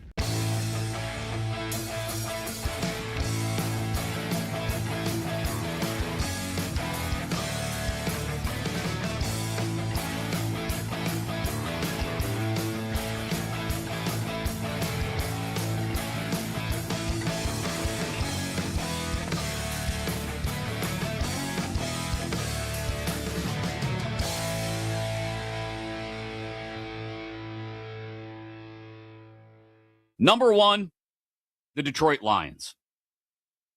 Absolutely. Amon-Ra, Jamison Williams. I would put those two right there, just a hair behind Chase and Higgins. Maybe right there with Chase and Higgins as the best duo behind Lamb and Pickens. If we were just doing duos, it would be Lamb, Pickens, and then it would be probably a tie at number 2 between Chase Higgins and St. Brown and Williams. But again, I'm not ranking duos. I'm ranking wide receiver groups. And you got to add in Isaac Tesla, who was a red zone machine for the Lions last year.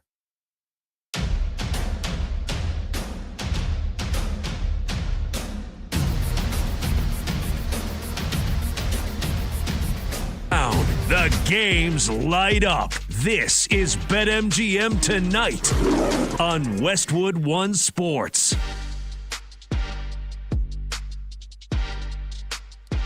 Hey-o! Welcome on back to BetMGM Tonight here on Westwood One Sports. I'm Pat Boyle. He's PJ Glasser, the Glass Man, filling in for Brad Evans. And we are brought to you by BetMGM. Make it legendary. Download the app today. Please gamble responsibly. Fifth and final hour of this Friday night extravaganza starts right now. You can watch the show live on YouTube. Just search BetMGM Tonight and hit that subscribe button. You can watch the show live on Twitter at BetMGM Tonight. And you can listen to the show on the Westwood One Sports app, the Odyssey app, SiriusXM Channel 375, and hundreds of local affiliates throughout North America. Open phone lines in the final hour. As always, anything we've talked about during the show is up for grabs. The Mets firing manager Carlos Mendoza. Do you give him any chance to make a miracle run a la 2024, a la Grimace, a la Philadelphia Phillies? They fired their manager when they were 9-19, and they're only 4 games back of first place with Donnie Baseball. Mets don't have Donnie Baseball. They have Andy Green as their interim manager, but we talked a lot about that. You can weigh in on that, 310-840-4910. Debating out of the 2 blockbuster trades in the NBA this week, which player is going to have the bigger impact? Giannis on the Heat, LaMelo Ball on the T-Wolves. We also debated whether or not the Celtics are going to trade Jaylen Brown. I don't think it's going to happen.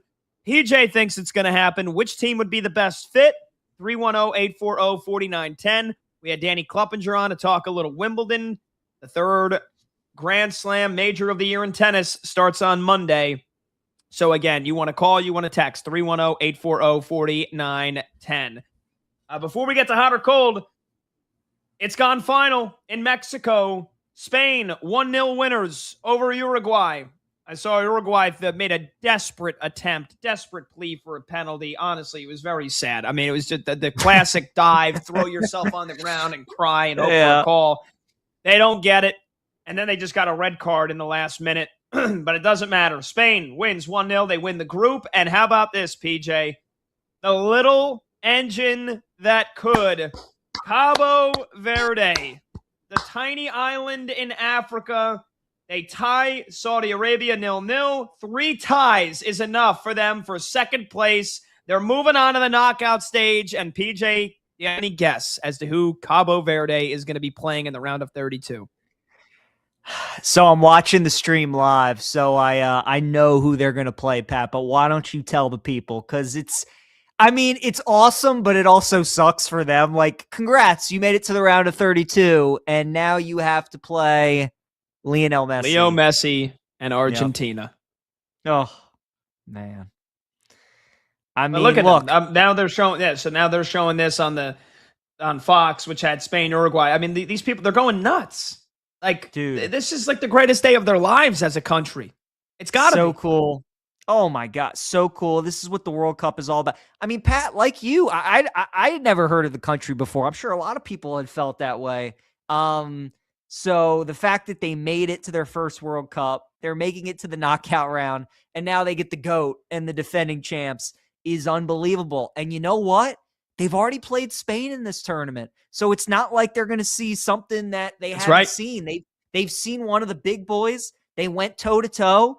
And if they just keep playing the game that they've played the first 3 matches, if they just draw Argentina, get it to extra time, find a way to somehow get it to PKs and put all the pressure on Leo and Argentina, they got a shot. But, Pat, I'm definitely going to sprinkle a little something on Cape Verde to win that match in advance. I'm going to be betting the draw. And if you like Cape Verde, I mean, is that just the easiest parlay in the world? If you like the draw, you got to like the under too. You just parlay like there's just no world that they're, playing a 2-2 draw with Argentina or something like that. Like that is 0-0 going into extra time. But again, I love them in this spot as a big dog with nothing to lose. The fact that they've already made it to the round of 32, they're a winner. And now they get to go up against Argentina, who we were talking before the show.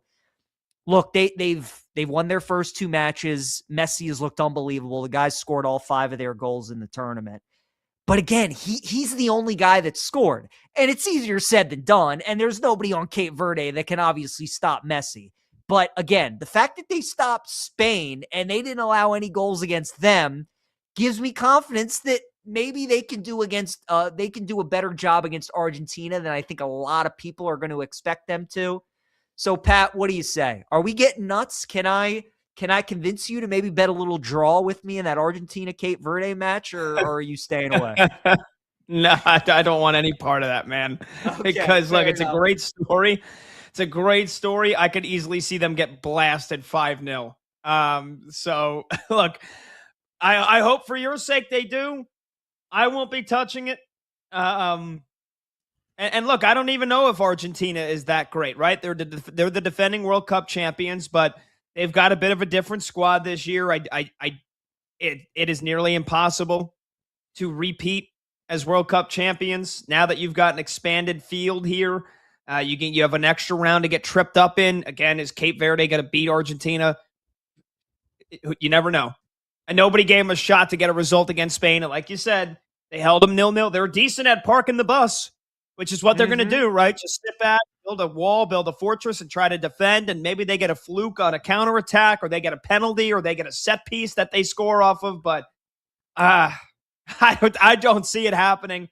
Crazier things have happened, though. Crazier things have happened. I don't see it happening.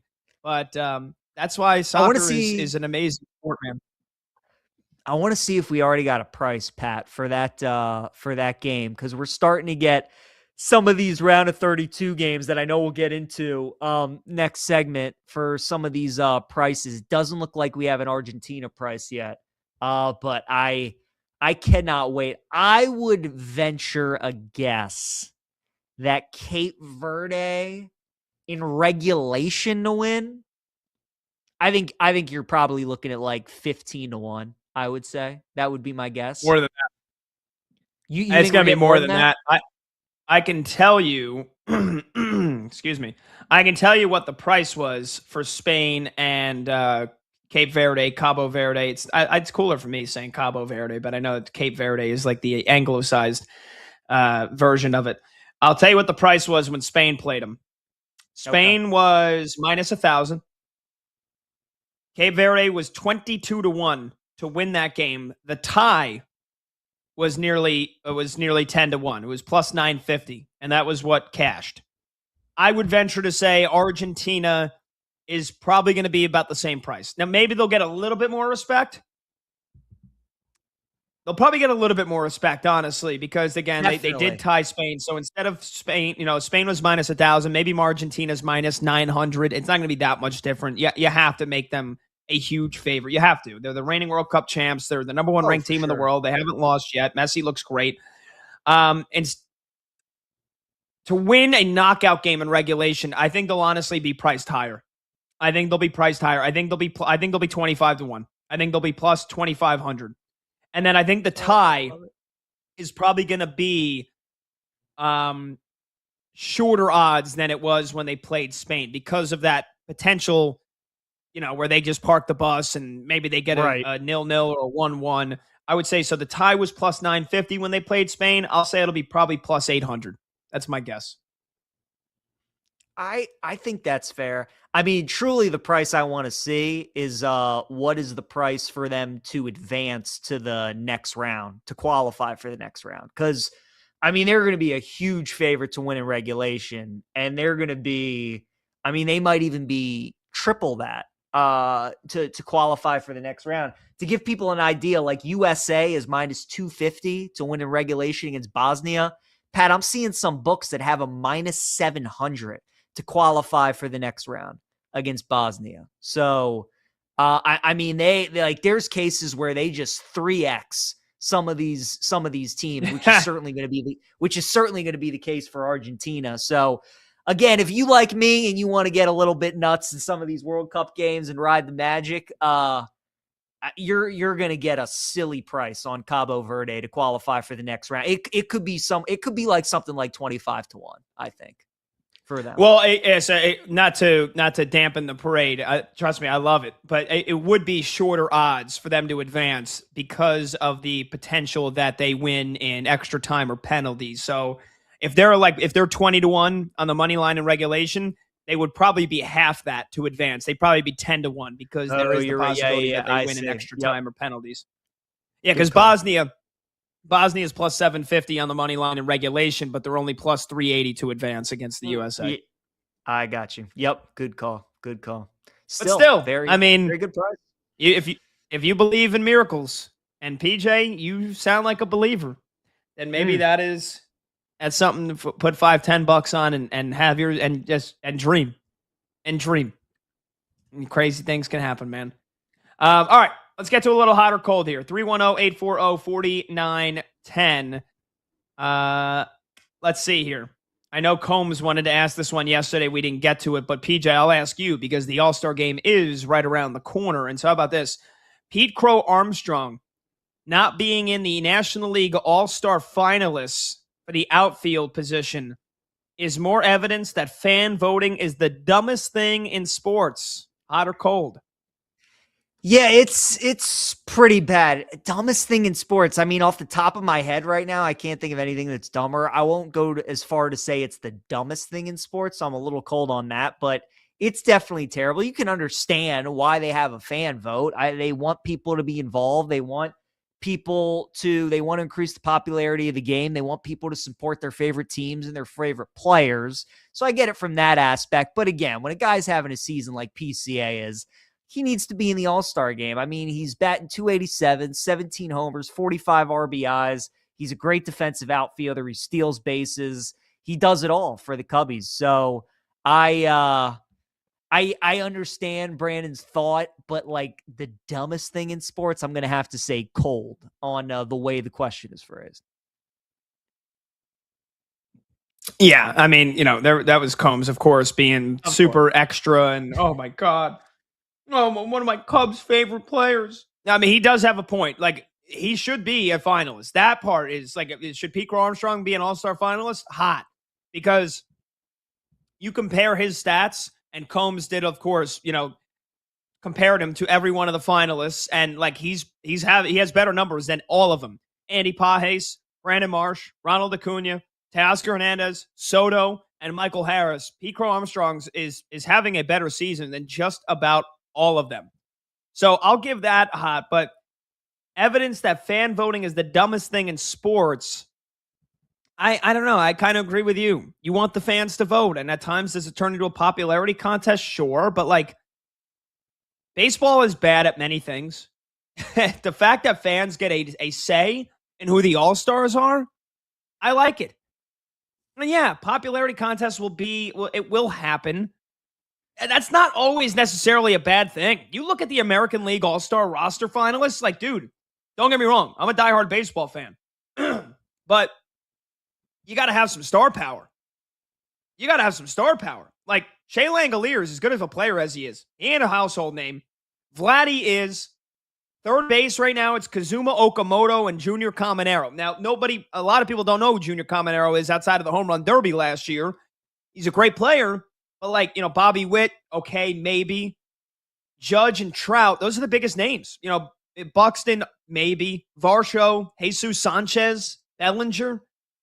I mean, there is not a lot of household names in this All-Star game this year, and especially the guys that are going to play. Like, Judge ain't going to play.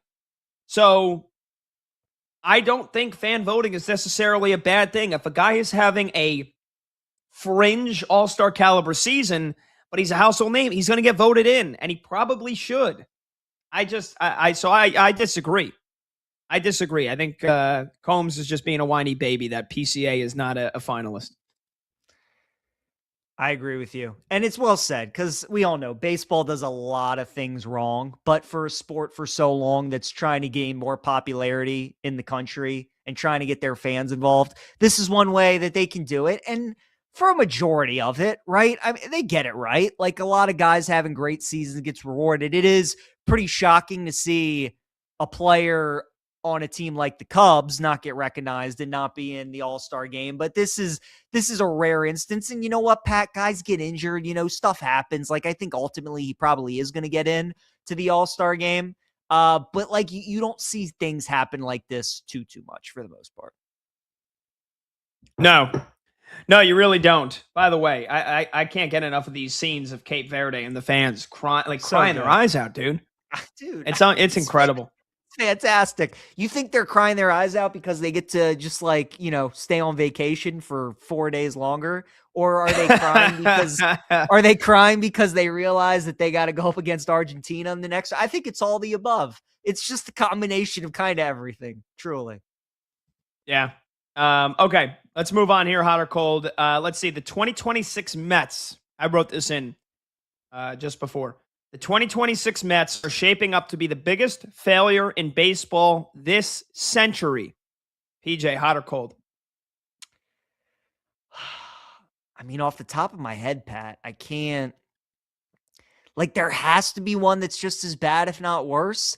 I can't think of it off the top of my head. It's definitely recency bias, and boy, have they been a big-time failure with the payroll, obviously, and how we alluded to it earlier in the show. David Stearns could not be any worse at what he's done this offseason. Every player he's taken a chance on has not showed up, and the guys that he's let go have played pretty well in their new home. So they're definitely in the conversation. I'll go hot because I can't think of anybody else, but it's just, I mean, it's a complete nightmare. We're not even in July yet, Pat, and this team's 13 games below 500. They don't hit well. They don't pitch well. They don't play good defense. Their fan base is giving up for them. They just fired their manager. It's an absolute disaster with the Mets. So I'll go hot because I'm sure there have been probably a couple that have been just as bad, if not worse. But off the top of my head, I can't think of any. Yeah. Now, so I went and did some research here. And I know that not all of these would fit the bill of like a team that on paper like the Mets, let's see. Let me actually just double check here. What was the Mets win total for 2026? I think it was at least 90 wins, if I'm not mistaken. Definitely Yeah, 90 and a 90s. half. So they Yep. weren't expected to be the Dodgers. They weren't expected to be a juggernaut, but 90 wins is like you're either winning the division or like at bare minimum, you're a playoff team. And you're like a surefire playoff team if you win 90 games, especially with this expanded postseason now where 6 teams get in. So they were expected to win 90 games. And they're 13 games under 500. So not that the reigning World Series champions are always the best teams the next year or is even supposed to be the best teams, but usually you win the World Series the next year, you should make the playoffs. And so the Rangers, just a couple of years ago, remember they went 78 and 84, missed the playoffs the year after that. That's disappointing. Not nearly as disappointing as this. The 2020 Nationals, that wasn't that stunning of a surprise because of how improbable their World Series run was in 2019. They had several injuries the next year. And of course, it was the COVID year, so it was a shortened season. So that's really not that disappointing at all. The Giants, it became the trend. Remember, even years, they win it in 2010, 2012, 2014. They missed the playoffs in the odd years. In 2013, they went 76 and 86. So you could chalk that one up. Oh, that was just the Giants. Even year, they'd win it. Odd year, they missed the playoffs. Cardinals in 2007, they win the World Series the year before. They go 78 and 84 the year after that. And the Angels, they win it in 2002. And the year after, they go 77 and 85. I got to be honest, PJ, I don't think any of those are as bad as what the Mets are doing. Now, again, we're only halfway through. Things could change. But man, for a $320+ million payroll, the record-setting payroll in Major League Baseball history, they have Juan Soto. They have Lindor. They're supposed to, 90.5 is the win total. And they're 13 games under 500. I'm going to go hot. If somebody can call up or text us or tweet at us, 310-840-4910. You can tweet us at BetMGM tonight. You can tweet me at PatBoyle44. You can tweet PJ at PJGlasser9. If you could think of a bigger disappointment this century for preseason expectations and to what a baseball team actually did, I don't think you can find one that's a bigger disappointment than the Mets this season. They are just simply god-awful, and they are embarrassing. And they have all the money in the world. They have the all-star caliber, and they just cannot put it together. I think it's well said. And yeah, again, I hope, people listening out there do call in, they text in, they let us know if there are other teams that they can think of. You laid out some pretty good ones, but Pat, the key is the payroll. Like you said, I mean, that's the key. The amount of money that they're spending on this team to be as bad as they are is it's just what's making it an absolutely nightmare season. And this is the Mets. I mean, like, the Mets are a joke within itself, right? It's like the Mets, I mean, we joke about them all the time. We've seen them have some crazy bad years, and they're constantly disappointing. But this, I mean, for this year to take the cake just kind of tells you how bad it's been for them. Yeah, let's do another one or two here. Let's do some football. Saw some news about Brandon well, not some news about him. I mean, he literally said it himself. Who, by the way, there's a warrant out for his arrest. Who the hell knows what's going on, if he'll actually even play. I know one ex-player said he's on an Antonio Brown trajectory, but Brandon Ayuk did put out on social media that he would sign with the Commanders if the 49ers just actually cut him and make him a free agent. And so, PJ, I'll ask you this. Hot or cold, Brandon Ayuk would have 1,000+ receiving yards and 6+ touchdowns on the Commanders this season. Hot or cold? Yeah, I'm going cold on that. There's a lot more that can go wrong than can go right with the game shape. What does that look like? First and foremost, okay, you go to Washington, fine. You're the number 2 receiver with Terry McLaurin. I know you played with Jaden Daniels in college. Maybe you have some of that rapport still there, the chemistry. But it's just the track record shows us, Pat, these players that are successful, but they sit out a year or two, miss it with injury, whatever it may be, they try to come back. It does not go well, man. I mean, whether it's Odell or whether it's Antonio Brown or whether it's Le'Veon Bell, any of these guys miss extended period of time, never good. 1,000 yards, I mean, that's asking for a lot. 6 touchdowns. There's just no way. If you gave me an over-under of 999.5 yards for Brandon Ayuk as a season-long prop, I would deploy a bunch of units on that under, Pat Boyle. So we're going cold. We're going cold on Brandon Ayuk, 1,000 receiving yards, 6 touchdowns for Washington. Maybe I'm crazy. And I don't think, look, by all intents and purposes, everything that he's doing, he doesn't necessarily seem like the greatest guy. He doesn't seem like a guy that's easy to root for. Every time I saw, what was his name?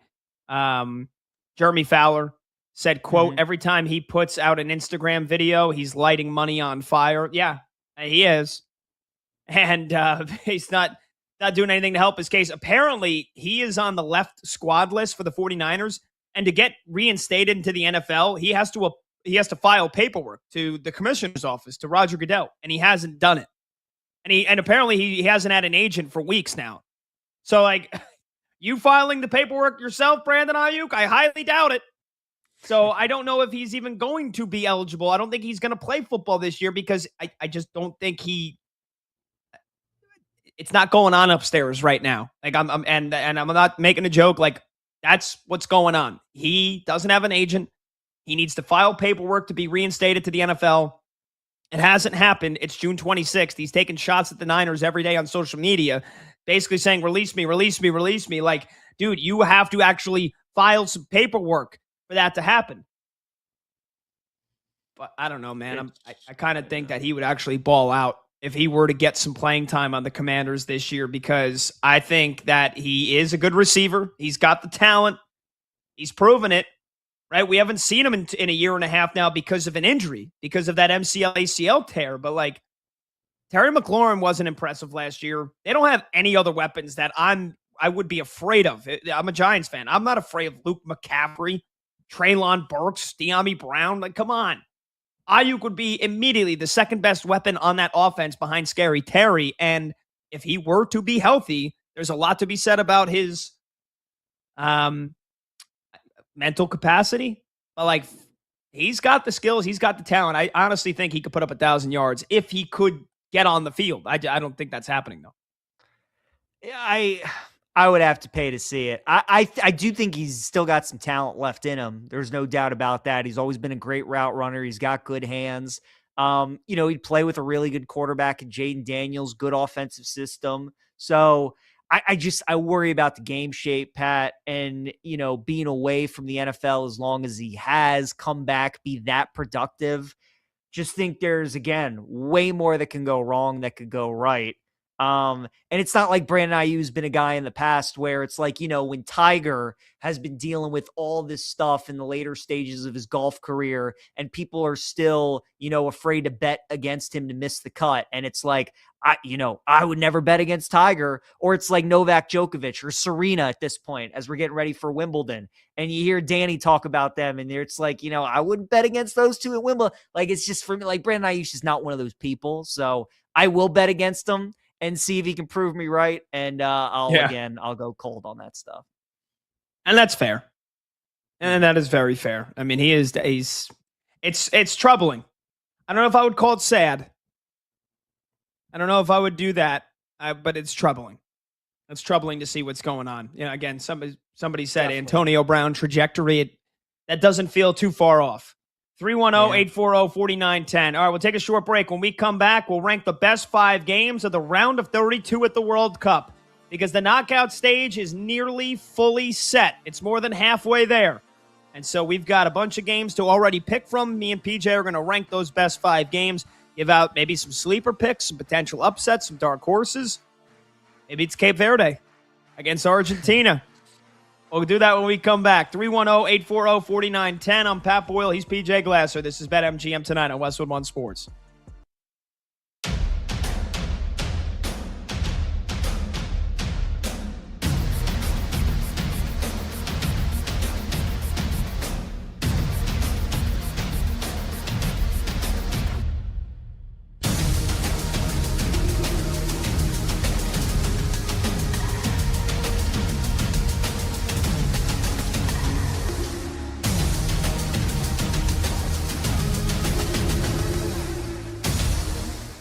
it feels like the breakup is upon us because we've been hearing about, is Jaylen Brown going somewhere for years now? I mean, go back to that potential deal with the Nets for KD. I mean, that was 3 or 4 years ago. It's like, is Jaylen Brown going to be a part of it? There's got to be something going on behind the scenes in that it can work with Brown and Tatum. We've seen it. They won a title. Jaylen Brown's a finals MVP. But it feels like, Chris, he wants to be the guy. And he can never, ever be the guy in Boston with Tatum. It's never going to happen. So if he really wants to be that dude, he's going to have to be that dude somewhere else. So, no, I'm not surprised. At this point, given all the smoke around a potential deal, it feels like something is going to happen. And you're always going to wonder, how did it get to the point that it got? Because it was kind of rocky, and they always seem to bring it back. I actually think they could run it back and still have success, but there's been so much talk about where Jaylen Brown's going to go, and so much of it is not Boston, which leads you to believe that something's really going to happen this time.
I immediately went, uh-oh, because you and I had the same thought.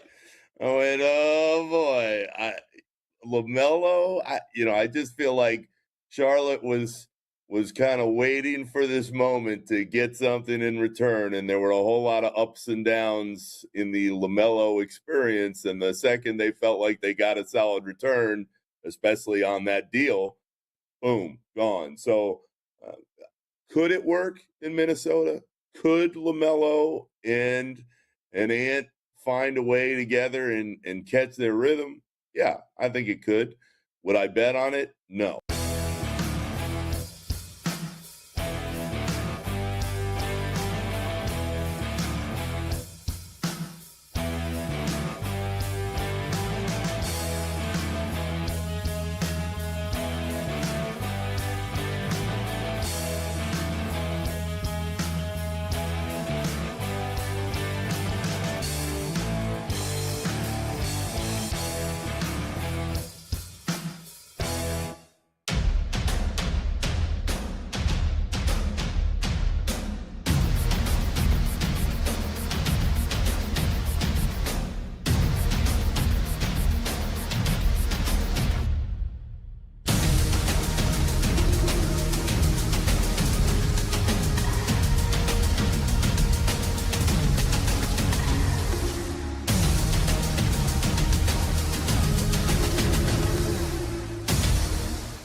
Why not the Pittsburgh Penguins?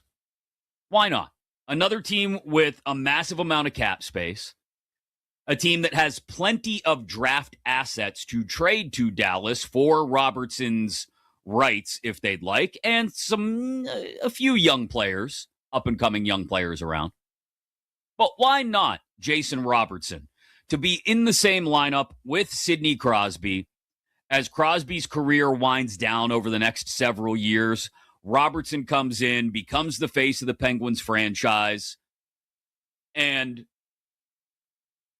gets to play with Sidney Crosby. Look, I don't think there's a kid who's grown up playing hockey in the last 20 years who didn't wonder what it would be like to play with Ovechkin or Crosby at some point. Here would be your opportunity.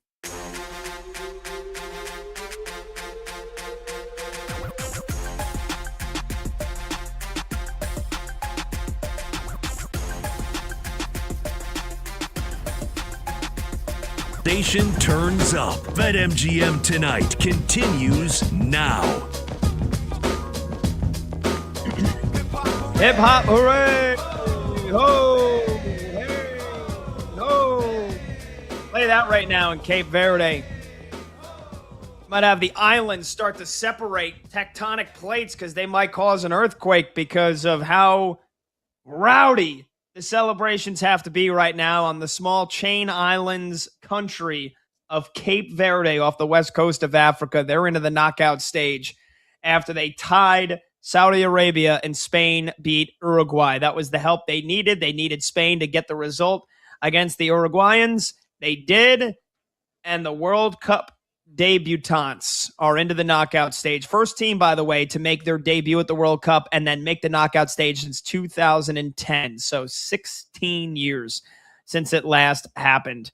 310-840-4910. PJ and I are going to rank the best 5 games of the round of 32 at the World Cup. We have exactly half of the 16 games are set in stone, so 8 games to choose from. But before we do that, we've got a caller here. Let's go to Nathan in Oregon, who is next up on BetMGM tonight, wants to weigh in on the Brandon Ayuk situation. Nathan, what's going on? Hey, thanks for taking my call. Hey, what's up, man? So, about the the Brandon Ayuk situation, I just was wondering about his future and stuff, how, his contract and how he's going to play.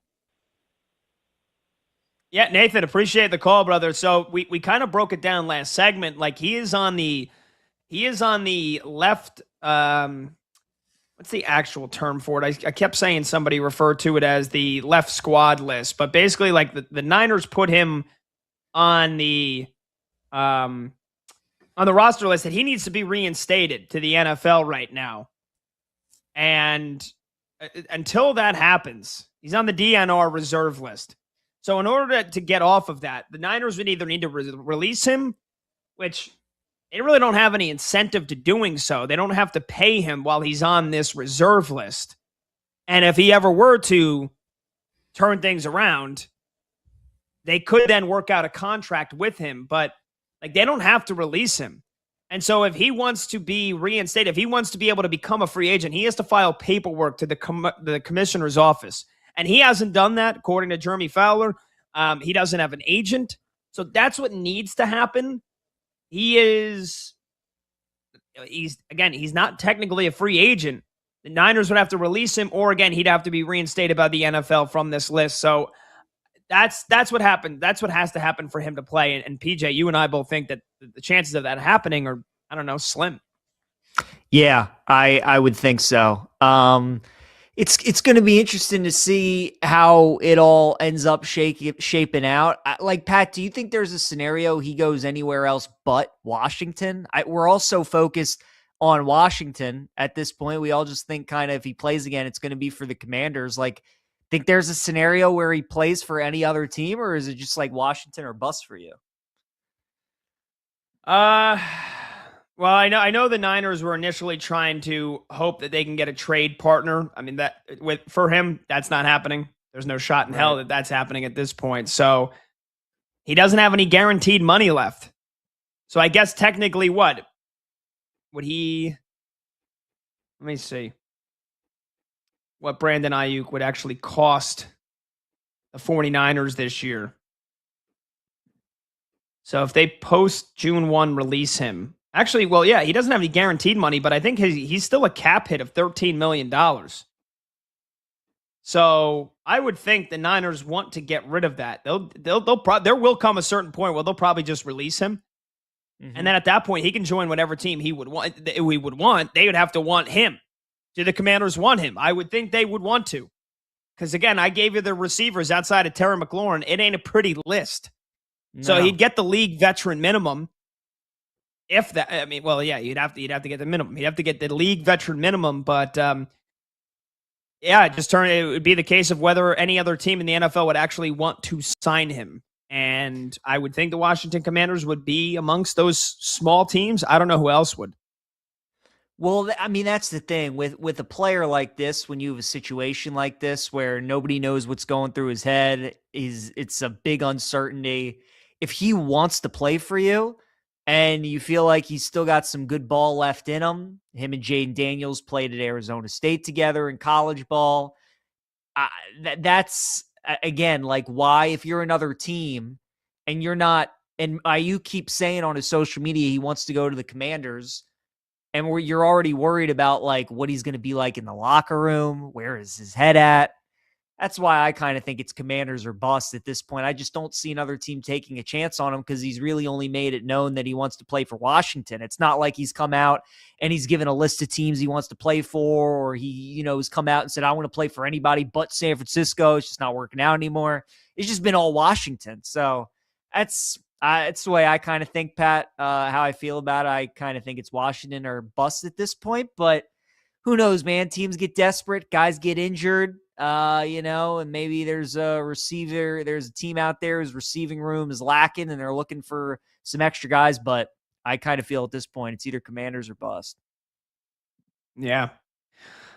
I agree with you. By the way, before we'll save the ranking the best 5 games of the round of 32 for the final segment, because PJ, I'm just looking at the baseball scoreboard here, and I think it was Monty put it in our show chat earlier this hour.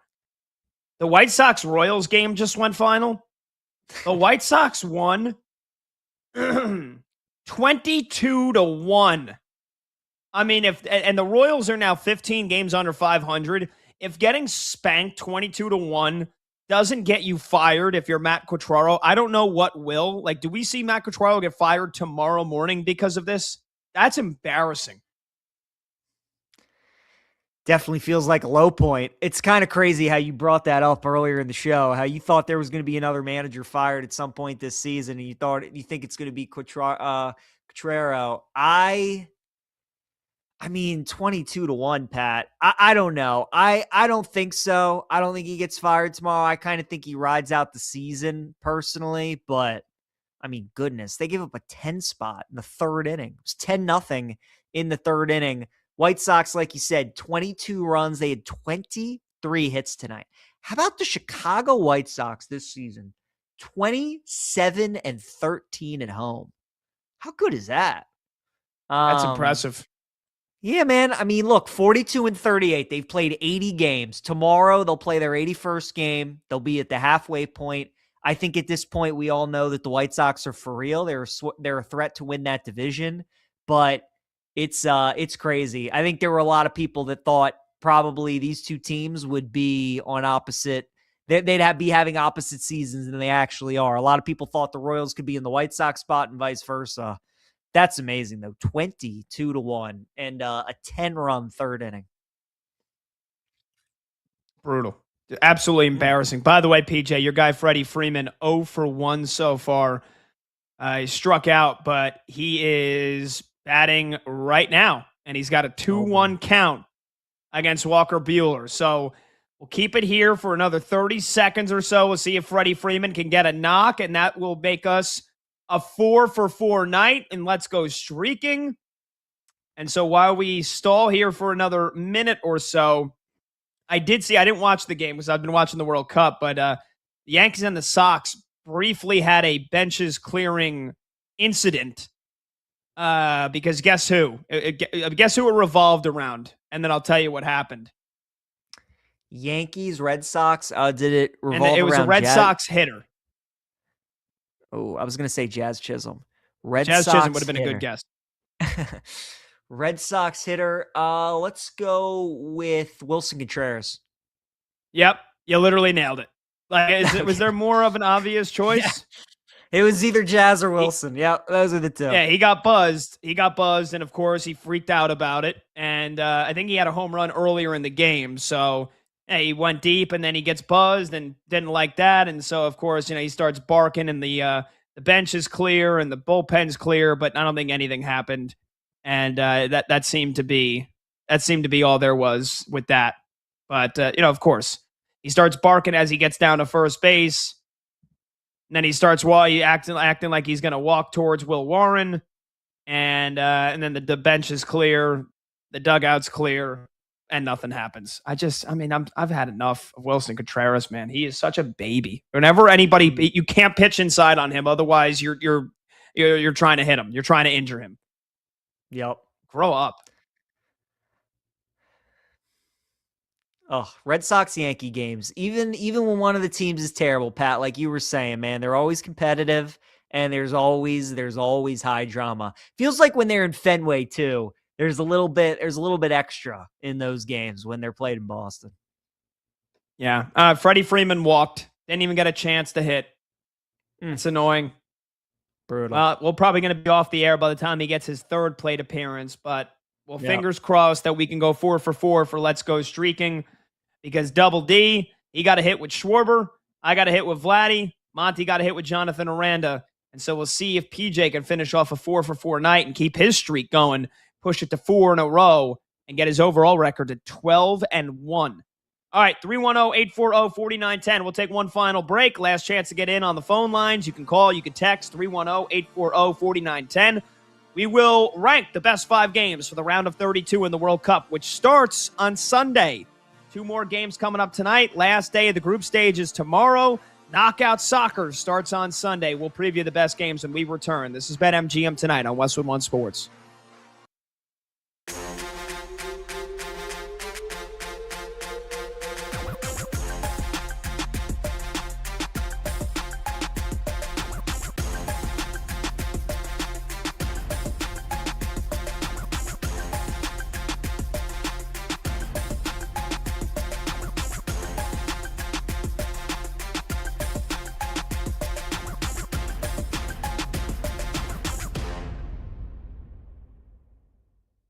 John Lynch has not been the best general manager in football over the last several years, but I will say this.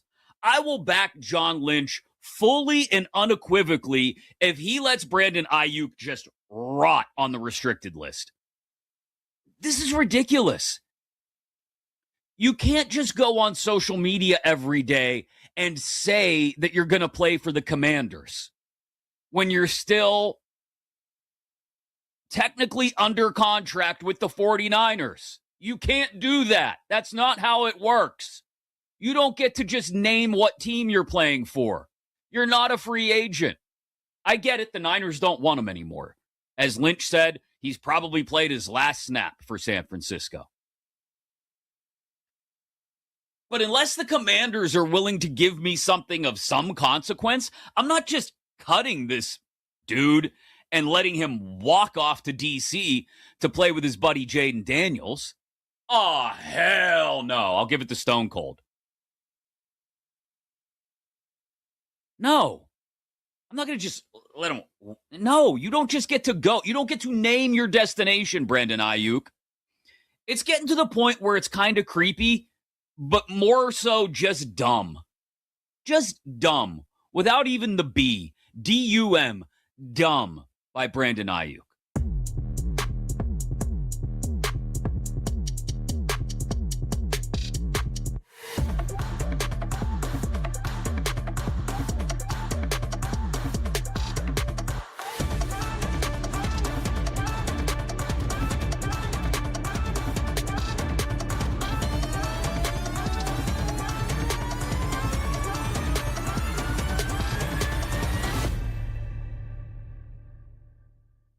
But let's stop losing the forest for the trees here. Everybody in the WNBA has a visceral hatred for Caitlin Clark, despite the fact that Caitlin Clark's arrival on the scene is what helped them push for a new CBA, a massive increase in salaries, massive viewership, which helps push those rights fees and salaries farther up. Without Caitlin Clark, I wouldn't say there's no WNBA. It's existed for 2 decades now. But without Caitlin Clark, the WNBA is not nearly as close to the average sports fan's radar as it is right now in this moment. And yet Caitlin Clark gets a hand to the neck, gets kicked occasionally, smacked occasionally. And again, she's not the only person who receives a little physical punishment in sports. But she receives all of this, and the one person, the one star who has helped make the NBA, who has made the WNBA what it is right now, is Caitlin Clark. And that Alyssa Thomas transgression draws a 1-game suspension?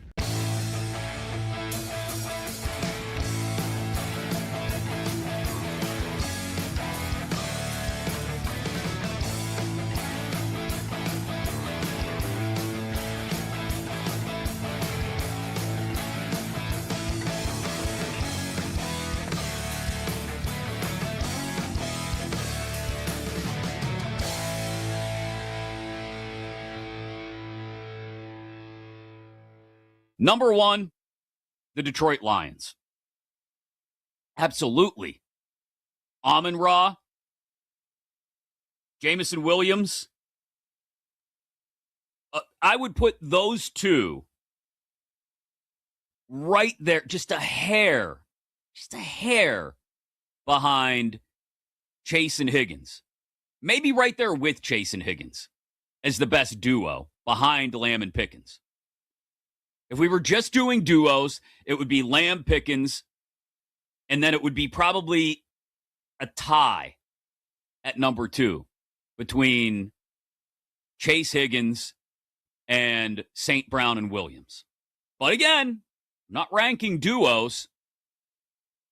I'm ranking wide receiver groups. And you got to add in Isaac Tesla, who was a red zone machine for the Lions last year.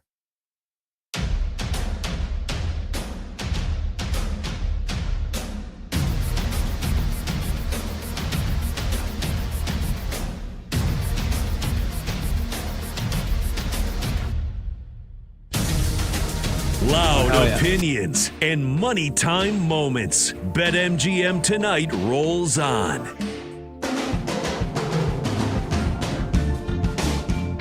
Welcome on back. BetMGM Tonight, Westwood One Sports. I'm Pat Boyle. He's PJ Glasser filling in for Brad Evans. Phone number to join the show. Last chance, 310-840-4910. You got Westwood One Sports Night coming up at the top of the hour. And I believe it'll be our guy, Josh Graham. I don't know. I should probably do a better job of checking the schedule before I go ahead and open my big fat mouth. But I know Josh normally goes on Fridays, and so I'm guessing he's getting the ball on the bump tonight. By the way, PJ, so Brad is off all week for vacation next week. And again, I just got back from Spain a couple days ago, and so I'm still in vacation mode in some ways. I don't even know. How many days are you with me next week? Monday, Thursday, and Friday next week. So we'll be talking a lot of World Cup football. Hopefully Thursday we're talking about the U.S. in a Sweet 16 matchup. That'd be pretty sweet. Let's go. Let's go, baby. I get to start the Hope weekend so. and the week with you. That fires me up. Yes, sir. Hell yeah. All right, one quick piece of note here. Shams just tweeted, not a big surprise. I always thought this was going to be the case, but if you're an Oklahoma City Thunder fan, this is good news. Isaiah Hartenstein intends to sign a new 3-year contract to return to the Thunder through 2028-29. That brings his total earnings with the franchise at 5 years and $134 million guaranteed. So Hartenstein coming back to the Thunder, and you basically have that entire starting 5. You're running it back. You know, they just did trade Isaiah Joe today to Detroit, but SGA, hopefully a healthy J-Dub, Hartenstein, Chet, Lou Dort is the one he's not coming back. There's no shot. Lou Dort's going to be on the Thunder next year, so they'll have to find a new member of the starting 5, whether it's not Aaron Wiggins, I'm blanking, AJ Mitchell, or whether it's somebody else that they get in free agency. Hartenstein, though, coming back for the Thunder. All right, real quick, 310-840-4910. So, PJ, we got 8 of the 16 games for the round of 32 are already finalized. Let's rank the best 5 games with the knockout stage beginning on Sunday. Let's go in reverse order here. Oh, I numbered mine like an idiot. So, yeah, let's start with number 5. And for me, it's the first game of the knockout stage. Canada, South Africa on Sunday in Los Angeles. If it wasn't for Canada being one of the 3 hosts along with us in Mexico, I probably wouldn't have this game, but they are, and so this game is intriguing to me. I mean, these are 2 teams that are pretty big dark horses. South Africa especially, they're ranked 60 in the world, and, I mean, they needed a win against South Korea on Wednesday just in order to make it, and they get a goal in the 62nd or 63rd minute. They make it stand up, and so they tied Czechia. They lost to Mexico. it would be an upset. They're the underdogs. I'm rooting for Canada. You know, they tied Bosnia in their first game, then they smashed Qatar, and then they played a really good, really decent Switzerland team and lost 2-1 in a highly entertaining game. So Canada, a minus 140 favorite on BetMGM. I think they might have a tough time with South Africa. That's a team that has experience. They know how to play. But Canada, one of the three hosts, a chance to get to the Sweet 16, first time in the knockout stage. Yeah, that's a good game for me. That's number 5. Love it. My number 5 is the ultimate David versus Goliath, a 1 versus 16 in March Madness, Argentina and Cape Verde. We were talking about it last segment. I can't wait to watch it, Pat. You got the GOAT and the defending champs against the Cinderella story of the tournament in a knockout game. It'll be a fun scene there in Miami. So that'll be my number 5. All right, number 4 for me. I'll give you 2 in a row because Argentina, Cape Verde is going to be number 3. But number 4 for me, France, Sweden. France, one of the co-favorites to win the tournament, along with Spain or Argentina. Mbappe and Dembele with the 32-minute hat trick today. They look incredible, so they're going to be a wagon. But Sweden, always a fun, feisty team. That'll be a good game. France probably wins quite easily, but I'm excited to watch that one. And that's at MetLife in New Jersey, so not far from me. And then Argentina, Cape Verde, I've got it at 3 for all the reasons you said. All right, PJ, number 4 and number 3 for you. U.S. and Bosnia and Herzegovina are my 4. Ivory Coast and Norway going to be my 3. Excited for the U.S. game to see if their offense can keep it rolling against a tough Bosnia team. And Ivory Coast, I just got to watch them yesterday, Pat. They're really strong going up against Holland and Norway. That should be a fun matchup. Brazil, Japan is both number 2 for us. Well, one of the favorites, and Japan, always a good team, always exciting. PJ, number 1 for both of us is Netherlands, Morocco. Pat, that could be a quarterfinal, maybe even a semifinal game. So the fact we get that in the round of 32, man, that is definitely, if you're going to watch a game in the round of 32, that is the one. Well said. Incredibly well said. PJ, a blast as always, brother. Enjoy your weekend. I know you got a show tomorrow. Can't wait to see you on Monday. Thanks to PJ Glasser. Thanks to everybody else. Thanks to Double D, David Dykstra. Thanks to Monty. Thanks to Zach Kroll, Chloe Pratt, Max Sheedy, everybody else. I'm Pat Boyle. We'll see you Monday, 6 p.m. Eastern.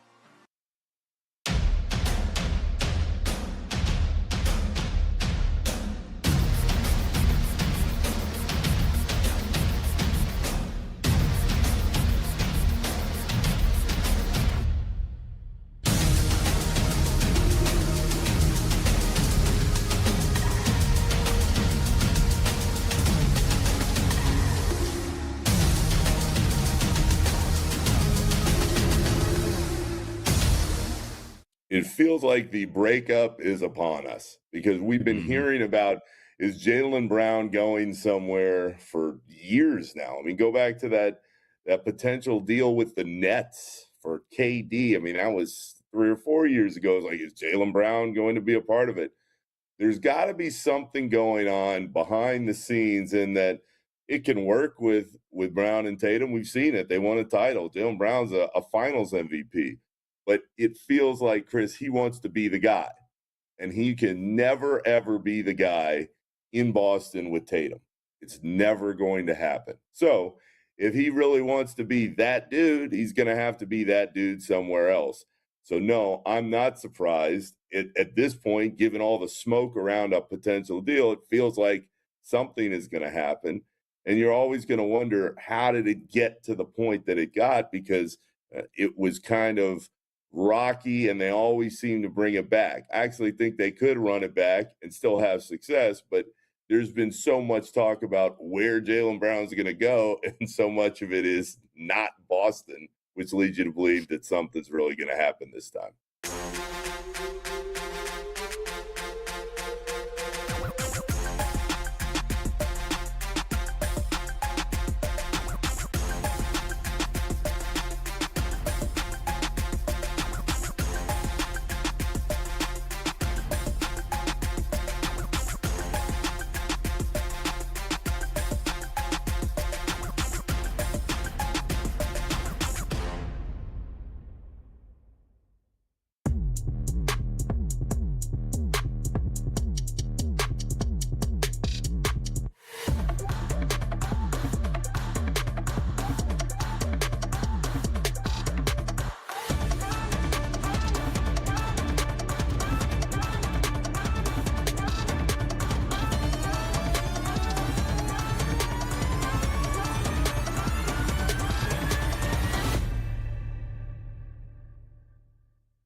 I immediately went, uh-oh, because you and I had the same thought. I went, oh boy, LaMelo. I just feel like Charlotte was kind of waiting for this moment to get something in return, and there were a whole lot of ups and downs in the LaMelo experience. And the second they felt like they got a solid return, especially on that deal, boom, gone. So. Could it work in Minnesota? Could LaMelo and Ant find a way together and catch their rhythm? Yeah, I think it could. Would I bet on it? No.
Why not the Pittsburgh Penguins? Why not? Another team with a massive amount of cap space, a team that has plenty of draft assets to trade to Dallas for Robertson's rights if they'd like, and a few young players, up-and-coming young players around. But why not Jason Robertson to be in the same lineup with Sidney Crosby as Crosby's career winds down over the next several years? Robertson comes in, becomes the face of the Penguins franchise, and gets to play with Sidney Crosby. Look, I don't think there's a kid who's grown up playing hockey in the last 20 years who didn't wonder what it would be like to play with Ovechkin or Crosby at some point.